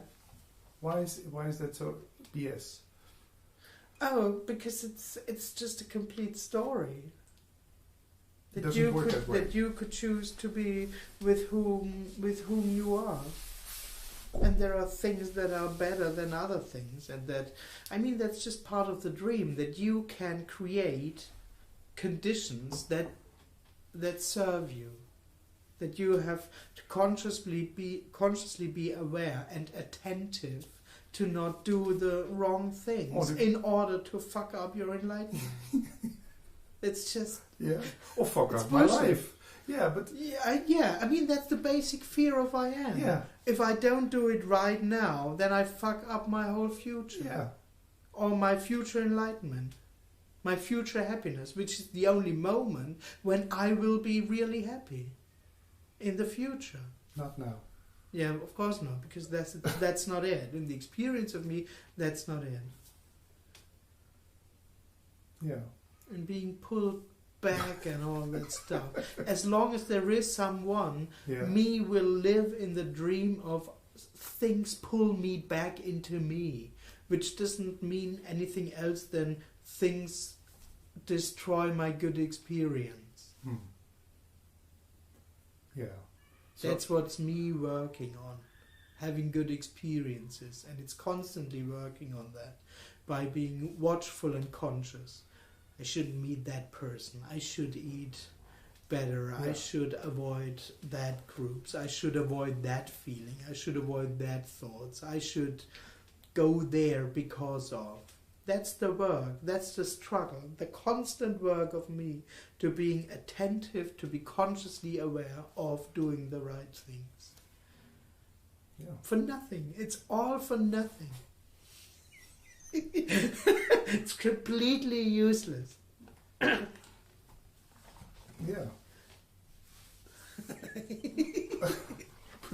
But one can live a whole life apparently like that. Yeah, most people do Yeah. that. Most apparent people do that, of course. Isn't that a shame? No, because it's not real. Okay, so nothing to worry about. No, of course not. No. And nothing for me to help those people. In a way, that's the story. That there are people living as me is the story. Yeah. It is what apparently happens. And obviously it's a story, but obviously no thing appears as the sense of me, and people, apparently people running around seeking for oneness. That's it. Yeah. That's already it. So me thinking that it would be nicer for those people to sit on the beach and enjoying a nice cocktail instead of worrying about the future is also what apparently happens. But when there is someone, this me will live in reality with that story, and apparently suffer from that. But that is what apparently happens, and no one cares about that. There is no suffering. No, never. Of course not. No. Syria now, people getting bombs in the story, but in reality, no suffering, because there is no one in Syria. It's no thing as suffering. It's not good. It's not to make it good. Me would understand if there's no suffering, then they should actually all be running around dancing in joy. No, it still is as it is, and it still is apparently painful. And apparently suffering, of course. Yeah. It's not making it good in the sense that the apparent me would long for. But it longs for goodness, meaning a state of goodness or an experience of goodness. But the critics would say we are now denying that there is suffering in Syria. I'm not denying, in that sense, I'm not denying the suffering in Syria, I'm denying the reality of it, which just cannot be grasped. Yeah, and that cannot be discussed. It cannot be discussed, no. And it's not supposed to make suffering less painful. It doesn't change anything. No, not in the sense me would assume it. Because me would assume a real change in the story, because it experiences everything as real. The apparent surprise is that it's not real, that it's not only real, and that it's in a way whole and complete, but as it is. It doesn't have to become good as the me would assume it, or as the me would need it. But it's also not seeing people and saying to them, no, it's all good. Don't suffer. No, if suffering is what happens, that's what happens. And no one cares about it. But one of my plans could be, I'm going to take an airplane and buy all of the books by Andreas and drop them in the cities of Syria. I'm serious. And that someone reads it and maybe it gives them relief. That is also bullshit. Beside the point. Yeah, of course you are free to buy a lot of books from you. But it wouldn't change a thing, because there is no thing. Yeah, okay, yeah. And it's already... the change itself would be no thing. There may be an apparent change, but the apparent before, the change and the apparent after would all be no thing. It would never be a real better. Yeah. Still, you are a big fan of World War II documentaries and stuff. There is a story that's going around of some people. That's what apparently happens. Okay. I'm not a fan of it. I'm not seeking something in that. That just is what apparently happens. But the story is that there are some people in Auschwitz who came to this conclusion and then didn't suffer anymore. So it brings me that I say we have to go to people who are in lifelong prisons, just that they have the possibility to hear this message. There's no need for that, or no. So already again a me who's trying to create a better world that is not there. If there is someone doing that or thinking that this is the right thing to do, yes, then there is someone living in the dream of there being a world and good, and that this message is a real message that does good to people or not, yeah. Which isn't wrong, but it would in that sense have nothing to do with the end of me. Yeah. It's I once heard someone say it's decorating your jail a little bit. Maybe a window, maybe some fresh air, but you're Well- trying to help someone. Yes, that's what yeah, exactly. One could say so, which isn't right or wrong. Yeah. So Andreas is not trying to help people. He's not flying around the world trying to help people. No, because of course there are not. no people. No, of course not. No. And there is no Andreas flying around the world. That's exactly. Yeah. That's why I'm not trying to help. Yeah. In that sense, because I'm not even there. It's not coming out of another concept. Mhm. It's not coming out of a new idea that not helping actually is the better help.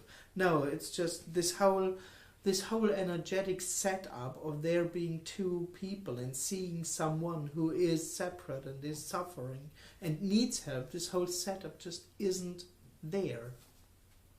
For no one. For no one, yeah, of course, it's, yes. Yeah, this is not, that doesn't imply only you, because there is no you. So it couldn't even imply that there's only a select club of people on the world who we call the enlightened, who are in this state or this acceptance or no. It's a universal rule we are talking about here. Yes and no. I'm the impression you're mixing up things, because what apparently happens is a world where most people experience themselves as someone. As separate, yeah. Yes. Yeah. Which is also no one doing. There is no one really separate, but most people apparently have the experience to be someone. Oh yes, definitely. That's what apparently happens. Yeah. Yes, it's not real. The presence of me is nothing real. So that is not being denied. There are some teachers who say there is no you. That just forget about it. Yeah, there is no you, because the presence of me is illusory. Of course there is no you. But in that sense there is no general rule, because there is no general big happening going on. It's just simply ungraspable. Yeah, we can talk for hours and hours. Yeah, it still amazes me that it doesn't. You don't even have a watch. You don't look at your watch after half an hour and think, well, that was enough. I'm not going to say it one more time. You either get it or don't get it. Get out of the room. It's endless. It's not moving towards an end. Yeah, but it's not tiring you. Is that because there is no you who can get tired, or? It's just what happens. Yeah, it almost feels like jumping into emptiness, and not knowing if you're ever gonna land again. Yeah, one could say so. That's how it can feel for me. Yeah. Quite scary, no. There is no ground. There is no end. And nothing to grasp onto. There's nothing to grasp, and there is no bottom. Me will never land. Me will never arrive. That doesn't exist. There will never be a sense of an end. That's what me is looking for. A point, an end, an arriving. Something where I arrive at and I can count on. That's part of the dream that doesn't exist. There is no arriving anywhere. Still, teachers tell me I'm searching for home. Then there is no home also. Of course there is no home. It sounds so pointless. It is pointless. Of course.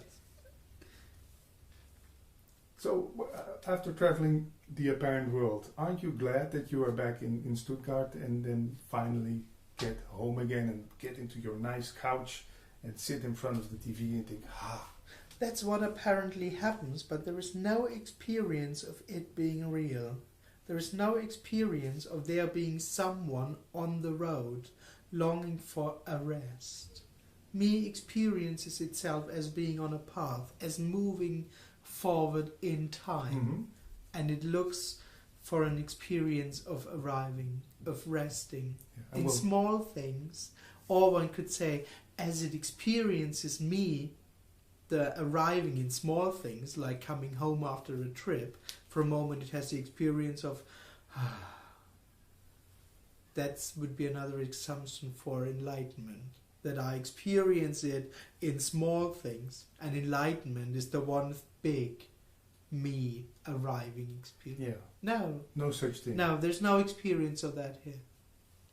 You might see me sliding on the sofa, but there's no experience of that being a point, coming to a point. But of course there is no one experiencing himself being moving on in the first place. So without that experience, the whole idea of arriving somewhere just falls away. I haven't arrived. There is no one to arrive. Yeah, it makes something clearer to me, because if I understand you right, because I always have the feeling I have to go on vacation, and then when I'm on vacation, I have the feeling I have to go home. And then when you're home again, you think you have to go on vacation. It goes on and on and on. Yeah, of course. When there is someone, it just goes on. Never stops. And it never stops, exactly. I have to move to another town. I get to the town, I shouldn't have moved to the other town. I should have buy a camper and travel around the world. Really. It's just empty. I mean, this sense of arriving is just part of the dream of I am. But in the end, it's nothing. It's not a real arriving. It's not real. It doesn't give something. There's nothing in there for me. It's just completely empty and nothing. So it doesn't stop the seeking at all. The seeking doesn't get the need of the seeker doesn't get fulfilled at all by any experience, and also not by the experience of arriving. It's just nothing. One last question. Yeah. There are some people who they call satsang hoppers. They go from satsang to satsang to satsang to satsang to hear someone like you apparently tell this. Yeah. Because I now feel like I'm on vacation hearing you say this. So I could get addicted to this. Yes. To this that vibe that comes with you. Almost putting this in my face for an hour. Nothing wrong with that. Also. I don't. Hopping satsangs or. No, I mean me will live like that. And completely doesn't matter if it's seeking in that, so to speak. It seeks an experience, and it thinks, as long as there is someone, me will turn that in an experience and think, oh, I, to some degree, experienced that freedom. I experienced the letting go. Yeah. So yeah, it might come back here and seek here. But as long as there is someone, there will be a seeking setup, and it completely doesn't matter. But why should people then come and visit you a second time? Oh, no one should. Most people just don't have another chance. Because they didn't listen right? Or No, because they don't decide. They don't decide? No one decides to come here or not. It's just what's apparently happening. Exactly. So it doesn't also... But no one has to come here. It's not good. And it also doesn't bother you that you see the same faces for years and years on. You think, oh, don't you get it? No, of course not. No. It's not moving towards a goal. No. It has no direction. No. And as long there is me, there will this setup be running. It's ending not because it's supposed to end or because it's right to end. It's ending because it is what apparently happens. But this isn't moving towards the goal of people losing their me and being free afterwards. No, not at all. This setup, this story doesn't exist. It's free already. Asking and answering is free already. It doesn't need, also there, it doesn't require an understanding to end this. It's not about ending something. Not about getting it. It's not about getting it. It's not about anything. So no diploma at the end. Here you go. No. signed by Andreas, you have now arrived Nowhere. nowhere. You have failed to survive. Yeah. Now get out of the room. Yeah. No. No. Easy. For people who missed you this time, there are no people missing you, but just in the story. Yeah. How often do you come to the Netherlands to talk about this? I don't know how it will continue, but I think twice a year. Mm-hmm. There are talks on YouTube from every meeting? Also, no. Just some meetings? Yeah. There's a book? One English book and 2 German books. Ah. Can we have the titles? Okay. Of all 3? Or? Yes, please. Okay. We want to give you some promotion at the end. Okay. I'm completely not used. I don't want to answer that. No. Okay. That gets tough now. The first book is called Weihnachten. Doch, Weihnachten hat es nie gegeben. Okay. It never gave Christmas. Christmas never happened. Christmas never. That's a great. Yes. The English book is called No Thing, Ungraspable Freedom. Mm-hmm. And the brand new German book is called Freedom of the Life and Death of a Phantom, I think. How do you call it in German? Freiheit vom Leben und Sterben eines Phantoms. And is it going to be in English? I don't know. There's no book in Dutch then. That's true. I could ask some friends at Samsara, the Dutch publishing company, if they're interested. But let's see what happens. And the website is Andreas. No, thetimelesswonder.com. So that is what we were talking about, the timeless wonder. Oh, which is no thing. Yeah. Yes, this is the timeless one. Yeah. Which is no thing. Yeah. Do you do these one-on-one talks with people or only in groups? Oh, if people ask, Skype. We can meet. Yeah, Skype. Yeah. Is it expensive? It's for free actually. Oh. Yeah. So now I feel obliged to put some. I didn't even bring a gift. Yeah, I mean. Well, I think I have a gift in the car for you. I guess it's no drugs anyway. You could think we're in Amsterdam. I brought a little bag of weed for you, but that's not. Yeah. Anything you want to add? No, actually no. Okay. No. Thanks for this great talk, Andreas. Hey, thanks too. Liebe Grüße. And thank you. Thank you. Dankeschön. Sitting here with André Roosendaal. And we did a talk in Dutch about a half a year ago. We did? Yes. And about what subject did we talk? Well, we talked about, I would say life. Yeah, life, I think. Yeah. That's what we talked about. And we talked about self-realization. Talked about nothing, you could say as well. Yeah. It's what you hear a lot in these with regard to this subject. Yeah. With life, I think, is suitable. We also talked about your path, how it came about, what you found.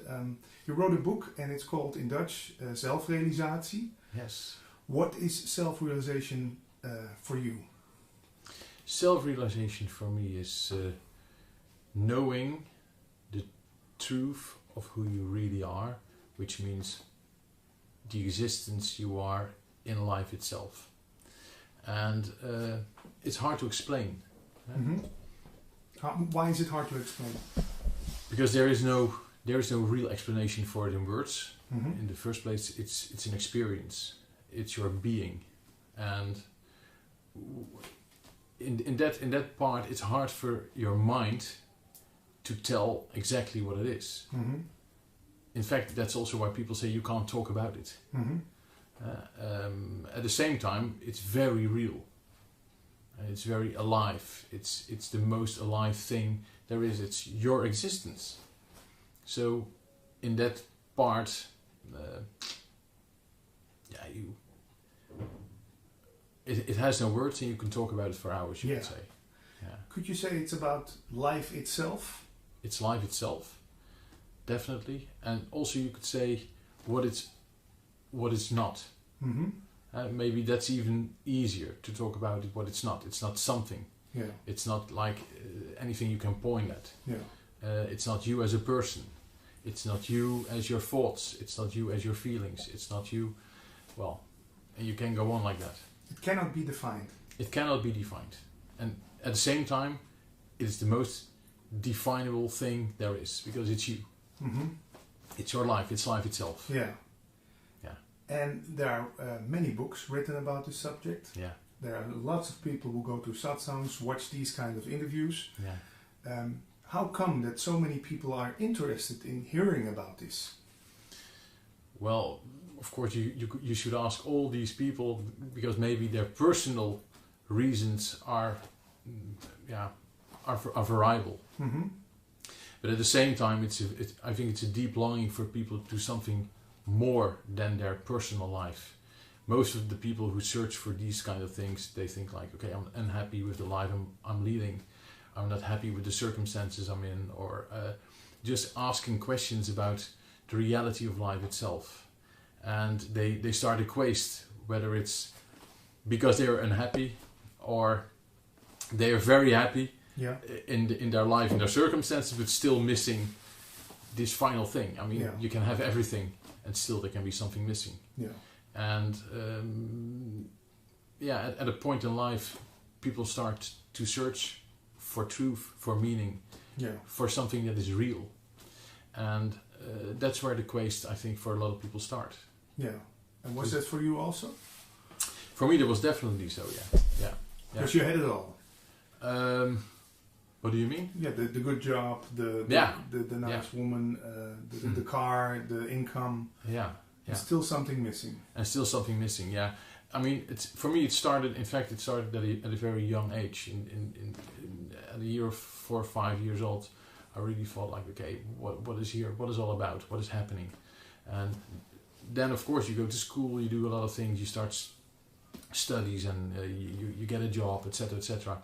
And still there's a deep unhappiness, you could say, about being here, but especially about the way we live with each other, and the fact that I had the feeling there's no connection between people. We're all divided, and we live our lives, and we are separate in our feelings and in our thoughts. And well, I was searching for the meaning of life and all these things.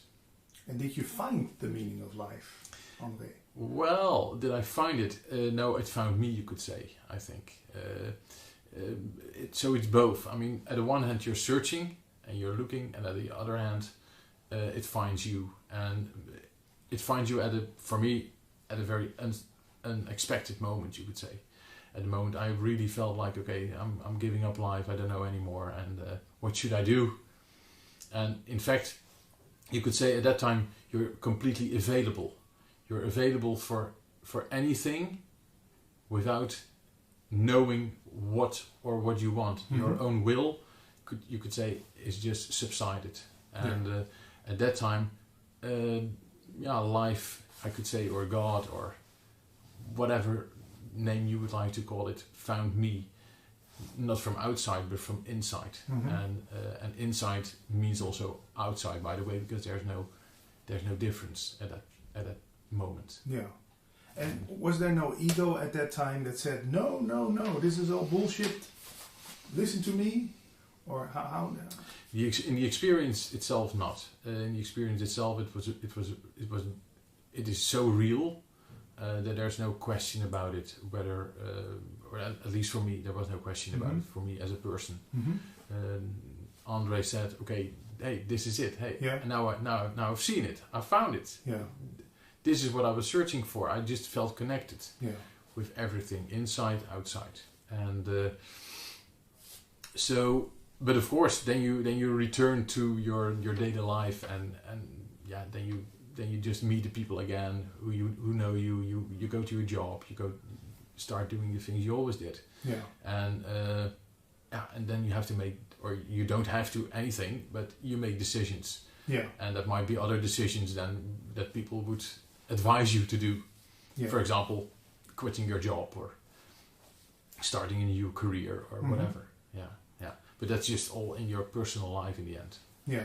So if you just take a look at the experience itself, there was no questioning anymore.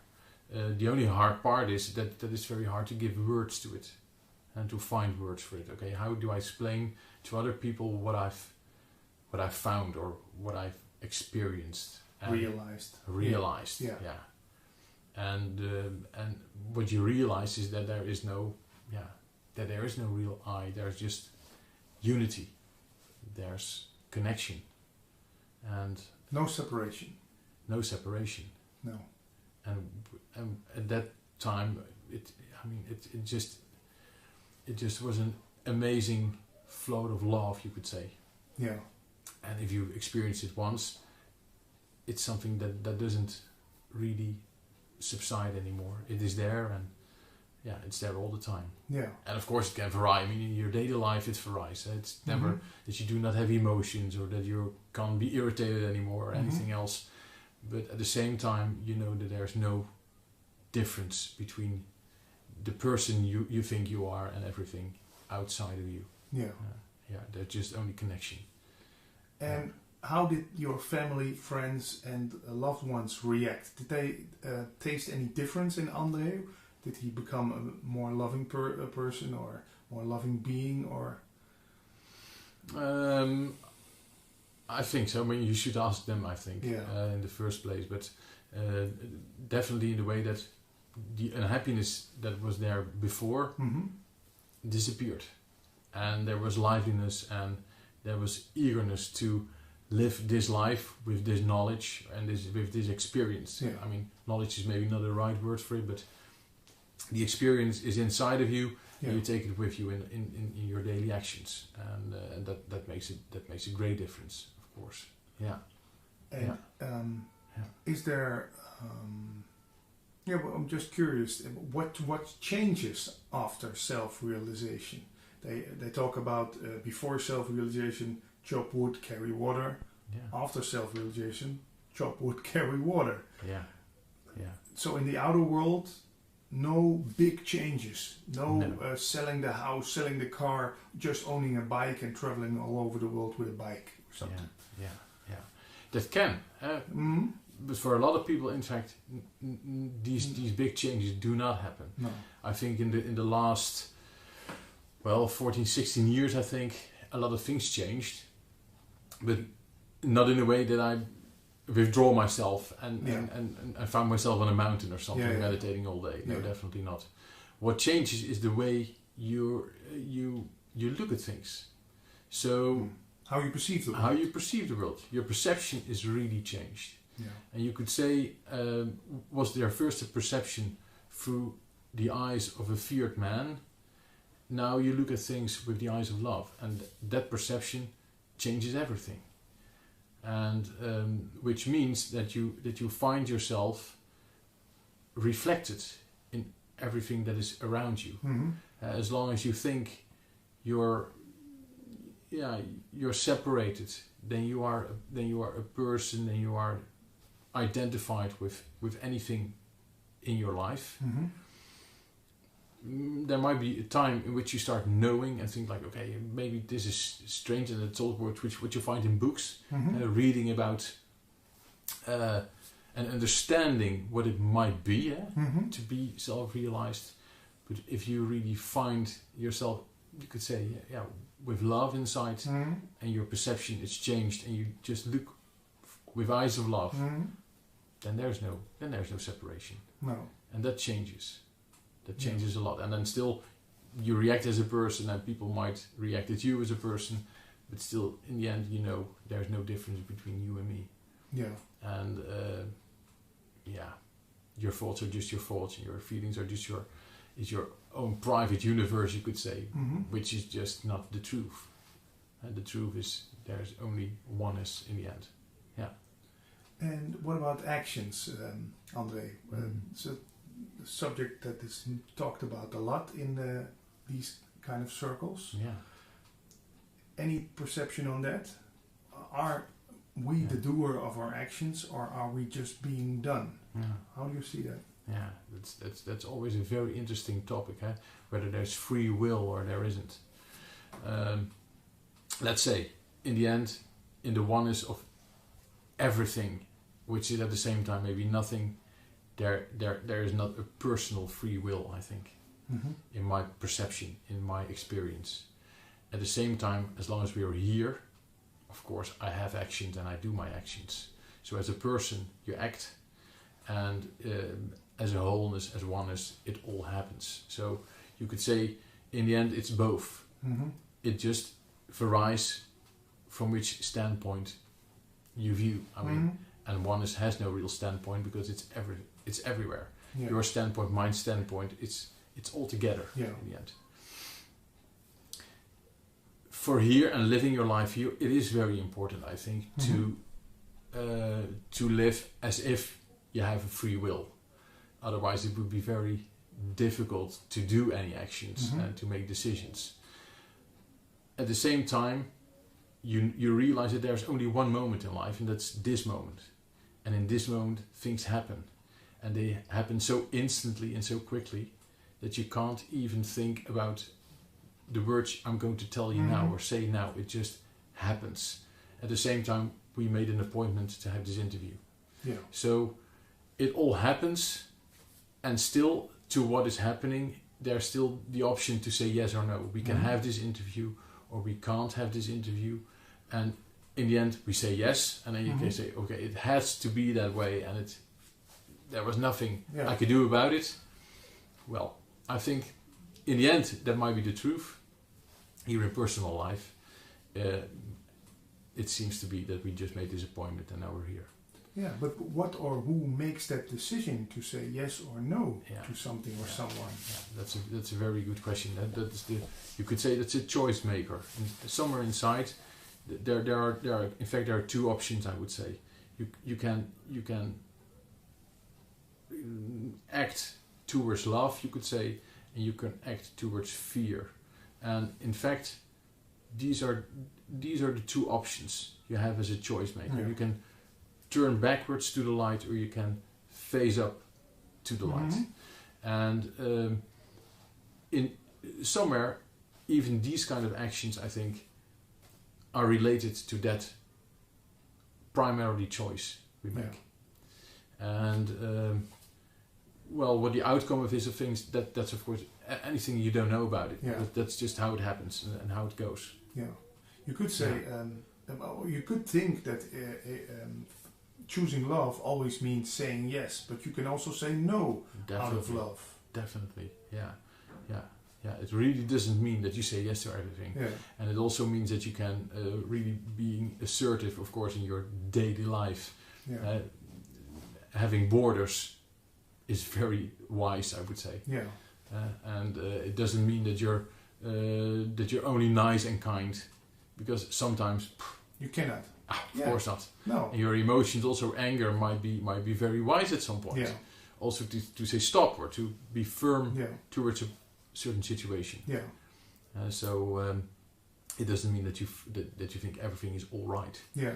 Because sometimes when you start your search in spirituality, you get a sense of, well, I should just be in service of everybody and forget myself completely and just give away my last cent, my last piece of bread, and forget about myself all along. Yeah.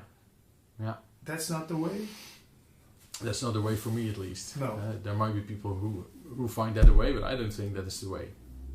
You can care for anyone and for everyone, but in the first instance you have to care for yourself as well. Or better, if you don't have love inside and you don't understand what love means, also to take care of your own existence, then you can't, I think, take care very well of others as well. Yeah.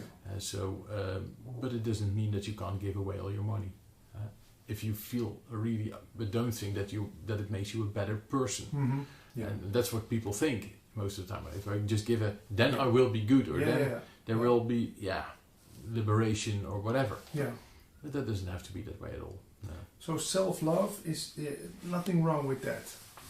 No, and self-love is the basis, I would say, of everything, because everything is connected, and this self-love is what it is in the end, and not the narcissistic self-love in terms of me as a person. Oh, I love myself so very much, and I'm so great, and in opposite to another person, because that's not what it is, but just feeling love inside of you, and that's who you really are, because yourself is love. It's nothing like that.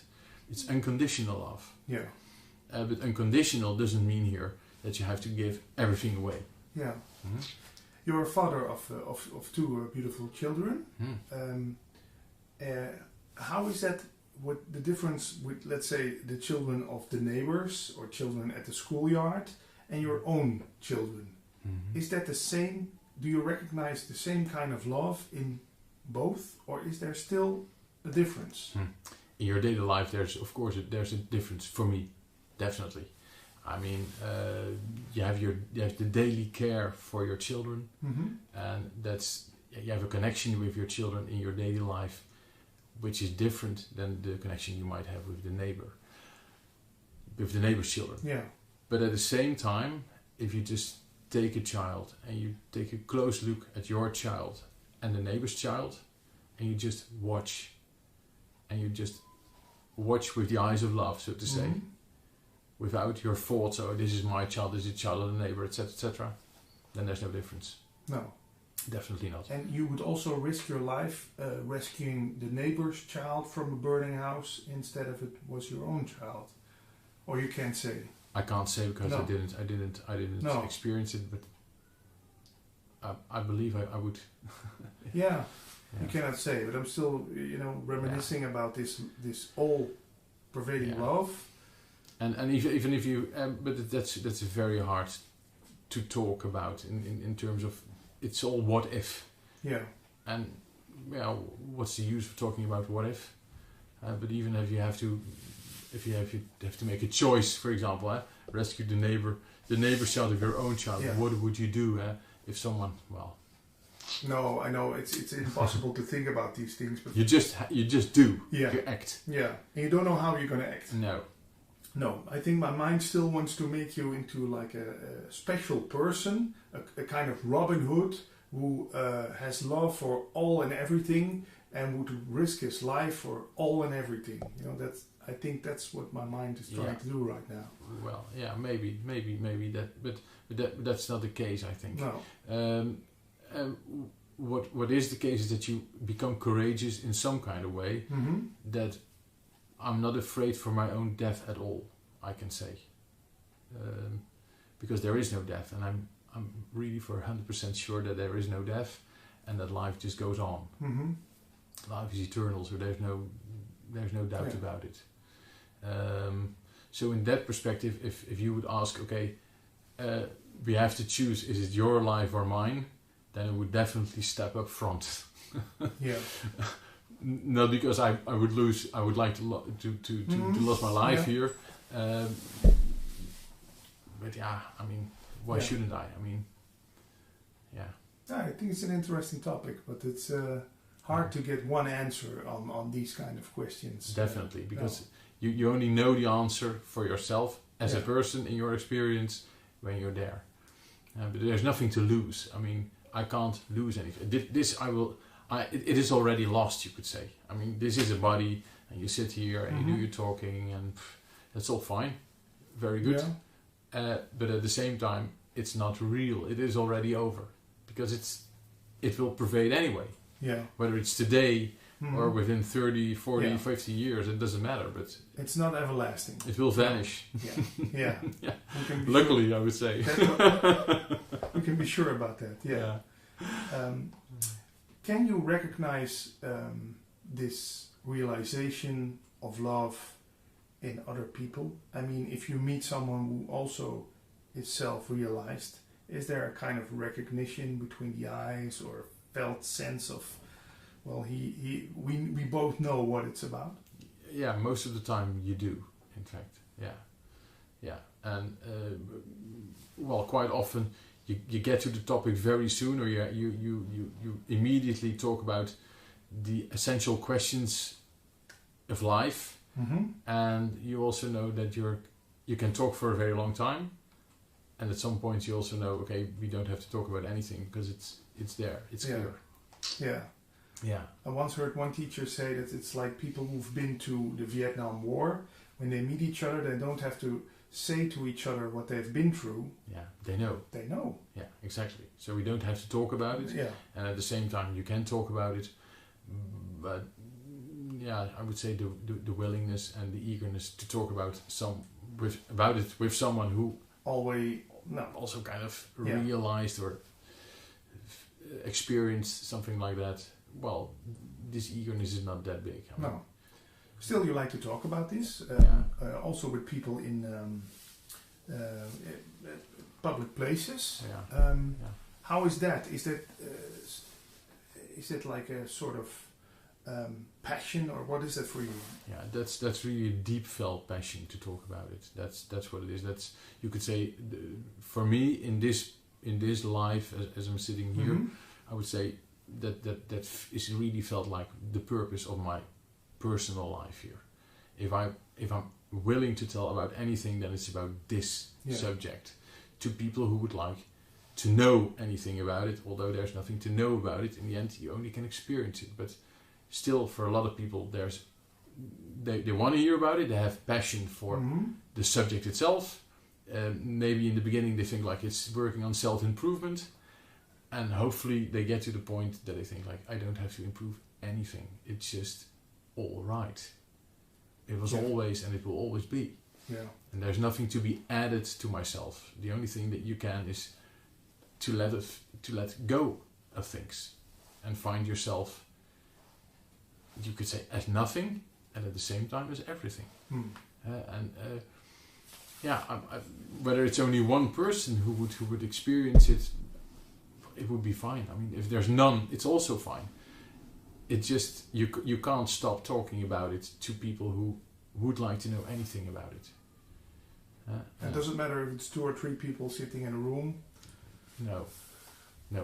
I mean, whether it's a class full of people, 50, 100, I don't know, or 2 or 3 or just 1, or it's all fine. Is there any particular age you think that it's best to hear this message? Not a particular age, but in my experience, it is a fact, I would say, that people who are some kind of older, who have seen more things in life, 30, 40, 50, etc. In general, you could say people are drawn to the subject because they ask themselves more questions. At the same time, for very young people, it's also very important to develop an ego, you could say, and a personality.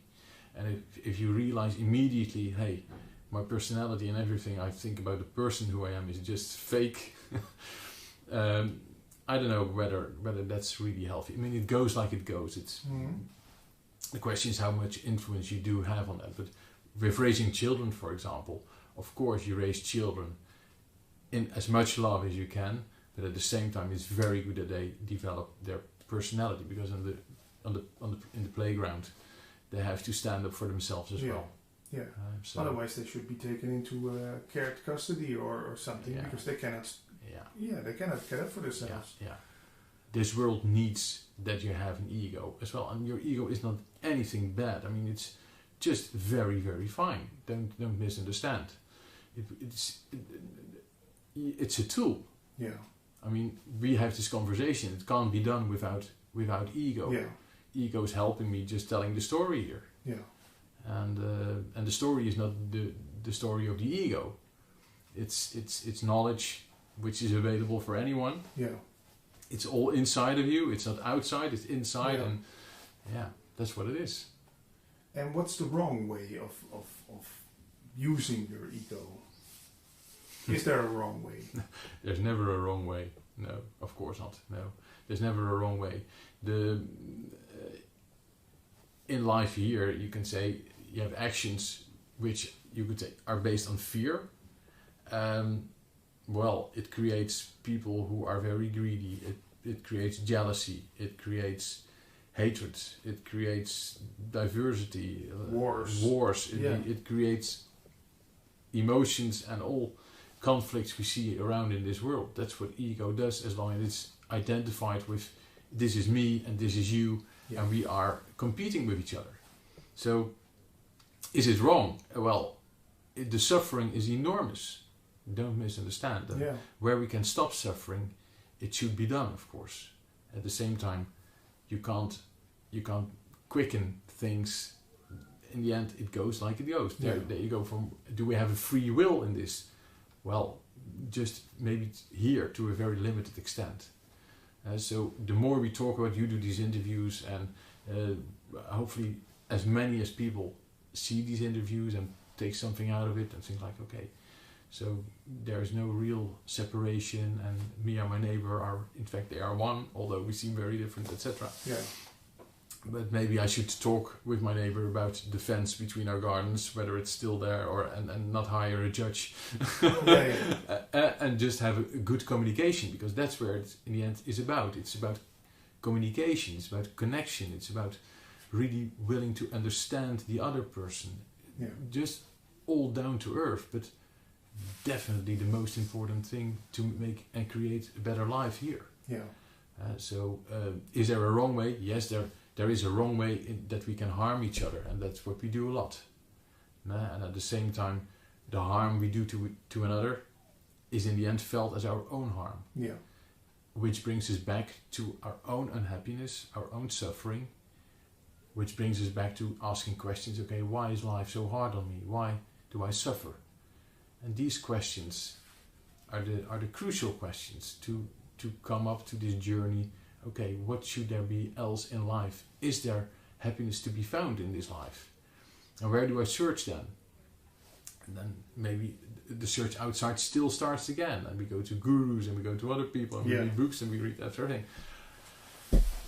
Until that point that someone tells you, but hey, there's nothing and there's no other place than your inner reality.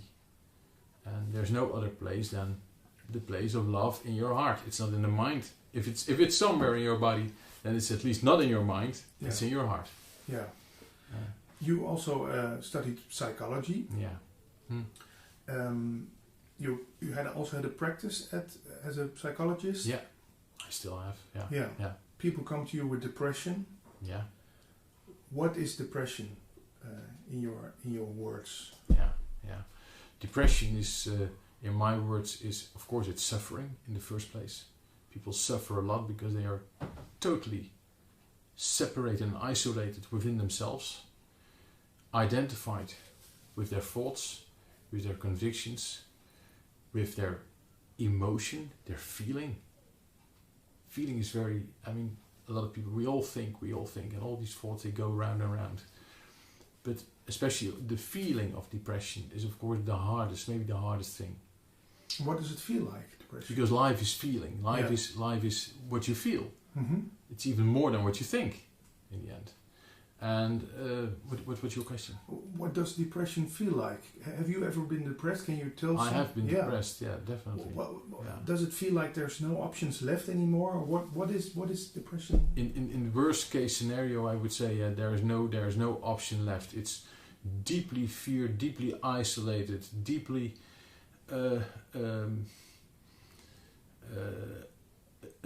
deep sense of grief, of not finding anything to live for, just complete I would say feeling completely lost in everything. So that these were my own words, I would say. Just feel very, very lost and lonely. Deep loneliness. Yeah. And that can be very severe, and that's not something I guess you can get rid of with 1 or 2 sessions of 45 minutes talking to you. What is needed for? Well, it can happen. Yeah. It can happen in 45 minutes. It can even happen in 1 minute talking with me, but also just seeing at some point. So time is just, there's no time limitation in the long. I mean, you can spend years and years on it, and it also can be fixed within this moment, you could say. There's no guarantee at all. How did it work for you? How did you come out of the depression? I would say just by total surrender. To surrender myself to, I believed something which was bigger than myself. I mean, I was here in life, and I could understand that was understanding that there must be something going on. And just by letting everything go and letting all wanting go and just giving myself over to life, I found life, you could say. And I thought like, hey, everything that was built in my head, all my thoughts, all my feelings, it is just not me. I could see it, you could say. I could see that it was not me. It was just an experience that came up and also went away again. And is that because you are so smart, or are people who are not getting out of the depression then not smart enough or not doing enough? Or I'm just. They're doing too much. They're doing too much. Yeah, they're definitely doing too much. Resisting and analyzing in a way like, okay, I have to understand why I feel like this, and then the whole search in your mind starts again. But that's not where it's about. It's not about analyzing with your mind. It's just watching. It's not analyzing, just letting it be in the first instance. And that needs, you could say, maybe the courage to surrender, the courage to let it go. Not fight the depression, but just fight it. Be depressed. Be depressed. Exactly. Don't resist it. Just let it be and just watch.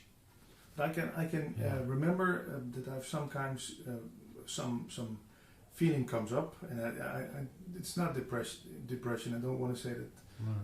But loneliness. Let's say loneliness, and then you feel it coming, and you think, oh, not this. I have to find distraction. Exactly. Where's my phone? Where's are the shops still open? What can I order a pizza? Excuses. You're searching for a quick way out. Immediately, you search for something to fill up this gap. This gap of a way. What is it?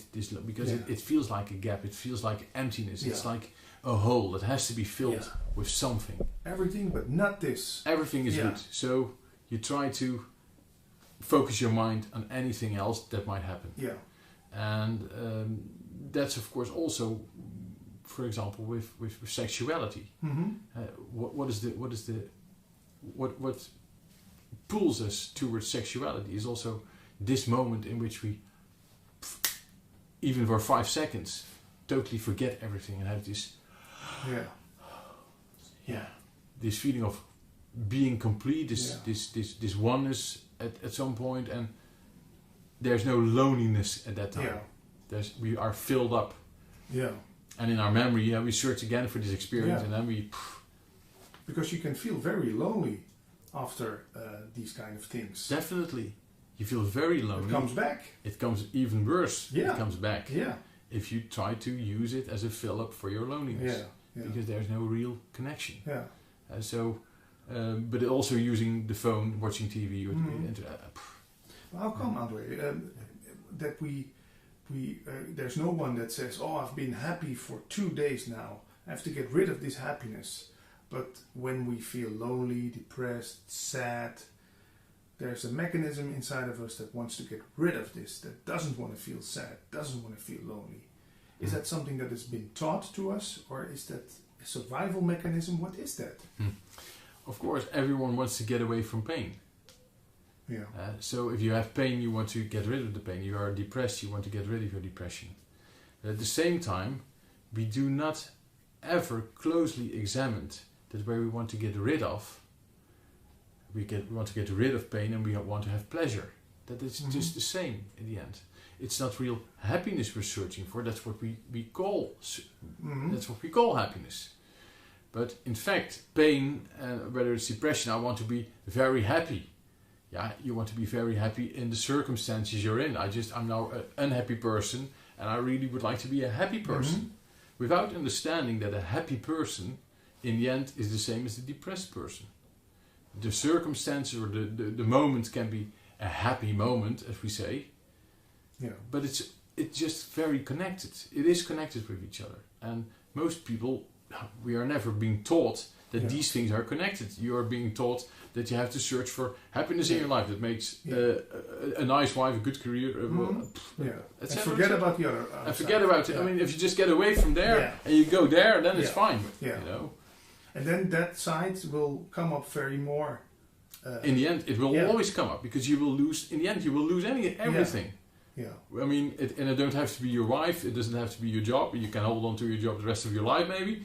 But there are just no guarantees at all. Yeah. And there's always the fear of losing anything. So the thing is, we're searching for, this is what I want to have, this is what I don't want to have. And in this split, this mind split, we're always captured. Yeah. Because whether we're finally found what we wanted to have, then we also realize that it didn't make us happy in the end. I mean, maybe you noticed that in your life. And also some things that made you happy, let's say 10 years ago, now make you unhappy. Exactly. And you start thinking about yourself, how come this was something I loved to do and now I hate it? Yeah. How come? Yeah. So what is it to find a way in which you can smile, you could say, whether you are in these depressed feelings or when you are in this complete happiness of an experience. Yeah. In fact, when you're really self-centered, you could say, or when you are just looking at what is, then there's no real identification anymore with these circumstances and, well, together with these thoughts and feelings that come up with the circumstances you find yourself in as a person. Yeah.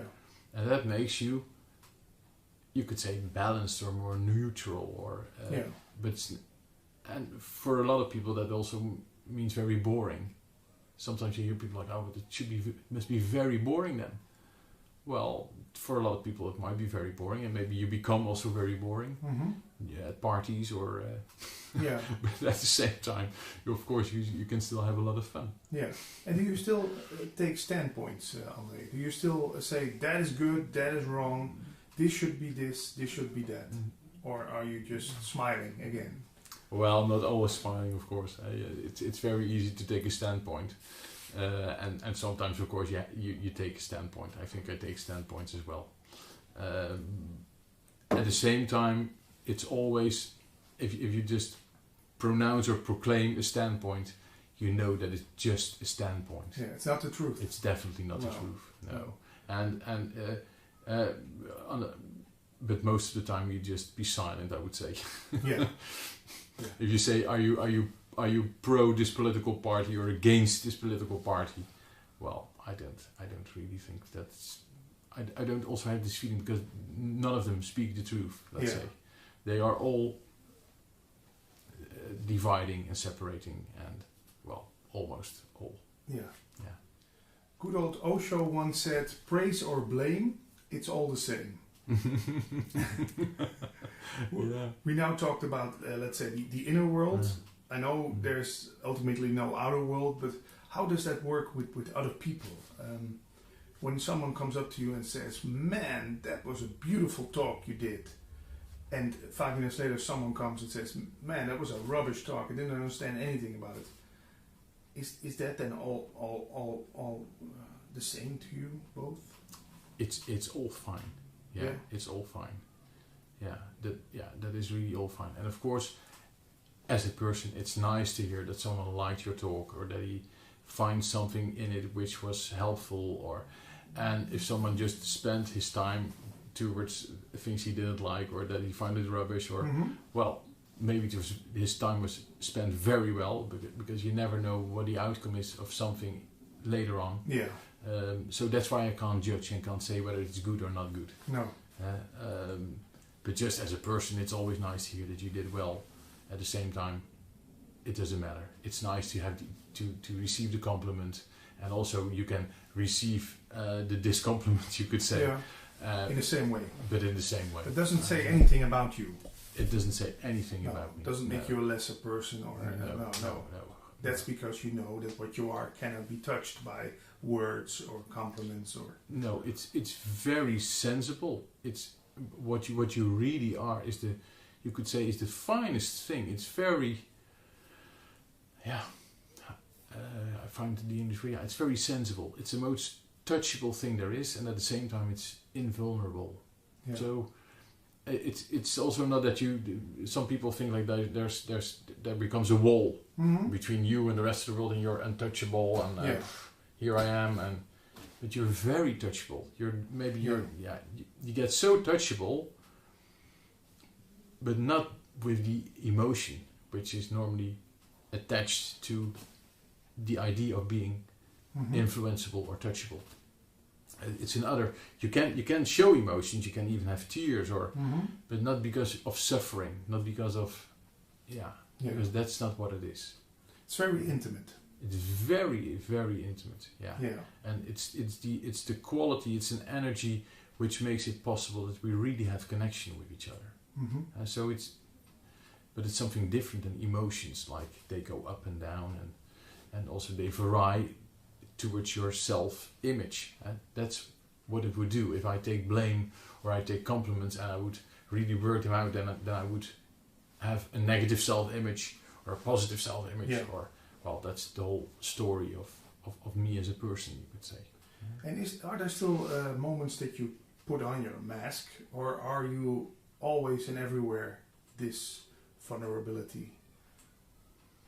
Let's say in the workplace, is there Andre with the mask, or is there just Andre as a being love? There's always Andre as a being, of course. At the same time, it doesn't mean that you show or say everything you would like to say or say in this interview, for example. There can be a difference because you just are doing your job. Yeah. That's why they hire me. So they hire me as a person, and they don't hire me as the self-realized or as love itself. Which is funny at all, because it goes for everyone. I mean, there's just no difference between me and anyone else. So it's also stupid in that way to talk about it. So I'm not sitting with a very special someone over here. No, I mean, no. It couldn't be less special than it is. I mean, it's so non-special, or you could say very special, but then the specialness is for you as well. Yeah. So.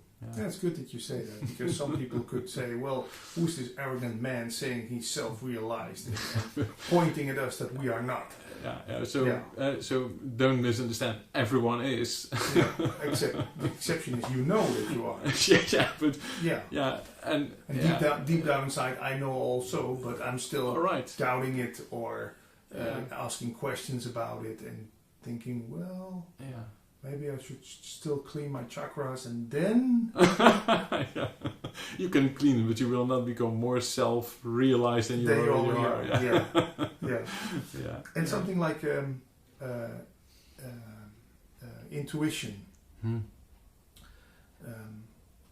Are you? I wouldn't say what's the right English word. Psychic, that you can know what's going to happen after 3 days, but does information come to you in a different way? The less you think, the more information comes to you. Yeah. So it's just like when you have a pipeline and you just make sure there's no obstacle in the pipeline, then the water flows through. Yeah. You could say. So that's what happens now. If all your thoughts are just making that your head is just full of your own thoughts and thinking and ideas, and that other thoughts can't get in there. Yeah. So the less you think, the more thoughts you will receive maybe from outside. Yeah. Which might be seen as intuition or as knowledge from the heart or something like that. Yeah. And it also might be the truth that you see things in the future, that you have some kind of forecasts or feelings that things might happen. So does it happen more? Yeah, it's a natural process, I would say, that it happens. Yeah, it happens to everyone. Most people don't recognize it. Or don't pay attention to it. Yeah. We're just sitting in the garden and we talked about your children and other children, and for them that's natural of being the openness. Yeah. They receive everything. Yeah. They are not blocked by their own thoughts. They have not this whole personality, this whole image. They have to hold up. They have to hold up. They're just there. Yeah. And they're just in the moment. And in the end, time doesn't exist. I mean, that's the hard thing, of course. For our experience here, there's always a past and a future. There's only this moment. Anyone can tell you that there's no other moment than this moment, in the moment in which you live. Time is relative. I mean, these are all, science can prove, you could say. And that's why it's not a real miracle if you find out information from what we call the future or maybe the past in the present moment. Because in the end it's all connected. Yeah. And maybe the script has already been written. Like, do you have free will? Well, that's the big question. Relatively, it is, and we have free will. In absolute terms, there's of course a big question mark, because there are billions and billions of galaxies, and life is itself, and life grows, and life does its thing. So then you come again. In oneness, there's maybe one will, but that might be then God's will or something, and you're just part of it. But information can come to you by intuition. Let's say, and it gets more and more easy. The less you think, the easier it can come to you. Yeah. And how do you know if it's the right information? I would say most of the time just by feeling. Whether your feeling is very important in this. If your gut feeling. Your gut feeling, and if you have an idea or an intuition, especially when it stays for a longer time, it doesn't mean that you have to react on each impulse, because an impulse is not always directly the best option, you could say. Yeah. As long as you can speak of best or not best, but so intuition is always comes together with the feeling of knowing, you could say, feeling deep knowing. Hey, this is right. Yeah. And it's not only right today; it's still right tomorrow, and even after a week, it's still right. Yeah. With impulses, if you're just walking in the shop, should I buy this or something? Then maybe you think, if you just go home and just sleep one night over it, then it might be different. Yeah. There's a big difference between. Has the tempo of your life changed? Were you before self-realization more? I can imagine more stressed out, but also more eager to make quick, fast decisions and take steps and move. Before, I would say, I had far more the idea that I had to do all kinds of things. Now there's much, much, much deeper trust in everything, that it comes at the time it has to come. At the same time, the pace of doing things in my life is still live kind of a busy life, I think, with a family and kids and a job and practice and all kinds of things. So it is not that it's silent or that I'm just... But the tempo in which you do things, inner tempo, is different. Yeah. And so you still do a lot of things, but at the same time, inside of yourself, the tempo is lower, much lower. Yeah. And you just take time, and things come the way they go, and you take as it comes. Yeah. And you react on what is. Yeah. And whether it's good or whether it's bad, it is what it is, and then you choose your action. So in that perspective, it's much less stressed. Yeah. But no more stress. There's stress sometimes. Yeah, of course, and also the good stress. I mean, the stress of wanting and doing something, and feeling eagerness and passion for it. But that's not where you get stressed out of. Yeah. Say. You can't get a burnout. Yeah. In that perspective, because the burnout most of the time people get because they spend a lot of energy in things they don't want to spend in, or they spend on. it's maybe because it's Sunday evening, but you also give me the vibe of that you are on vacation. That's the sense I get by with certain teachers I talk to. Mm. They have this atmosphere of what people would have when they're on vacation. Not the first 3 days, but let's say about 6-7 days into the vacation. I can finally relax. Yeah. It's not vacation time for you. No, definitely not. No, you have to go to your work maybe tomorrow or the day after. Yeah. So maybe is that the thing? Are you just inside? You are always on vacation. Inside, you're always on vacation. Yeah. And not because there's no emotion, there's nothing happening. But today is today, and now is now, and there's no wanting. No, because vacation would mean then life is okay. When I'm on a vacation, my life is okay. Now I can relax. Now is everything all right? I'm here sitting with my cocktail and no more stress. No more stress. No, because it's hard. I mean, I don't even have to go on vacation. I mean, I even rather stay here. I think even vacation may cause more stress than just being here at some point. Yeah. No, but that's the thing that's just very relaxing. Yeah. And it also has this effect on your partner, your family, I can guess. Yeah, they find me stressed somewhere at some point as well. Yeah, of course. Yeah, in your daily life, there might be always moments in which you're stressed or think like, come on, please, guys, clean up with here. I mean, it's a mess. And, you don't walk around, namaste. They won't do anything. If no. But it comes out of it still comes out of this relaxedness, I guess. Even when it would be on the surface. On the surface, when it's even seems to be not relaxed. Yeah, storm. Exactly. Then still underneath. Yeah. There's relaxedness, and you can return to these relaxedness very, very soon, and that's just fine. We have about 5 more minutes. I want to ask you some practical information for people who are interested in your book. Yeah. You are on the process of translating it. Yeah, I'm on the process of translating it. Yeah. I don't know exactly how many months it will take, but I hope it will be translated in English as soon as I can. Yeah. For Dutch viewers, of course, they can still read it. Zelfrealisatie. Yeah. De weg terug naar wie je werkelijk bent. And also working on a new book, but I don't know exactly when it will be there. And let's say someone from Japan is watching this on YouTube. Can he contact you via Skype or email to do a session or to just talk about this? They can, of course, send an email always. Yeah. info@nathan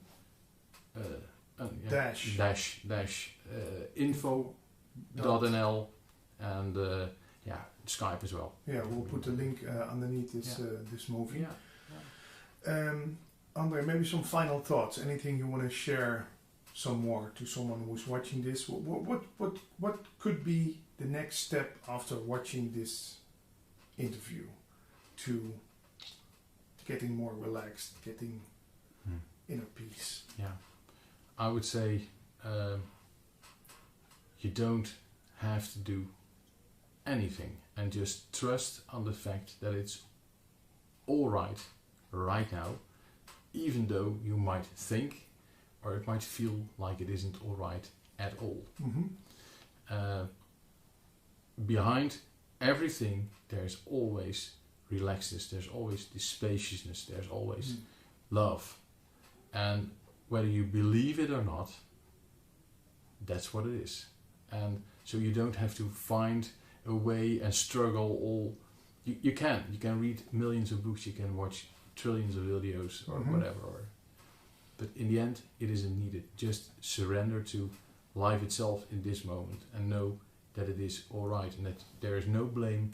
You might have made mistakes in your life, but that's all fine, because as a person we all make mistakes, and I think that guilt is a very harsh thing for people. I had to do it differently in the past, or they have fears about what will come, and but what will come will take care of itself.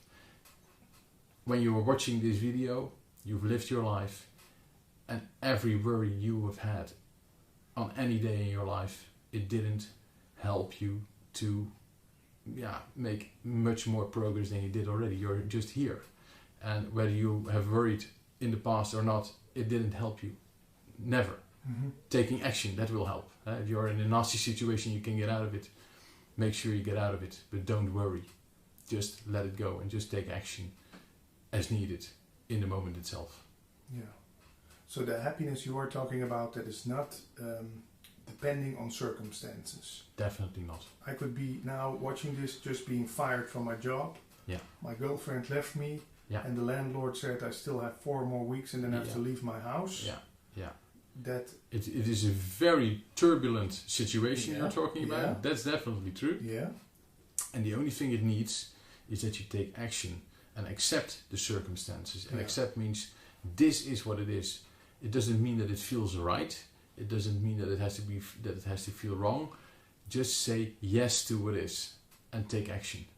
Yeah. Wherever you can. I mean, find a new house, find a new job, find a new etc. Yeah. And know that time will always carry you through, or you could say your presence will always carry you through everything that will happen in your life. Yeah. You're always there. It's first there's me, and there's any experience. Yeah.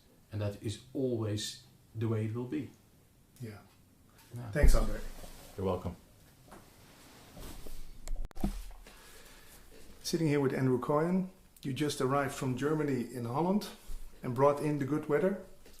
Well, it looks like it. Looks like it. Thanks for that. Thank you. Anytime. My first question is the big question for everyone here in Holland who is on a spiritual search. What is enlightenment? So you want to start the interview with such a small question? Yeah. And then go into the deep with you. Well, in my particular orientation, which is the orientation what I call evolutionary enlightenment, I make a distinction between what I call traditional enlightenment and evolutionary enlightenment. So in the traditional definition of enlightenment happens when there is a very deep experience of awakening, recognition, or realization, or discovery of the deepest part of the self and the deepest part of reality itself, which is traditionally called the ground of being. The Buddha called awakening to this depth dimension. He called it the unborn and the deathless.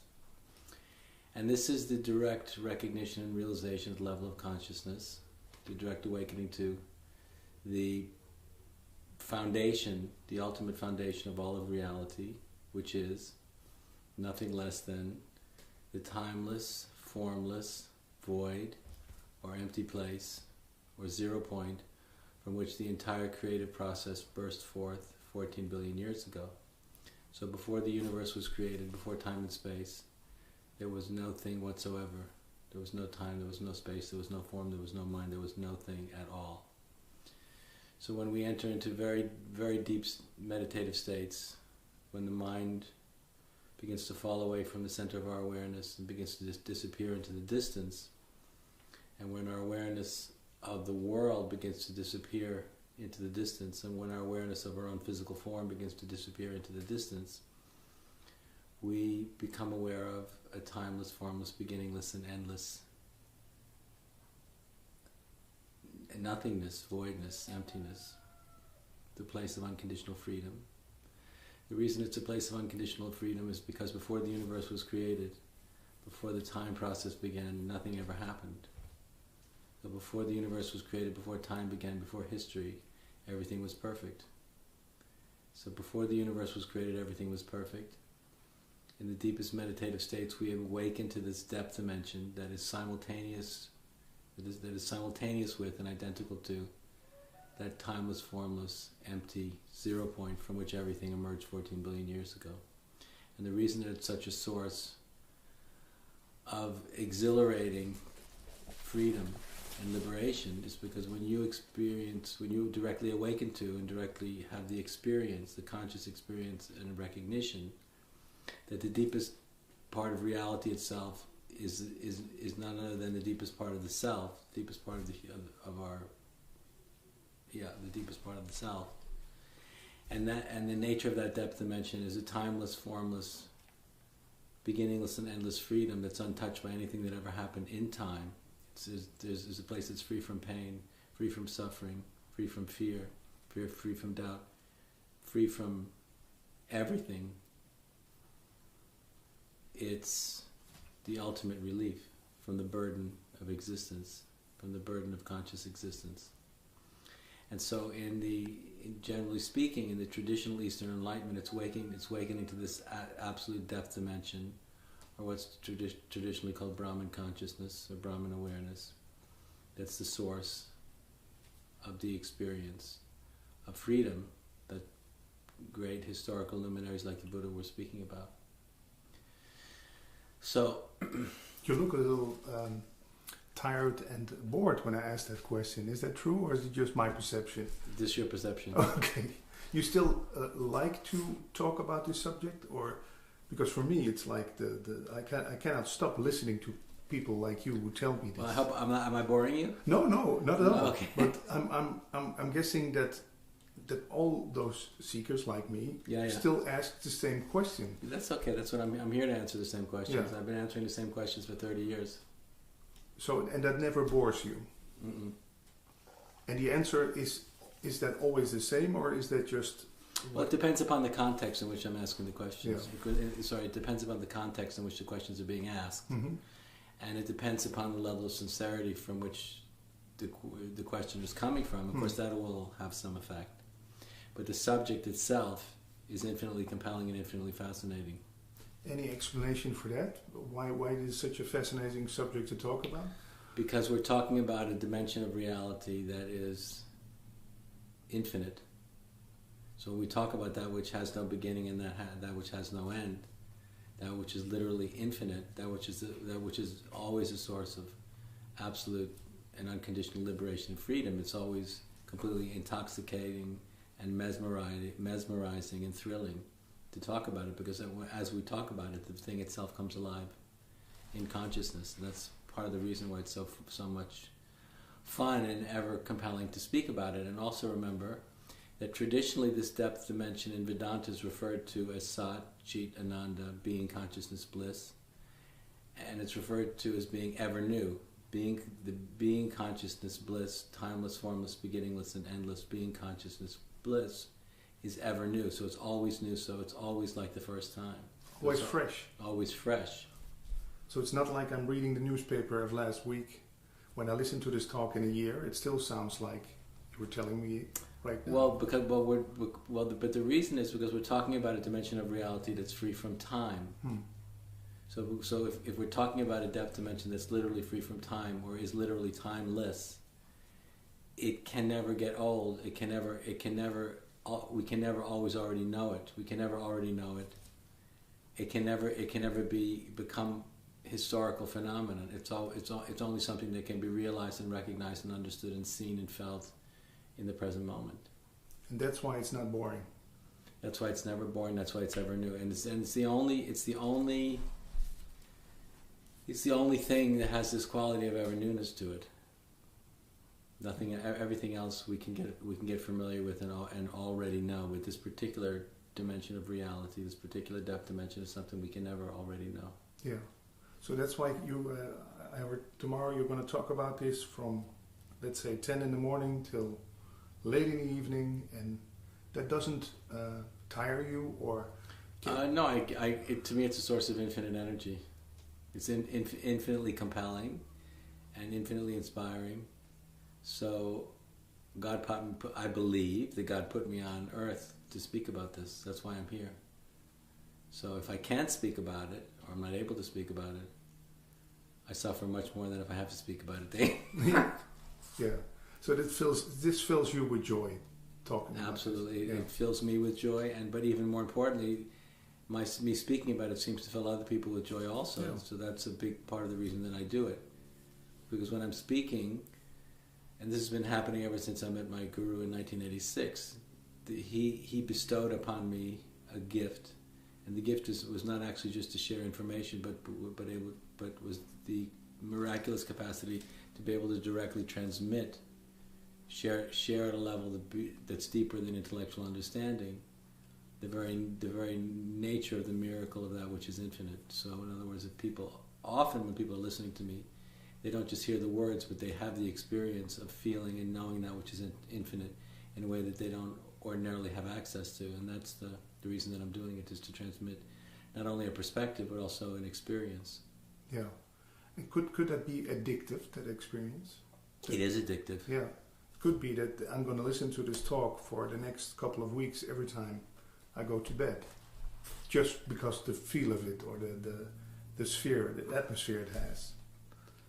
Well, the thing is, the depth dimension we're speaking about is always seeking for itself in time. The depth dimension we're speaking about is always seeking for itself in time. So the spiritual impulse, the impulse that compels us to start seeking for spiritual freedom and for liberation and for enlightenment, is this depth dimension is seeking for itself in and through sentient beings who have not yet awoken to it. It's constantly seeking for itself and trying to awaken to itself and trying to discover itself in the minds and souls of individuals who haven't discovered it yet. Spirit is always seeking for itself in and through form. Spirit is unmanifest, timeless, formless, unmanifest spirit is always seeking for itself in and through form. And these bodies and these minds are form, or spirit in action. And is there a why to it? Is there a why? To why would spirit search for itself? Well, yes, I believe that there is. I believe that there is. And it's my understanding that the energy and intelligence that created the universe and is creating the universe, I call the evolutionary impulse. So there's an evolutionary motive or creative motivation in the universe. And that evolutionary motive or creative impulse emerged from this timeless, formless, beginningless, and endless void. So from nothing came something. So from nothing came, we could say, the desire to exist, the will to exist. So we could see the creative process that gave rise to the evolving universe, and that's giving rise to the evolving universe. We could interpret as the will. There's a will to exist in the creative process. And so I believe that the ultimate nature of spirit, the condition of which before the universe was created was timeless and formless and empty, wanted, this is an anthropomorphic interpretation of ultimate or absolute reality, wanted to exist as form. So I see the beginning of the universe, or the creative leap from nothing to something, from being to becoming, from formlessness to form, as the will of absolute spirit, or God, to realize himself or herself in and through the world of form, which is the creative process itself. So the creative process is formless spirit manifesting itself in and through time and space and form and matter and ultimately life and mind. And there is the evolutionary impulse or the creative energy that's driving this process is the experience of an ecstatic compulsion. Life itself is ecstatically compelled to exist, and in that desire to exist is compelled to complexify and become more of what it can be. And human beings experience that, the truth of that, when they feel creatively inspired.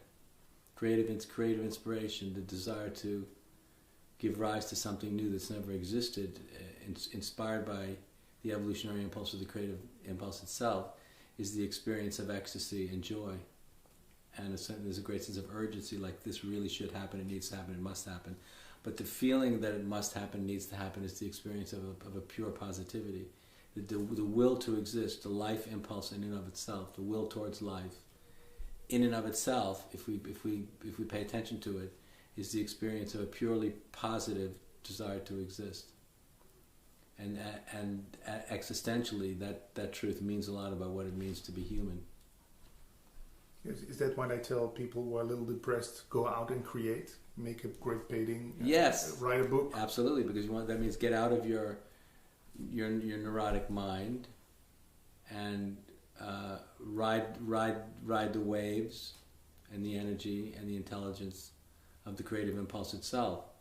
And I've noticed that when human beings are giving rise to their gifts, whatever their unique creative gifts are, people have different talents. But when their own unique capacity for creativity is moving through them, and they enter into a flow state, and they can feel that something is happening through them, and through this flow state, something is actually coming into being that's beautiful. Individuals experience a state of freedom, and a state of ecstasy, and a state of joy, and a state of wonder.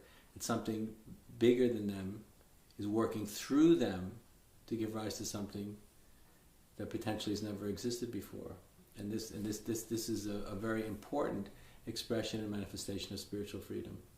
And you forget about time when you're doing that. You completely forget about time. You get lost in the creative process, ecstatically lost, because one is in a state of utter one-pointed concentration, and one is compelled by the miracle of the possible. So the most thrilling thing about life itself is always the unmanifest potential, the imminent potential of what could be. So in what I would call the traditional interpretation of an enlightenment or understanding of it is there's an emphasis to be with what is here and now, to be with what is here and now, which is the foundation of the traditional orientation and position. And there's also another orientation which has to do with more of the evolutionary dimension of enlightened awareness, which is being ever fascinated and ever compelled by the imminence of the possible about what could be. So I always ask people, if you, just to enter into a state of imagination, if you were God, if you were Brahman, if you were the only one that could have created the universe and gave rise to the entire creative process, the entire evolutionary process, and you actually did that, would you be more interested in what you've already created, or would you always be more interested in what you haven't created yet? So most people usually answer, I would always only be more interested in what I had not yet created. So the energy and intelligence that created the universe, that is creating the universe, is this creative intensity in consciousness that is always awake to the imminence of the possible, always awake to what could be, and therefore its attention is more on what could be than what is, which is very fascinating. Awake to what could be rather than what is.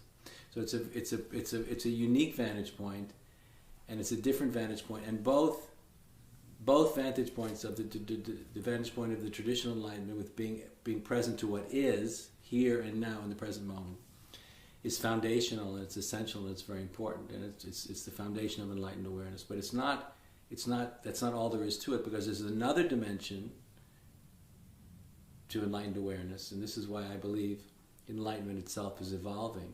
Our understanding of the experience and the appreciation of enlightened awareness, and the human capacities for enlightened awareness is also evolving, because now there's this new emergent, evolutionarily driven fascination with the imminence of the possible. What could be, and there's an ecstatic fascination with what could be, which we all can find access to. If we're on a pop concert and the band members start jamming, exactly, creating something new, the crowd goes wild. Huh? The same with comedians on stage who we just start joking with the audience. People immediately start applauding. Yes, this is fresh and new. This is what we come for. So I believe, exactly right. So I believe the energy and intelligence that created the universe and is creating the universe is that very energy, is that very creative energy and motivation. And when a human being awakens to that same energy and intelligence in themselves, they find a completely new vehicle for spiritual liberation, which is riding the wave of the possible. And when we, as you said yourself before, when we become when we give ourselves, when we become compelled by and give ourselves to this, to the imminence of the possible, we tend to stop thinking about what went wrong and what's troubling us in our neurotic fears and concerns, and we become fascinated by something that's by a purely positive motivation that's ultimate, that relates to the ultimate reason to exist. Because when we, as I was saying a few minutes ago, when we discover that the fundamental motivation that gave rise to the universe, that gave rise to the creative process, and that's giving rise to it right now, is a purely positive, is a purely positive driver. The cosmic will to exist is the experience of pure positivity. It means we begin to experience a much deeper truth about the nature of existence than ones we tend to be fascinated by when we're lost in our neurotic thinking and the world of our separate self or ego. We tend to be lost in very narrow and small-minded and very self-centered vantage points or orientations in relationship to the experience of being human. So when we break through these deeper dimensions and find a non-relative absolute source of existence and discover that absolute source is a movement and vibration and direct experience of pure positivity, it tells us that the will towards life, the will towards existence itself, is the experience of pure positivity. And when we can experience that directly, we realize that to exist is good, even if we may have had a hard time, as most people have at one time or another, even if we've had a hard time, even if we've suffered.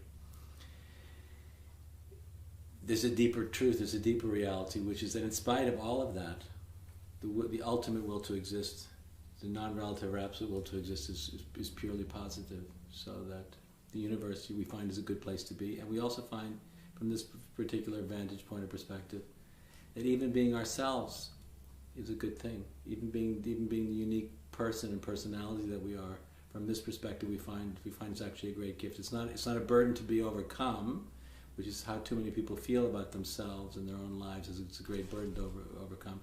We suddenly realize that to be ourselves is a great gift. We realize from a non-relative or absolute perspective, I am and you are the energy and intelligence that created the universe and is creating the universe, awakening to itself and realizing and recognizing itself through the body, mind, and personality of, in my case, Andrew, or each and every one of us. This energy, that this body, mind, and personality is a vehicle through which the energy and intelligence that created the universe can recognize itself, realize itself, and consciously create itself. And this is a very liberated. It's a liberated experience, and it's a liberated perspective on the challenge of being human. So then, when there's this shift of perspective and shift of orientation, as I was just been saying, being our unique self, being the human beings that we are with our own unique histories, is no longer a burden to be overcome, but a great gift to be used for the sake of the evolution of the interior of the cosmos. And the interior of the cosmos is subjectivity to consciousness.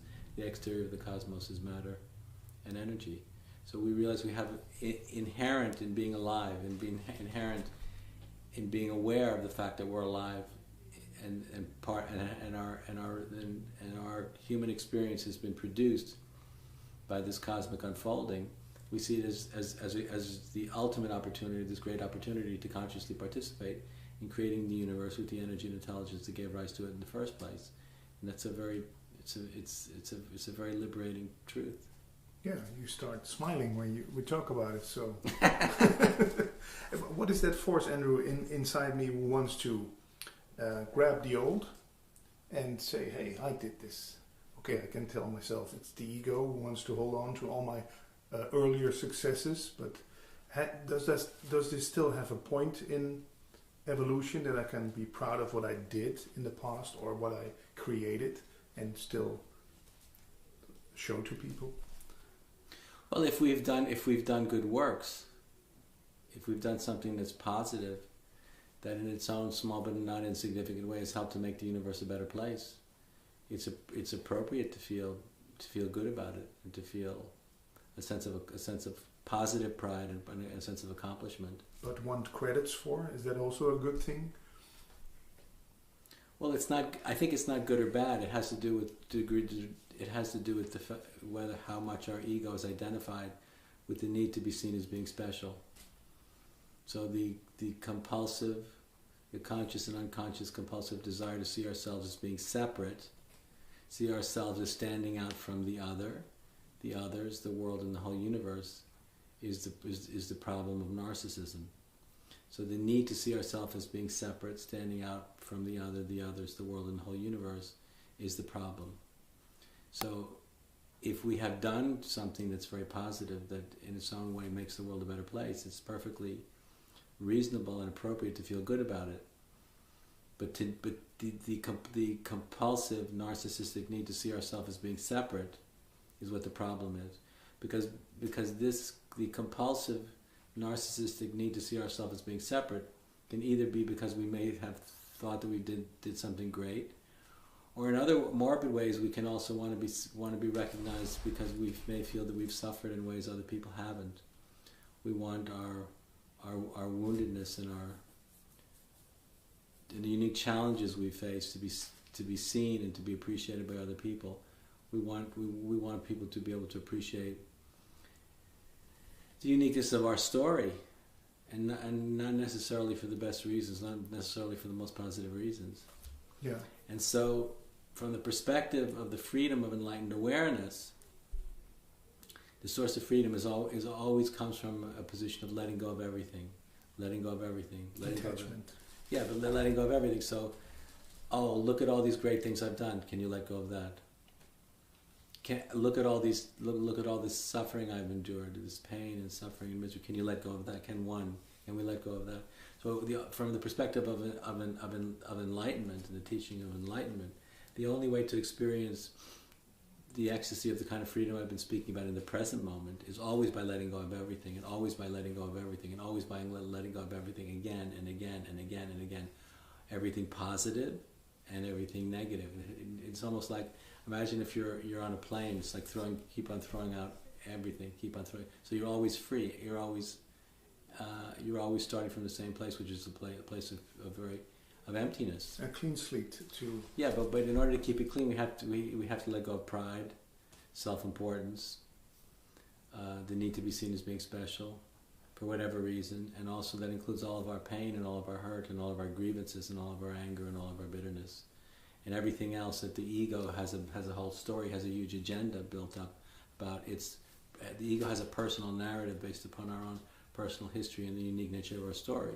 And the question is, how invested are we in that story, and how attached to that story are we, and how identified with it are we? So, particularly and uniquely in an enlightenment context, we have to be willing to continue to drop it.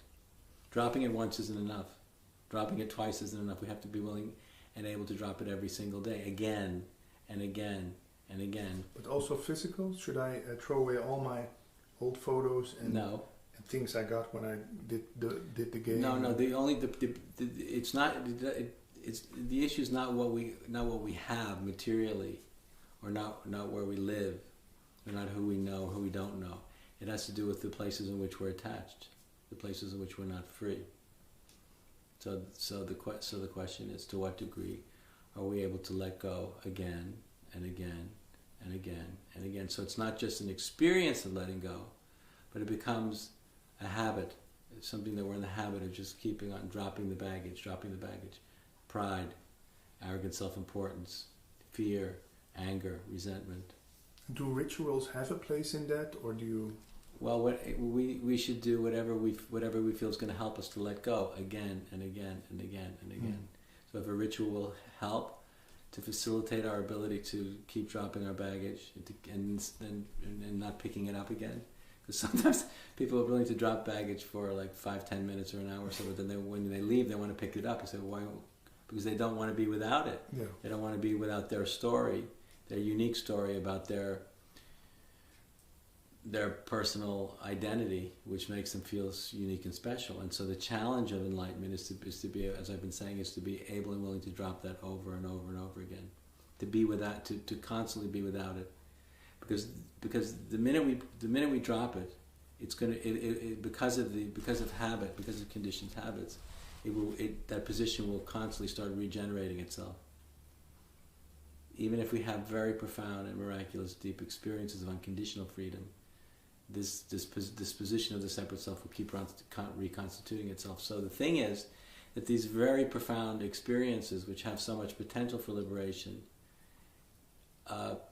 show us a perspective that's not ordinarily available to us, and we need to have enough of those experiences so we know what the position of freedom actually is, or the posture of freedom, the position of freedom, so that we can learn how, so we can know that to keep continually dropping everything and letting go of it and dropping it is the only ideal position to take in relationship to our experience.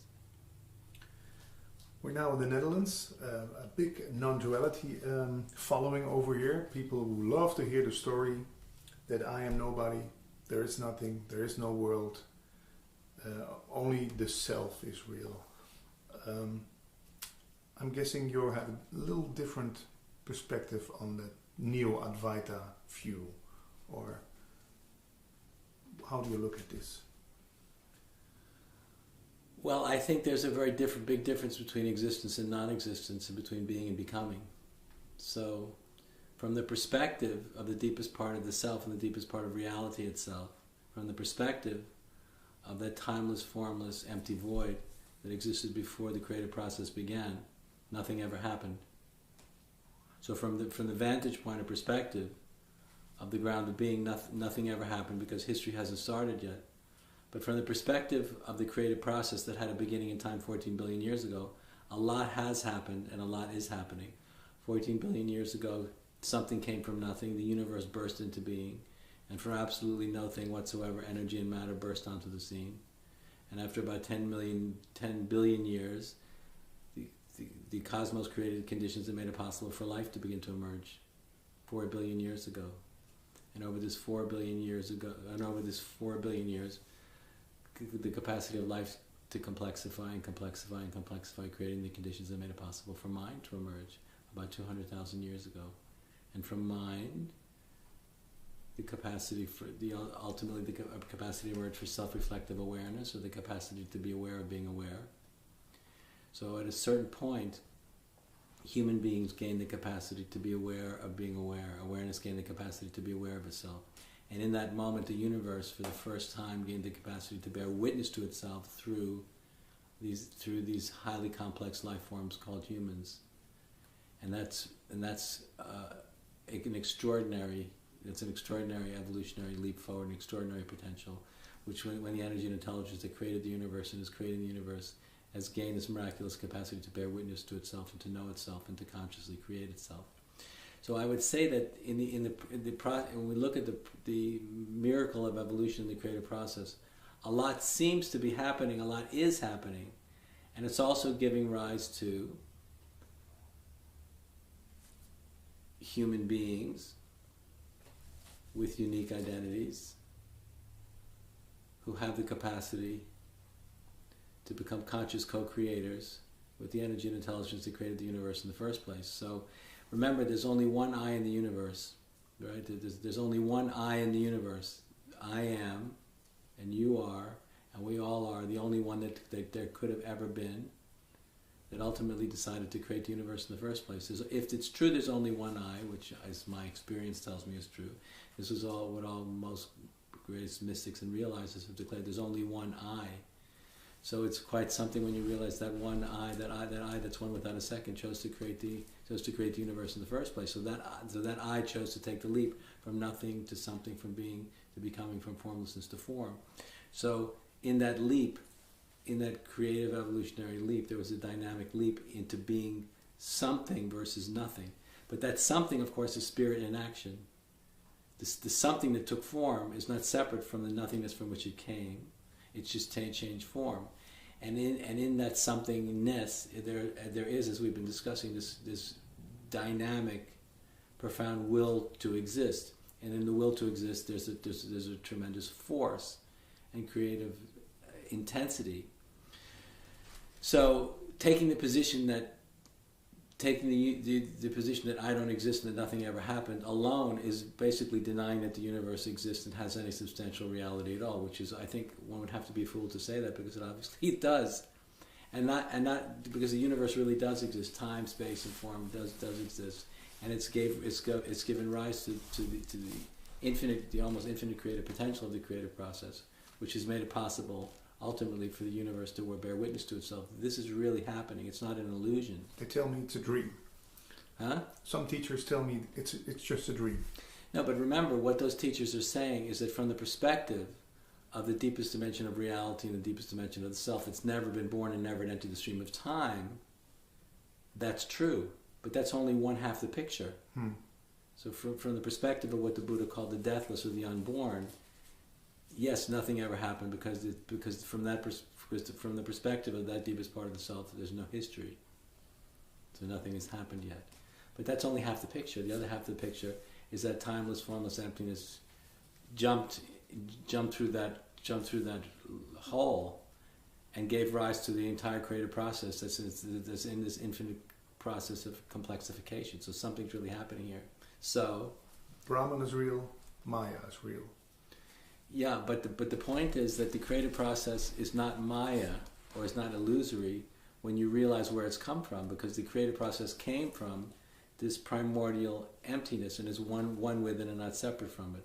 The Buddha said the world of form and the world of formlessness are one and not two. Form and formlessness are one and not two. The emptiness and form are one and not two. But there's a third dimension to this picture, which is the world of form and the world of formlessness are one and not two, and the world of form is evolving. The world of form is going somewhere. That's the third and new component to the picture of reality. So that energy and intelligence that's compelling the world of form to evolve is none less than Eros, or the energy and intelligence that created the universe in the first place, which is to use mythic language, it's the mind of God. So something's definitely happening here.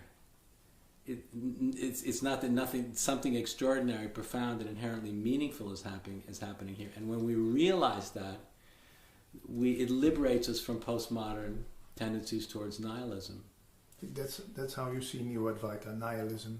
Well, it doesn't have to be, but it can create a worldview or a perspective that can give rise to a nihilistic interpretation of reality.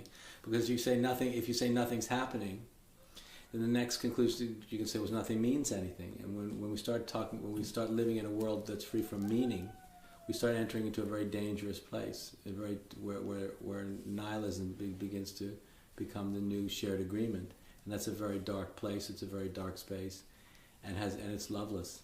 And still, it sometimes reassures me, that message, that when I'm in my mind and worrying about a lot of stuff, if someone tells me it's all illusion or it's all mind-made, it's not true.